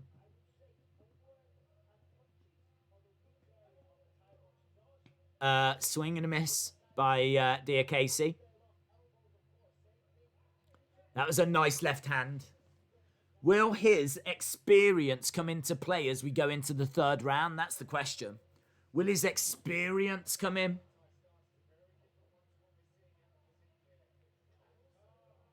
Big kick there by Fiziev, and Diakese firing in an overhand right. We got about 7 seconds left, and for me, this is 2 rounds for Fiziev. Diakese is in real trouble and at real risk of losing this fight. Wow. Too much moolah was on Diakese. There's just so many unknown prospects. I mean, like, Fiziev is coming in with 7-1 record. I mean, he's not even had 10 pro fights.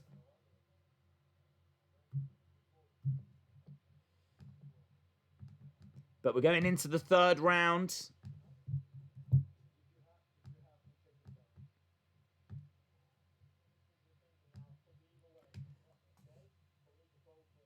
I think they're saying that if you've got to take him down, take him down. So Fiziev's is looking at maybe going for a takedown, getting a bit of control time.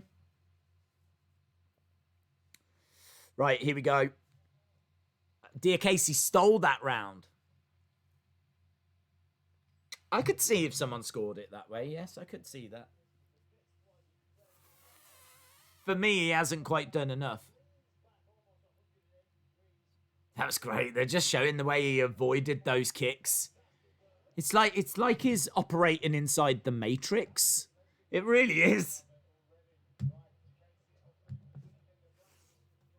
It'll be pretty cruel if Diakese finds a finish in this 3rd. But life is cruel. So let's see what they've got in store for us. Diakese is plus 450. Fiziev is minus 750. He's looking for a few spinning attacks. Diakese is looking for knockouts. Kick to the midsection. Couple of quick jabs by Diakese. Couple of elbow strikes there. Straight down the center. Fizz not losing. I love UFC, says the Hitman. These 2 dudes are bringing some heat. Is that Jim Ross? I think that was Jim Ross. Stepping to the side. Left jab to the middle. Diakese desperately trying to find a way through. We are into the 3rd round. There's only 3 minutes 30 left. This has been an incredible performance by Fiziev. Incredible performance.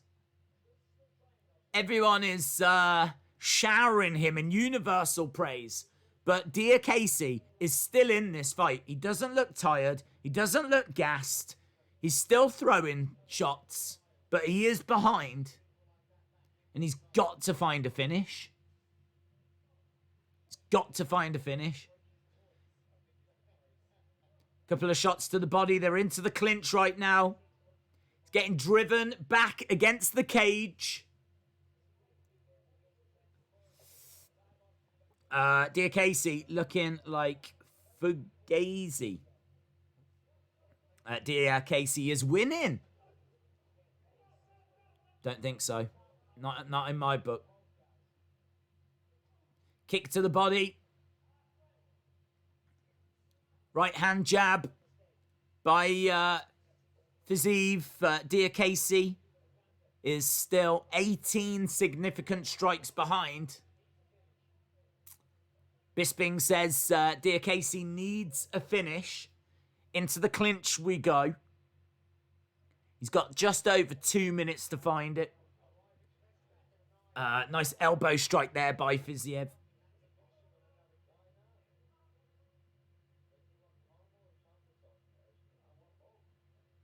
Two minutes left.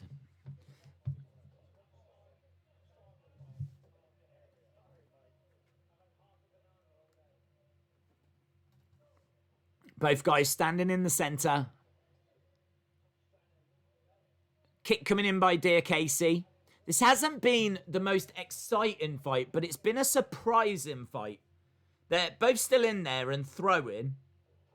Oh, wow! That right hand by Diakese was right on the chin. How Fiziev is still standing is absolutely beyond me. How he took that and is still moving forward is stunning. Man, that right hand was a crashing blow. Wow, that was a big shot. That was a big shot. He really committed to that as well. Oh, he's got to try and find another one with less than a minute to go. Fiziev has got such a chin on him. He took that flush. Spinning attack there by Diakese. Little flurry as well. 1-2, but Fiziev moves out the way. Wow. That was a crushing blow. James the Action Figure Guy, I won't do a video on it. I'll just pin to the comments.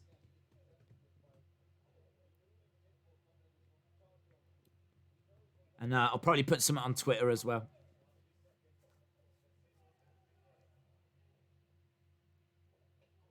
Spinning attack there by Fiziev. I think Fiziev ended the fight, and I'm pretty sure Fiziev is going to get this.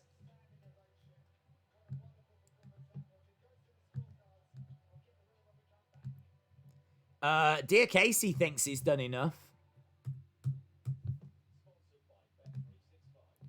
Who have you got? Who have you got?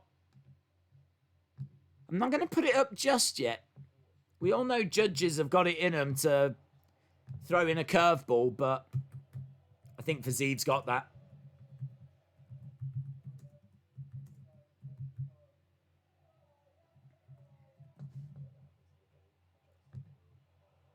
Two, 2-1 Diakese, says Phil.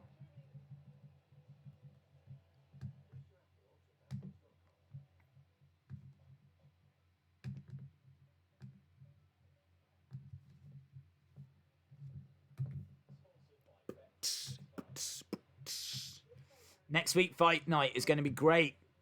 I agree.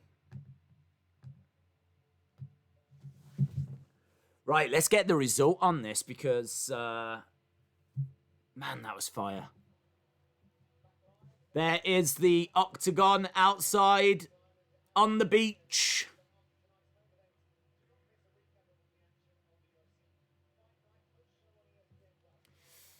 Fizz deserves to win. I agree. Mark 1, 2, and 3. Well, I've just held off scoring it, but I think that Fizz gets it.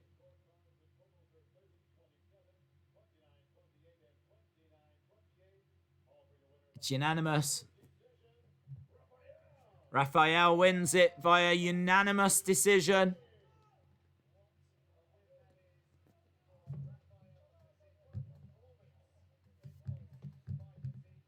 Right.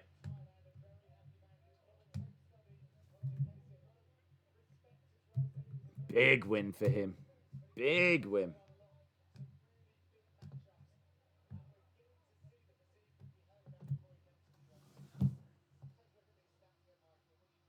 Right. Wow. Let's talk about this next fight, shall we? Jack Hermansson against Kelvin Gastelum. This is in the middleweight division, and it is a pick'em. As of this morning, they were both had the same odds. I can tell you that Hermansson is 20-5. Gastelum is 16-5. This is going to be a great fight. Hermansson has got 2.38 takedown advantage. And he was originally preparing for a fight against Chris Wildman. He can drop his hands after he throws big shots. He does have a reach advantage. He is going to be looking for takedowns. He will throw more, but he is going to be a bit happier if it goes to the ground. Gastelum, he might not have the volume, but he has got the power. He has got a big, big left hand, and he's going to be a little bit quicker with his strikes, is a little bit small for the division, but he's got a great chin, great heart. He can be a little bit ineffective when he's grappling against bigger guys, and that's exactly what Hermansson is. Probably you would say that Gastelum was technically the better fighter, but there's so many different factors here. I mean, one guy's got the power and got the speed, but the other guy has got the slight wrestling advantage, the size advantage. You kind of go, yeah, I really like that about him, but then, but what about that about him? And it's so hard. So hard. I've gone with Hermansson, but I'm not confident with it. Gastelum is taking this fight on 3 weeks' notice. 3 weeks' notice is taking this fight. Hermansson, as we said, he was preparing for Chris Wildman. So Gastelum stepped in on 3 weeks' notice, but he's been mentally preparing for Hermansson like all throughout. So yeah, this is fascinating. This is a big, big co-main event. And then after this, we've got our championship fight. So let me know. Let me know which way are you gonna go with this big co-main event. This co-main event could sit naturally on any Fight Night card or any UFC card. It's number 6 facing number 7 in the middleweight division. Number 6 versus number 7. Delbert says, I believe this fight is going to be a war. I believe as well, my friend. Yes, I believe you. I think Kelvin Gastelum is going to win. They're just talking about next week's show first. We've got 2 fights left. That's all. We've got this big fight and then that championship fight. And they're talking about next week's Whittaker and Till.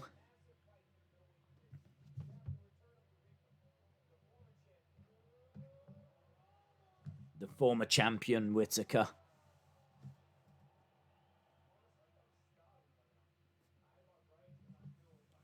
The Reaper.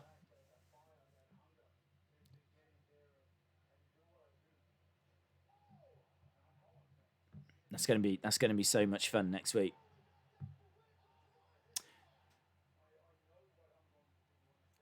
You would think I'm lying, but I assure you I'm not. Gastelum KO.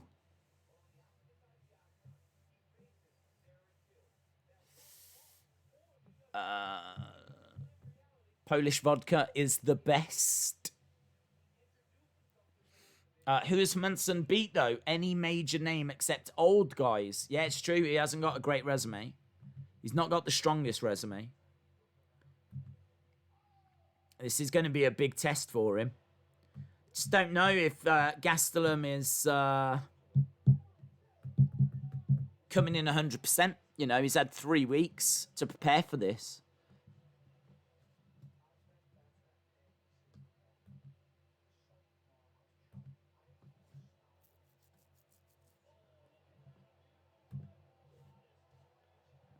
Just seeing a video package for next week.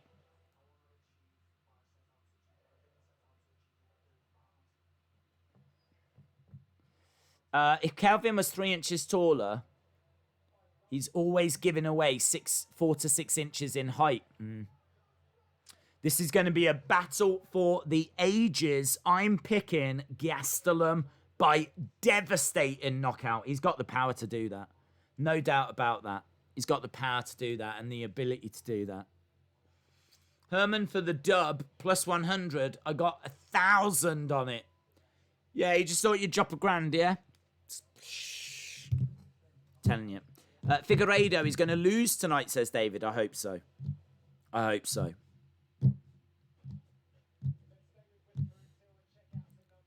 Significant strikes per minute for Whittaker and Till. 4.7 against 2.4. So Whittaker striking more.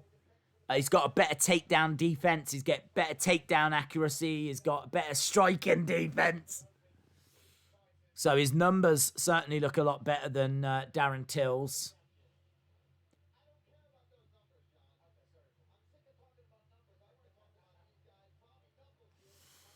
I'm going Hermansson. It's going to be super close. It's going to be super great. 2 fights left. Co-main event in the middleweight. And a Flyweight Championship fight coming up.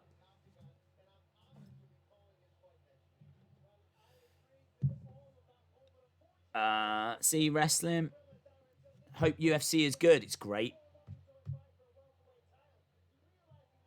And it's about to get greater with this big co-main and tasty title fight. This is going to be a battle for the ages. I agree.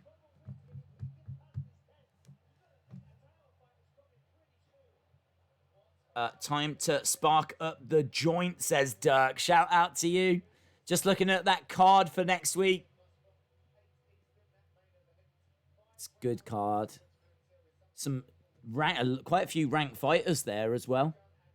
Certainly in that strawweight with Esparza against Rodriguez.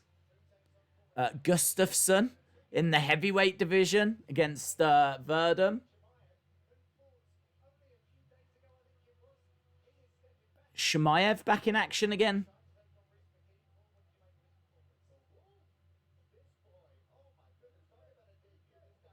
Shemaev, who we only watched the other week. Back in action next weekend. I was definitely into that last match, says General Snotty Notty. Let's go, Hermansson. Well, they are just making us wait a little. They're really putting over next week's show. It is a very good show, so I can understand why. But, yeah, we got 2 more fights to get to.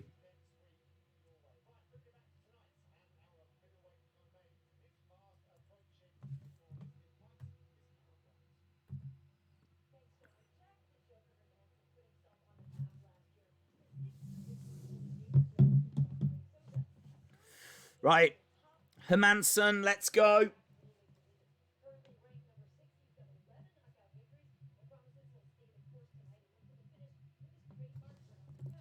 He's going to look for a finish using ground and pound.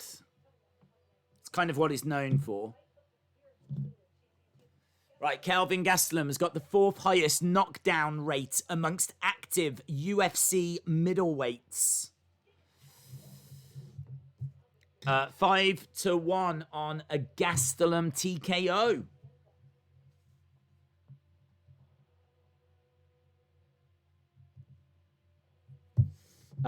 It will be transferred.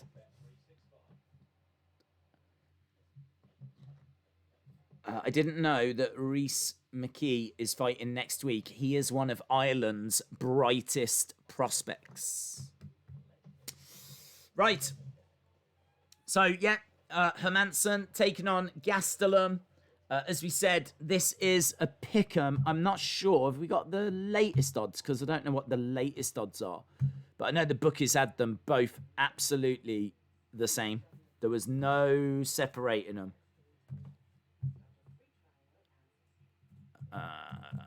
Well, we'll find out in a sec, won't we, thinking about it? Because they'll be doing their ring walks in a second. This is at middleweight 185, as we said. Get your final thoughts in on this one. Who do you think's taking this one? I've gone with Hermansson, but I'm not feeling great about it. Gastelum's got the power to win this, no doubt about it. Either guy can win this. Either guy can win this. The crow is set loose. Amazing. Izzy versus Costa, UFC 253. Yeah, heard that earlier. Someone was mentioning it.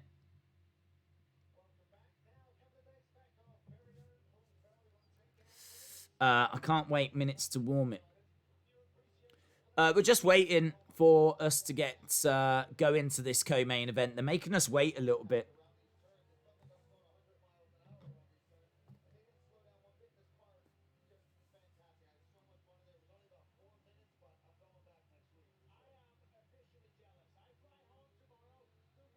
I've got Gastelum. Let's go, baby. Yeah, it's good, man. It's been a decent night. It's been really interesting to have a look at some of those prospects. There's been some upsets tonight. There's been quite a few upsets tonight, actually. And it's been very interesting to see some of those names that are emerging. No doubt about it, the fight that's disappointed me the most is probably Montel Jackson. He was such a prospect. Everyone was talking about that guy, and yeah, for him to kind of come up short was very, very disappointing. I hate seeing those prospects that there's excitement about having setbacks. You know, I mean, you want to see these great fighters coming through. I suppose it makes you appreciate the great fighters we have at the top of the card, like Khabib. You know, you just don't get fighters like that coming through all the time. So, yeah, that was disappointing, but we turn our attention away from prospects, and we turn our attention now to established fighters. And these are two very established fighters in the middleweight division. Hermansson taking on Gastelum. And whoever wins this is going to be right up there. Right up there. Hermansson is ranked 6th. Gastelum is ranked 7th. Whoever wins this, you know, they're going to be looking for top 5. Obviously, this is the division where Israel Adesanya is the champ. Ahead of them, you've got Darren Till, who's in action next week. Yoel Romero, Jared Cannonier, Paulo Costa, and Robert Whittaker, who is in action next week as well. So it's not a bad little division, this. Not a bad division at all. Holly Holm has got a TikTok. She's in action soon, isn't she? Is Holly Holm on UFC 252? When is she in action? She's in action real soon. She's in action real soon. No, she's on a Fight Night card. She's on the Fight Night just before UFC 252. So on Saturday, the 1st of August, we have got a main event featuring Holly Holm. Holly Holm against Aldana. Shabazian in action as well against Derek Brunson. That's going to be our Fight Night after Whittaker Till. And then we are working our way towards UFC 252 with that big main event of Stipe Miocic against Daniel Cormier.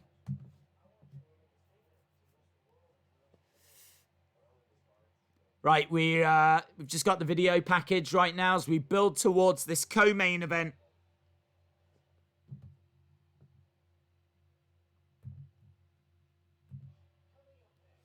Coming up next.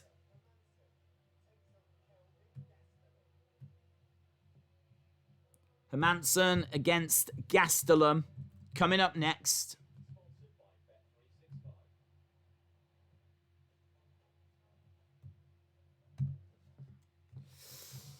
We want some streams about either. No, I did one. That was enough for me. I didn't need any others.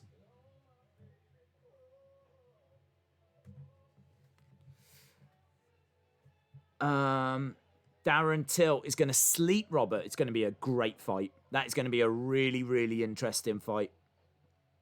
When's the fight going to start? ESPN getting all the adverts in. I know the proper made us wait, haven't they? Between these fights, between that last fight, that Dear Casey fight, and this one. I've watched them going around the F1 track. I've seen an advert for next week's show. I've had a video package for this next. It's like, man, come on. They do make you wait. Sometimes they really do make you wait. But this is going to be worth waiting for.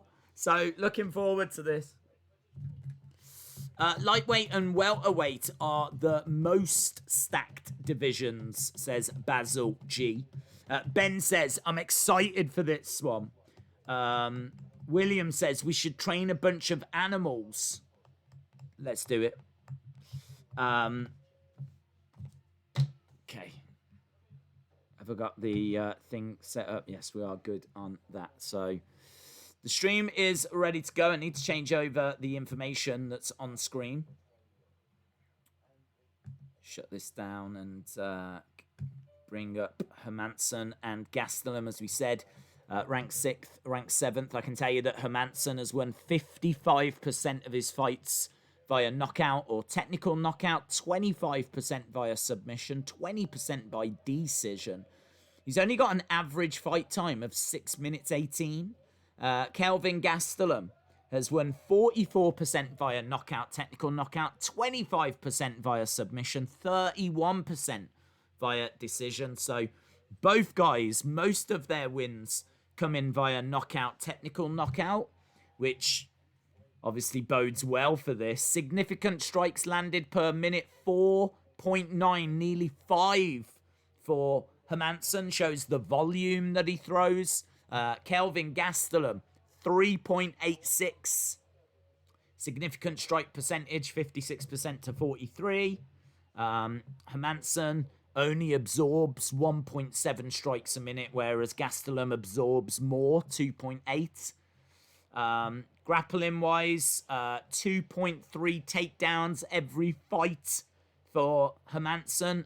Not even one takedown every fight for Kelvin Gastelum. And submission average of 0.89 for Hermansson and 0.18 for Gastelum. So the numbers looking pretty good for Hermansson, but the point was made earlier. Who has he faced? He hasn't got the strongest resume. So this however you carve this up, this is close. Jack Hermansson from Sweden taking on Kelvin Gastelum from the United States. Hermansson coming in with a 6-inch reach advantage. Ring walks have been done. Both guys are inside the octagon. Look at that 6-inch reach advantage. That is monstrous. That is absolutely monstrous. That is significant. Where you've got an inch or two, there's nothing in that, but 6-inch reach advantage. Gastelum is going to overwhelm him with pressure. Could happen. Absolutely could happen.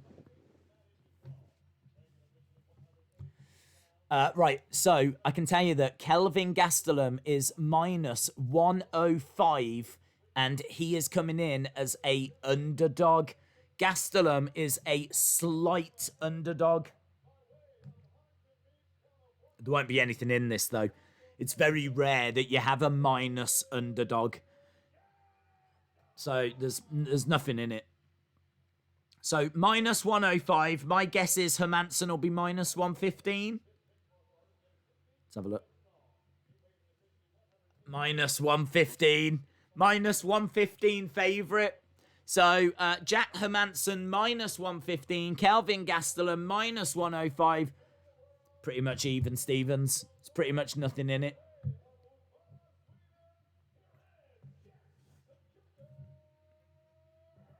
Jack the Joker Hermansson.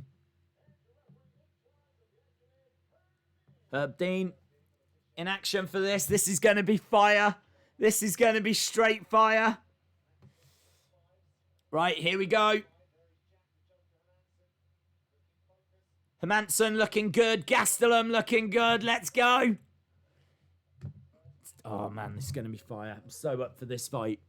Hermansson going for a oblique kick. Looking for a kick to the body. Gastelum trying to grab the leg. He's already got Hermansson backed against the cage a little bit here. Gastelum standing his ground in the centre. Hermansson on the outside. Nice calf kicks coming in. Hermansson firing in those kicks. So he's getting a lot of joy with kicks. Nice takedown there by Gastelum.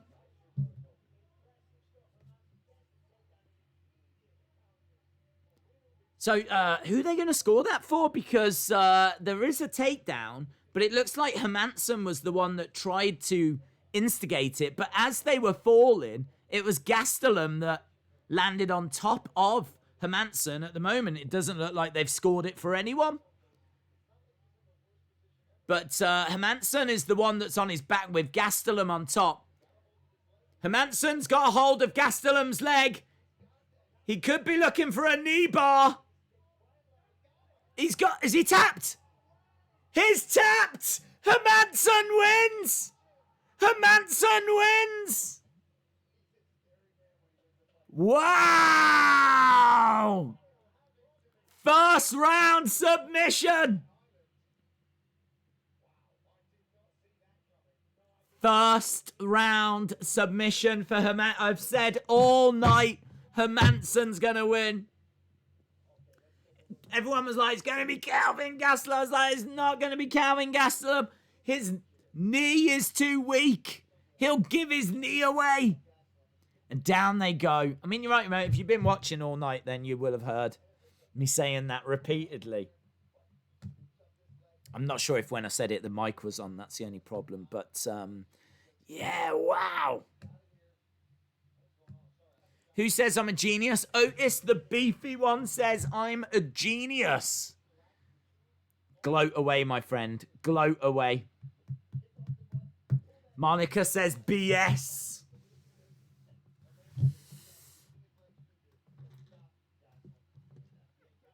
That was amazing. That was amazing. I was hoping for a war. I mean, I wanted it to go longer than that, of course. But now Hermansson has got a big name on his record.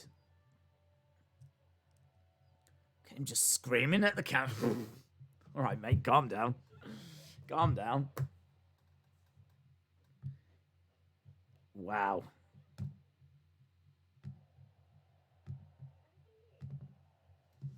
Trying for that knee bar. Gets a heel hook and big submission win.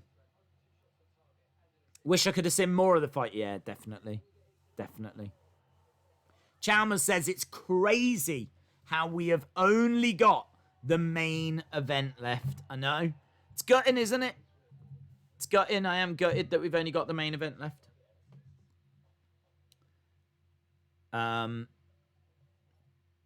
But yeah, we've got main event coming up.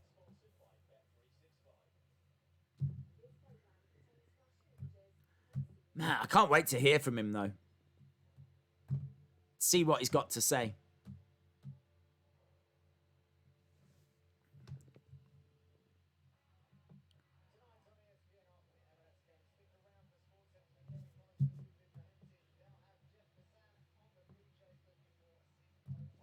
Hopefully that main event goes long. Benavidez to win the main event. I hope so. Now we'll get 20 minutes of commentating and promotion. Yes. Next bet is going to be 400 euros. Go for it, Leonardo. Go for it.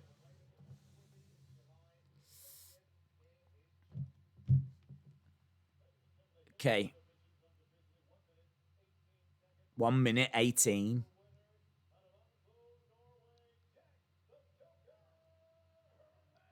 Jack the Joker Hermansson getting the submission victory in 1 minute 18. That's it. It is a statement. Hermansson, you just made the list. Who have you got for the main event? Main event, Figueiredo and Benavidez. Figueiredo, Benavidez is our main event. This is for a title. Title fight time. They did this match before. Figueiredo won. I've gone with Figueiredo again. I want Benavidez, so I've got no problems. No problems at all if Benavidez picks up the win here. I have no issue. I hope he does. I just have to judge it on the first fight. And even though Benavidez looked good in that first fight, he lost. He still lost. And it was only in February.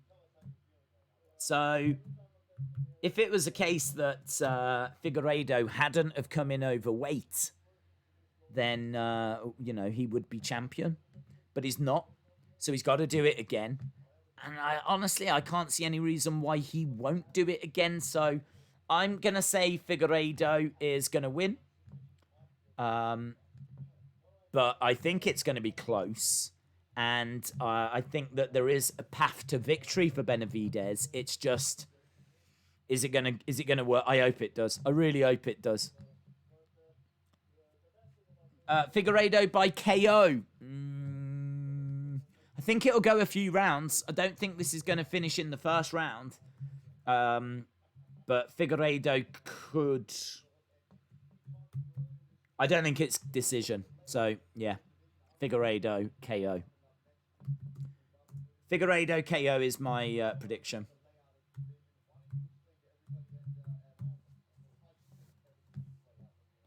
So...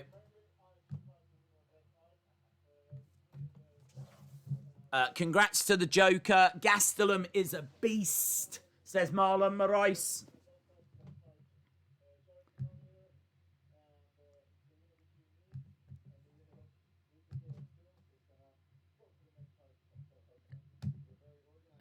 There we go. So, number 1 against number 2. Deliveson Figueiredo has gotten a record of 18-1. Joseph Benavidez has a record of 28-6. Figueiredo is got the 3-inch reach advantage and 2-inch leg reach advantage. Figueiredo has got 50% knockout, technical knockout. That's how he gets his wins. 33% by submission. Only 17% goes to decision. Benavidez, most of his fights go to decision. Not majority, only 39%. Both guys have got an average fight time of 12 minutes. So I think it's fair to assume that, second, third round on this one. Of course, this is potentially a 5-round fight. This could go on for 25 minutes if it does go to decision. And if it does go to decision, then that's going to be very interesting, and it's going to play into Benavidez's hands. I think if it goes to decision, there's a great chance that Benavidez is going to get it, so I'd love for him to get it. He's come close so many times, but just can't get the job done. But he's back now. He's got the most knockouts in UFC Flyweight history. He competed for the title when the Flyweight division was first created. Always played second fiddle to Demetrius Johnson. He faced him a couple of times and he lost both times. And then Henry Cejudo came in and got the title. Before Benavidez had a chance to have a go at Cejudo forfeited the belt. So tonight we will crown the 3rd UFC Flyweight Champion. Figueiredo should be that champion. He won this fight the first time these two met at the start of the year. Benavidez has got another opportunity. Figueiredo came in overweight that first time, which is why he doesn't have the belt right now. He's coming on weight this time, so whoever gets it takes home the title. Let me know who you got. Who do you want? This is a big fight. Big fight. It's not often that you get title fights on fight nights. They tend to save it for like the big cards, but the big card we just had the other week already had 3 title fights on it. It didn't need 4.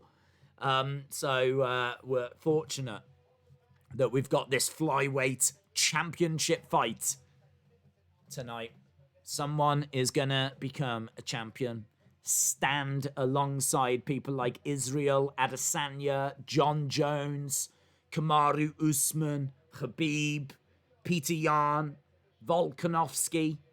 Someone is going to be joining that list. So here we go on the Yas Island, Fight Island, Abu Dhabi, Figueiredo versus Benavidez 2 for the UFC Flyweight Championship.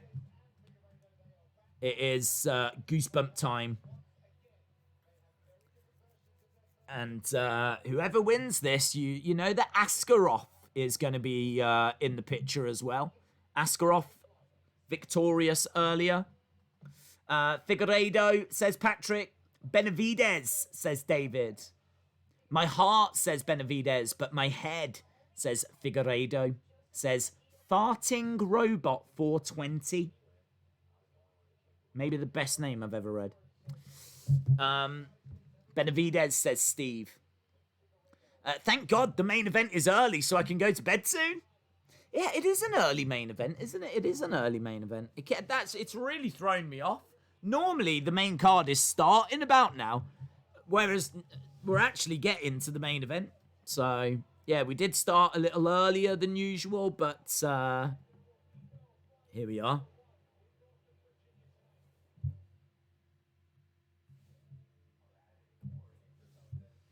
Benavidez has worked hard for a long time. He deserves this.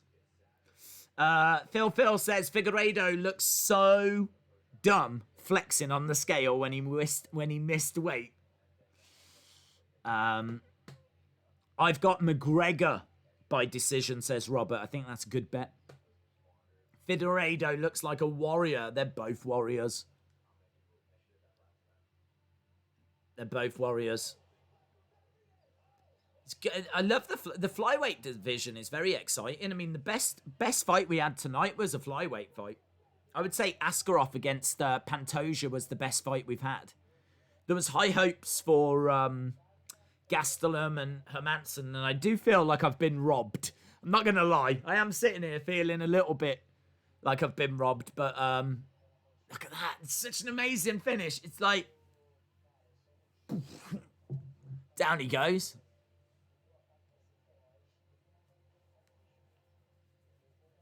Figueiredo will know exactly what he needs to do. I hope it goes a distance, yeah. Days, check my question above. What match do you think will main event Extreme Rules? Probably the eye for an eye. I don't know how you would do anything after that. Let's go Benavidez, says Chris. Figueiredo, please. You're not ordering food. Can I have a Figueiredo, please? Thank you. Yes. Yeah, we'll have some bread. We'll have some bread. Right, we've got the video package just coming to an end. Who is gonna walk out with a belt?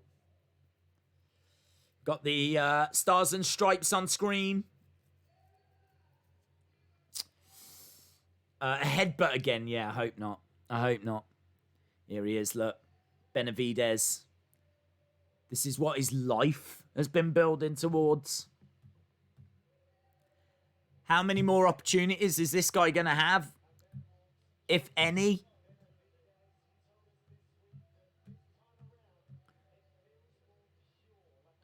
This time around, it feels more pure. Do you know, he has got a win over Henry Cejudo. He's beaten Henry Cejudo, Benavidez, but it was in 2016, and he didn't have the belt.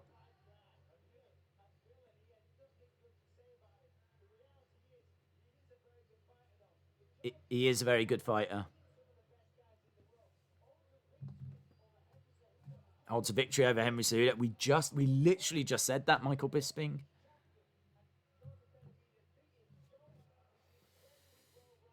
So Figueiredo winning round 2, ground and pound, 1 minute 54. Took place February, earlier this year.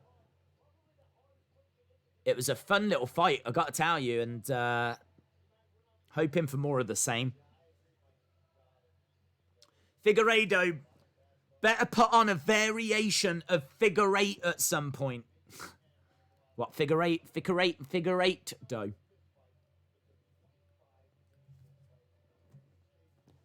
Do you like the figure 4? Yeah, but what about the figure 8, dough?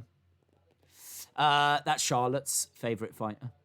Joseph Benavidez second most significant strikes in UFC flyweight history, 760. 8 wins by knockout, 9 wins by submission. He would probably trade it all for a win. In fact, he would definitely trade it all for a win tonight. Deep breath as Benavidez steps inside the octagon. Isn't it cool that tonight's show is being main evented by the flyweights, right? Obviously, the title's on the line, but the flyweight division, I mean, it's £125. If you think about WWE, for those that watch WWE, and how the smaller guys are treated, it's a freaking disgrace. It's an absolute disgrace.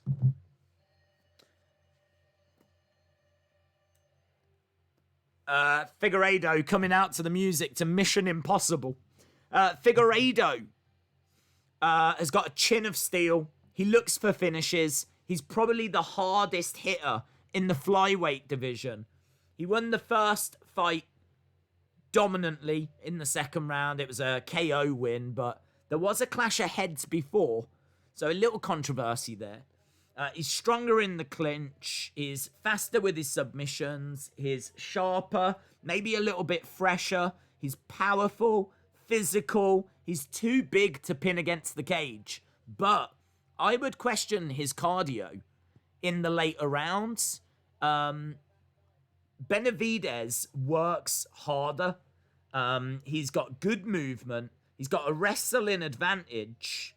But he looked good in the first round of that first fight, actually. The thing for Benavidez is he needs to stick and move. He needs to stick and move. He needs to come in with his shots, get out, just keep points win for Benavidez. That's what he's going to need here. If this was 3 rounds, I would feel confident. 5 rounds, not so confident. Not so confident. He's going to have to work so hard to get this win, because Figueiredo has got the power. He's on a 3-fight win streak, Figueiredo, and one of those victories is against Benavidez, as we said. 3rd highest striking accuracy in UFC flyweight history, 52.5%. James, the action figure guy, no. I did mention this earlier. I'll put some up on Twitter, and I will post the results in the comments section of that video. Figueiredo is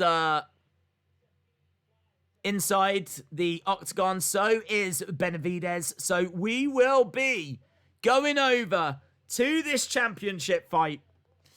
Chris says, let's go Benavidez. William says, me and Triple T won them all. Congratulations to you, my friend. We are about to find out who is the best.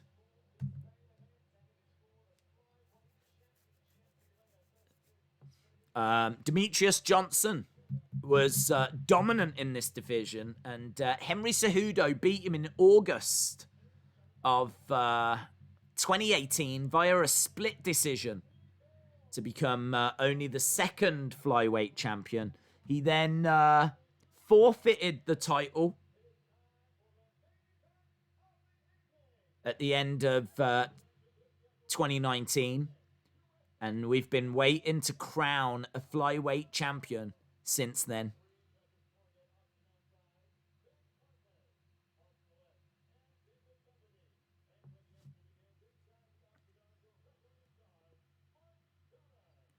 Mark Goddard is the ref for this one. This is for, would you ever go into a cage? I'd love to. Love to have a look around.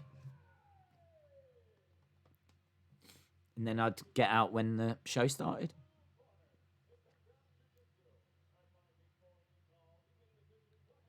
Joseph Benavidez is a plus 200 underdog.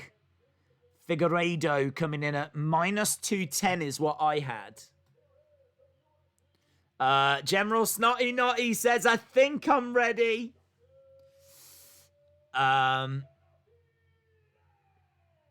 this is exciting.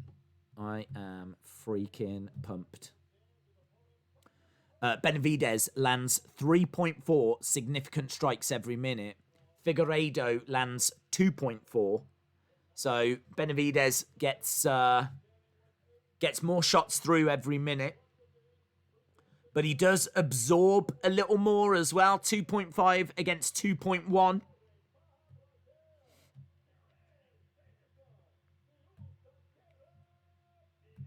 All right, Figueiredo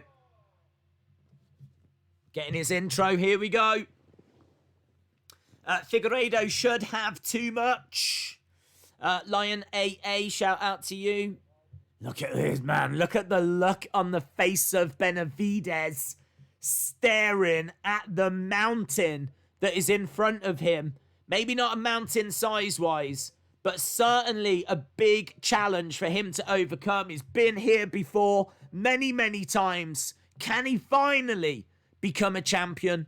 Can he finally get that belt? Tommy with T, shout out to you, my friend. Thank you for the support. We are underway with this championship fight. Good luck, Joe, says Daniel Cormier. Let's go, Joe Jitsu. So, Figueiredo standing his ground in the center. Benavidez on the outside. This is it. He did look good in the first round. So, Tommy with T, shout out to you, my friend. Thank you for the support. Thank you to everyone that's joining us. This is for the UFC Flyweight Championship. Figueiredo catching Benavidez on the side of the head. He goes down, but he's certainly not out of it. But that's a big moment for Figueiredo. He's on top of Benavidez. Benavidez is trying to get up to his feet, but he did get caught. He did get put down. Figueiredo smashing him with elbow strikes. Now he's managed to get what looks to be a rear naked choke. Benavidez. Oh, it looks like it's in. He's not going to want to tap. He is not going to want to tap. And I think he's managed to survive that, but surviving is all he's doing right now. Benavidez in a whole world of trouble. I don't think he'll tap. This is hard, but is seemingly managing to get out. He keeps surviving. But wow, that is going to have really set him back. That's a big strike that's put him down. Figueiredo now just constantly choking, and that is a nasty choke. That is a tight choke. That is a tight choke. Benavidez, though. How is he surviving? How is Benavidez surviving this? He will not tap. I think he'll sooner have his head ripped off than tap here. Joe Benavidez blocking more attempts, but the heart of this man. Benavidez, I don't know what he's going to have left in the tank. I don't know what he's going to have left in the tank here. But wow, halfway through, that is incredible. Benavidez, both guys standing again. Benavidez needs to get himself back. He needs to go. Coming in with a few strikes. How Benavidez is still in this fight. How he's on his feet. He is having to use all of his heart, all of his experience. Dig deeper than a lot of fighters have ever had to dig. It's incredible scenes in this main event. Look at that flurry by Benavidez!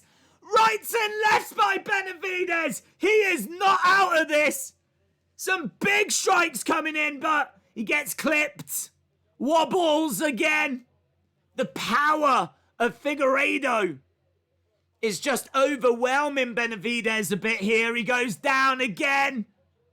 It's just a bad round, man. He needs to get out of this round.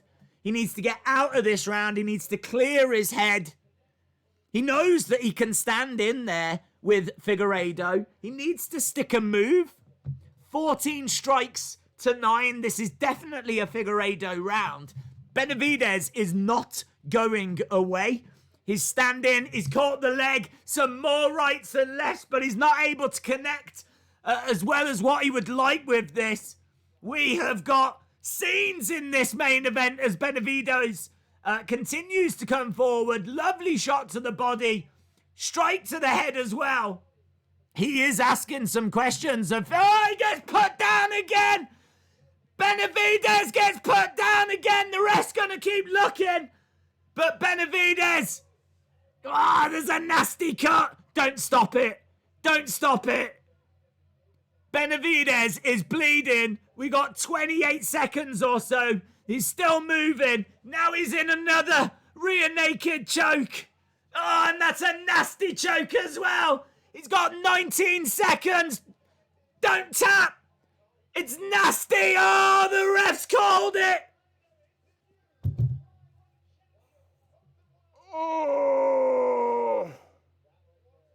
He's out. Benavidez is out. Benavidez wouldn't tap. I'm gutted.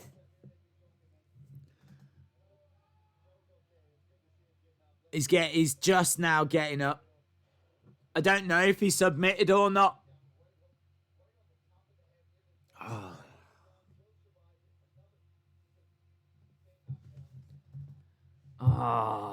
It's heartbreaking. It's heartbreaking. My heart is broken. He wasn't going to tap. I mean, look at how tight these are. I don't know how he got out of it. Adam Pounds, shout out to you, my friend. Shout out to you. Forearm strikes just raining down. I mean, the blood and everything. Benavidez. Look how tight it is. His face is already covered in blood. Marked with blood. But I think he goes out, and as soon as he starts to go, the ref comes in. I mean, the ref didn't have an option. There was nothing that he could do.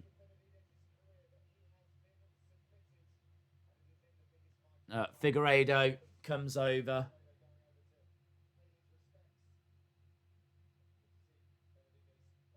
That's classy from Figueiredo, man. That is classy. Benavidez is sat on a stool, head in his hands. Figueiredo has come over, is down on his knees, and Figueiredo is in tears. He's very emotional, Figueiredo, and as you can imagine, because he will now finally get that championship belt. I mean, he won this fight back in February.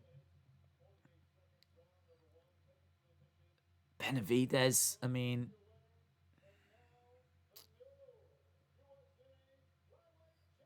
And there's Dana White with that championship bout. Figueiredo is...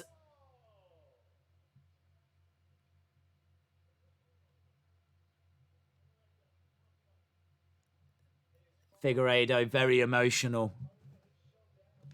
The flyweight division is done.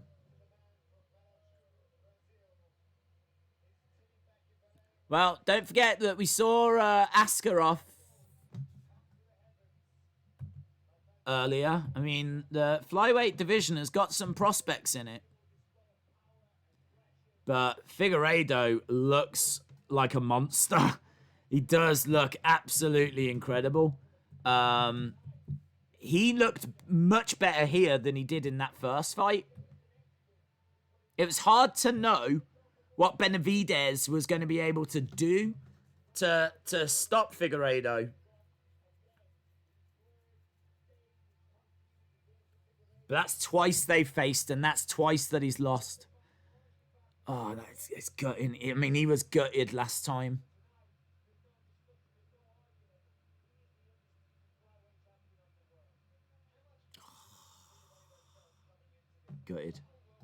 Gutted. 5-0 main card, 9-3 overall. Wow, you was on fire with your predictions. That was a quick main event. It was. Do you know what? This card had a lot of prospects, but it had a couple of really great fights at the top of the card. Both of those great fights have ended in the first round. So there is a degree of feeling a little bit robbed. There is a degree of feeling a little bit robbed, but man, I mean that was the best round that we saw all night. It's just gutting though, isn't it? There's no two ways about it. It's just gutting. But we've got a new champion. He's got the UFC Flyweight Championship around his waist.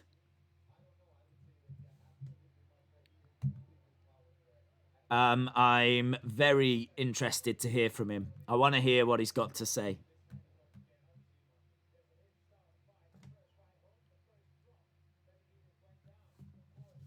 A brutal finish by Figueiredo. Yeah, it was a brutal round by Figueiredo. Derek Brunson says that's a vicious flyweight, if ever I've seen one. Figueiredo crushed him, says Ben Askren. Henry Cejudo needs to come. He's trying to come back. He wants to face Volkanovski. Henry Cejudo is desperate to face Volkanovski. I don't think he'd be bothered by Figueiredo. This guy belongs in the bantamweight division. He's an amazing fighter. He's great. Man, he is scary. Wrestling Days fan, shout out to you. Right, we're going to hear from him now. I know he doesn't speak English, so we might need a translator. Days, did you see when his eyes started rolling back? I didn't. No, I didn't see that. Cormier says, Figueiredo is the man. Holy cow, the dude is the real deal.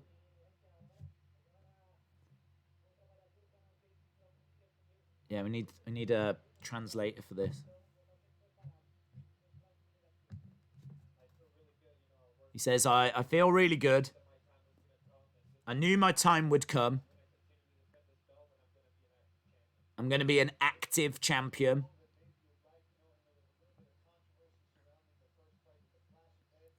Little bit of controversy around the first fight. There was, but I mean, wow, he looked so good in this fight compared to that first fight. That first round, I think you would have give it to Benavidez.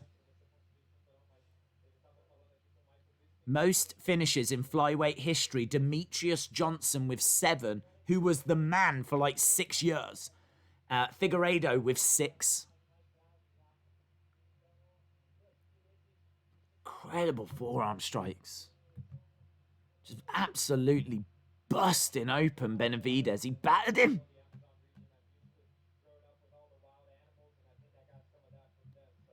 He says he's used to growing up with the wild animals, so he thinks he got some of that wildness from them. Figueiredo never faced Demetrius Johnson. Also never faced Henry Cejudo. So it's hard to know how he compares. But he's already beaten Pantoja. He's beaten Tim Elliott. He's beaten Benavidez twice. It would be fun to see him against Askarov. That's got to be in the works. Askarov against this guy.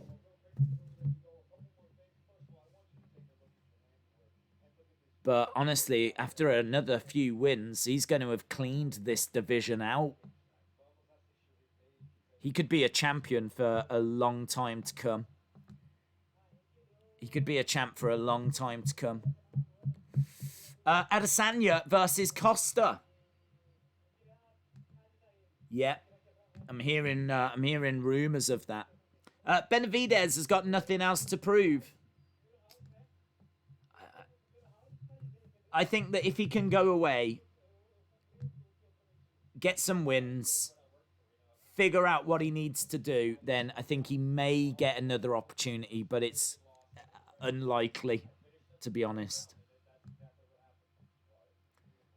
4 minutes 48. He was Benavidez was only 12 seconds away from seeing out that round. He was only 12 seconds away. That is gutting.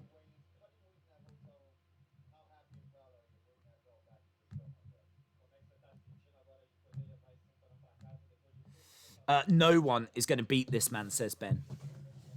Benavidez lost. He did. He lost in the first round, 4 minutes 48. He was battered. He got caught early, knocked down. Whilst he was down, he got put into a couple of rear naked chokes. He survived all of that. They got back up to their feet. He was put down again. It was an incredible performance from Figueiredo. Incredible. Monica says, I think Benavidez can come back from this. It's official for September 19th. I haven't seen it made official, no, but there's been a lot of people talking about it tonight, so I believe that it is official.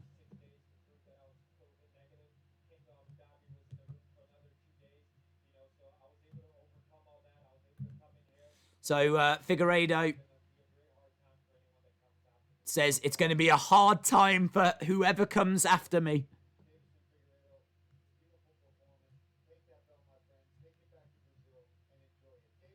Take your belt, take it back to Brazil and enjoy it. I would give a pound of flesh to see him fight Henry Cejudo. That would be a great fight, wouldn't it? That would be a big fight. If they could get that to work. If they could do Henry Cejudo against him, that's probably the biggest fight that you can do.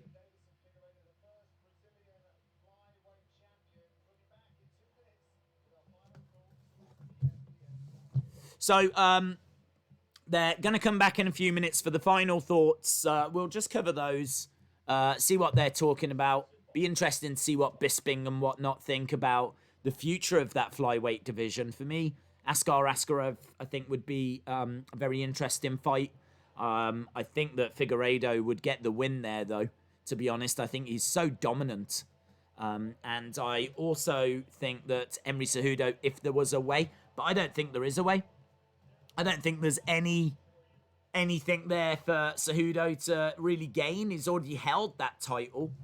What he wants is a title that in a division that is not held. So he wants Volkanovski.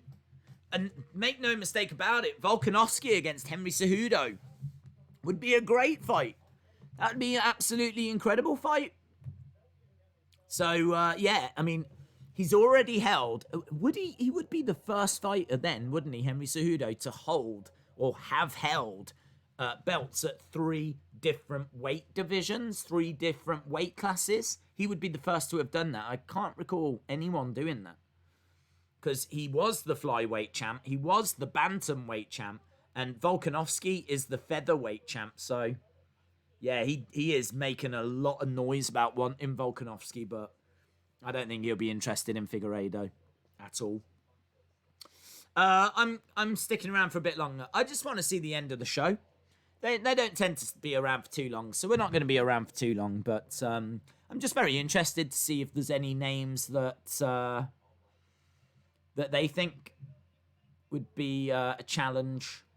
I mean, Brandon Moreno is at number 3. Pantoja's at 4, but Figueiredo has already beaten Pantoja. I don't think he's ever faced Moreno, but I'm not sure that Moreno is going to prove any problem. I can't see any problems for him in that flyweight division. I think he's going to absolutely dominate. I mean, he's 32 years old, so realistically, he'll dominate for a few years. But yeah, I mean, he's not in his 20s or anything. So Cejudo would beat Volkanovski, says Joseph. Wrestling Days fan, shout out to you. At least we can say that the last judge didn't screw us over. No. Texas Ranger fan 18, shout out to you. Okay.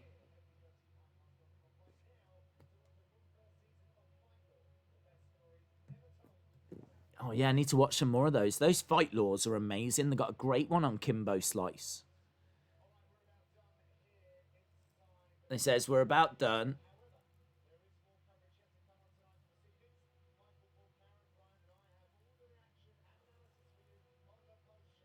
Understand? They just said we'll give you our final thoughts. But now we've just come back from the commercial break. And they're ending. I don't even know if BT Sport has got the post show, so I might not even be able to get the final thoughts that I was promised. They just said stick around for our final thoughts. So you wait for a break, you go back for them to show you the octagon and go, well, that's it for tonight's show. The post show is coming up now on ESPN. But I'm not watching on ESPN. I'm watching on BT Sport. I don't know if I'm gonna get those. I might never know. I might never know what gets said. I'm heading off now. General Snotty Notty, I think we're done anyway. The show has just finished, even though we were promised. Even though we were promised some thoughts. Sepsi says it was a good program. Yeah, it's just a shame that those last two fights. That's all. It's just a shame about those last two fights. I really thought that we were gonna get like longer co-main event and longer main event, but that was absolute domination by Figueiredo, and man, I do feel sorry for Benavidez. This doesn't feel like the end. I know, yeah, it's early, isn't it? It's early. It doesn't feel like the end, I know. All I'm going to do is I'm going to wait and see if BT Sport have got those ESPN comment things, like the post show, but I don't think they do, so I think we're pretty much done. Get your final thoughts in then. Get your final thoughts about the show. What did you enjoy? What didn't you enjoy? Did anyone catch your eye? Was there anything that you saw that you thought was tasty? Feel free to get your final thoughts in. I do want to say a big thank you to everyone that joined us tonight, because it's just great that we've got such a vibrant UFC community, you know. And obviously next week we do have that Whittaker Till show coming, and that's going to be a war. That's going to be a war. No worries, Texas Range fan. Shout out to you. Isn't the post stuff on YouTube? They do have the post-fight conference, press conferences, but no, I was more interested to see what like Bisping had to say, and I don't think they have that on YouTube. Although, what have I got here? What's this? Something to do with the UFC. But I don't think it is anything. It's over now and I don't know what to do with my life. Hayden says 8 out of 10. I'm still shocked by Montel. I thought he had it same. Same. Is there UFC next week? Yes, next Saturday. Isn't the post-fight on YouTube? I think we answered that. I don't think so. They are live on the UFC YouTube channel. Okay, hang on. Let me have a look. If it's Bisping, I really do genuinely want to see what Bisping's got to say. It's the press conference.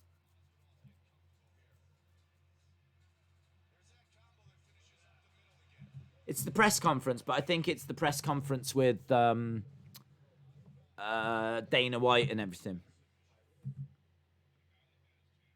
Yeah, it's Dana White. I mean, it's interesting.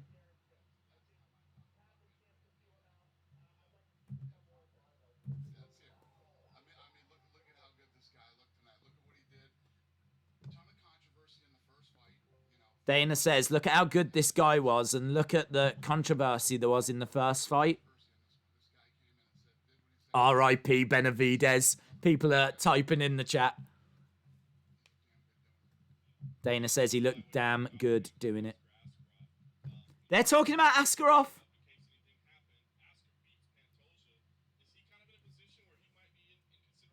Okay, this is actually interesting. Oh, brilliant. Dana says, I don't know.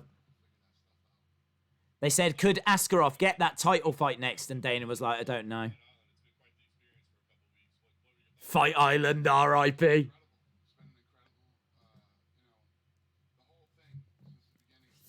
That's the post-fight, it is, yeah. I was hoping to, like, get the the panel, but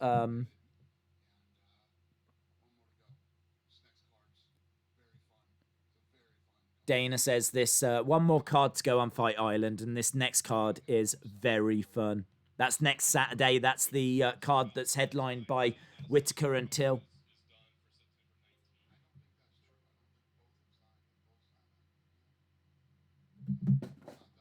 Dana says that Costa and Adesanya is not done. So there we go. Everyone's saying that Costa Adesanya for September's done. Dana White has just said they haven't both signed. I'm sure they're going to try and get it, but this is so interesting. Dave's found himself. I have found myself. The post show is on there. Oh, what? Why am I watching Dana then? Stupid Dana. How have they got two?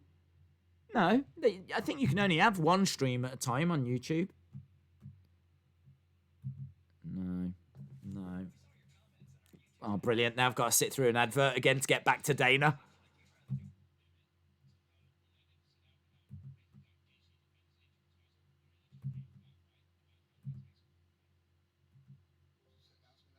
Dana seems very uninterested here.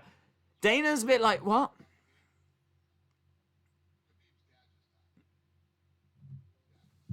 I want more Fight Island, says Chalmers.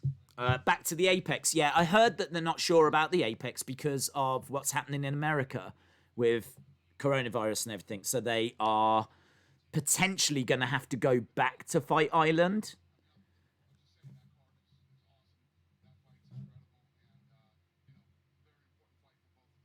Dana says next week's fight is very important for Whittaker and Till, and he's looking forward to it.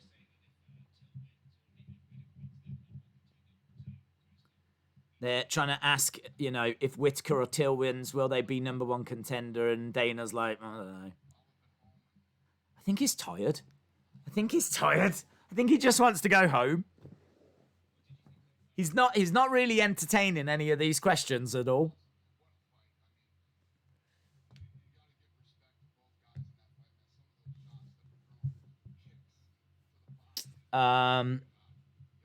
Yeah, Chalmers, shout out to you. I didn't think Fight Island would happen, but I've got to say it's been very impressive. They should go again in September. I agree. I think it has been brilliant. I think it has been really enjoyable.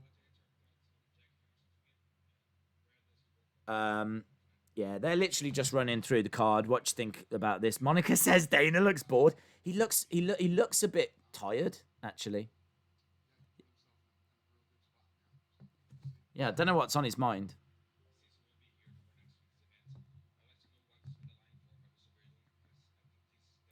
Do you know what Tonight Show had a severe lack of? And as soon as I say it, you're going to go, yes, you're right. You're absolutely right. I can't believe that we haven't spoken about this earlier. Tonight's card had a severe shortage of Amanda Hebus. There was not enough Amanda Hebus on this show. It needed just every show now needs a shot in the crowd. I don't even care if it's the same clip, right? And she's not actually there. But it could just be like a running meme where they just show a shot in the crowd and she's there and she's like, ah! It needed more Amanda Hebus. Although she might be on her way home now. But they could have just played the clip from Wednesday. Amanda Hebus gets mentioned! Yes! How big is Amanda Hebus now? Huge!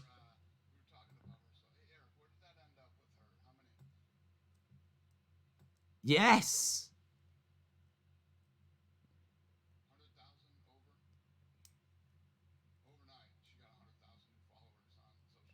She got 100,000 new followers on social media.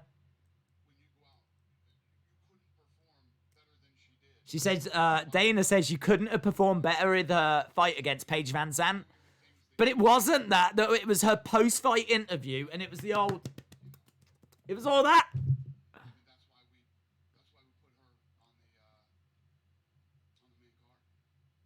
Gotta get it back, man. Yeah, what's next for her? She wants to fight again.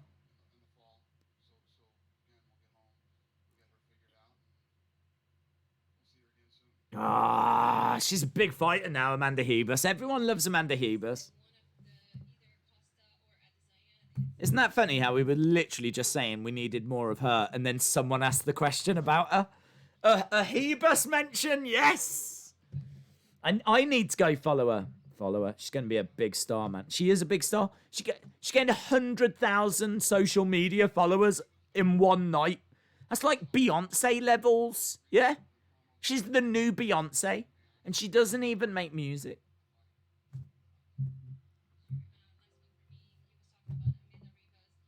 Amanda Hebus again! She wants to fight Esparza or Rodriguez, who is that on Saturday? Dana says that's a big jump. That's next week. So Hebus could face the winner of next week's fight. Oh, Dana's being all boring. Dana's being all like, we'll go back to the office and we'll talk about it.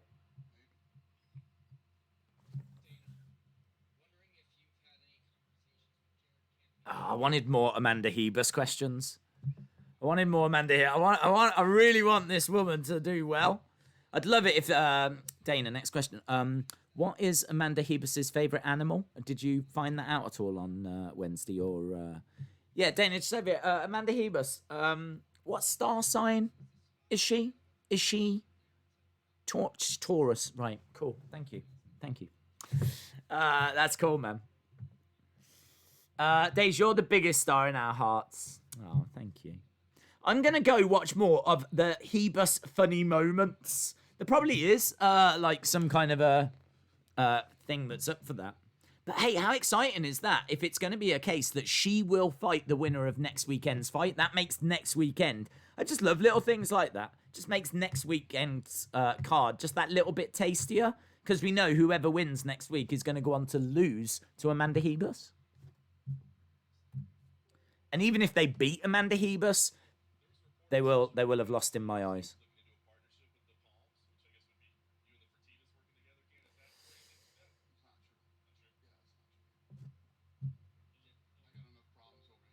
Dana says, I've got enough problems over here. It does seem like he's got problems. Hall of Fame, a UFC Hall of Fame, like a physical place. I know they've got the Hall of Fame, but they haven't got a physical place. That would be amazing. Oh, how much would you love to go to that? And they could have like loads of artifacts and maybe Amanda Hebus could be there, and you could, do you know what I mean? You could like have your picture with her. You'd be like, it'd be amazing.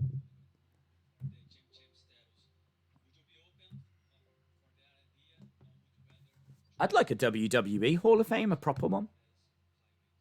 They were going to do that. They were going to open one in Universal Studios down in Florida.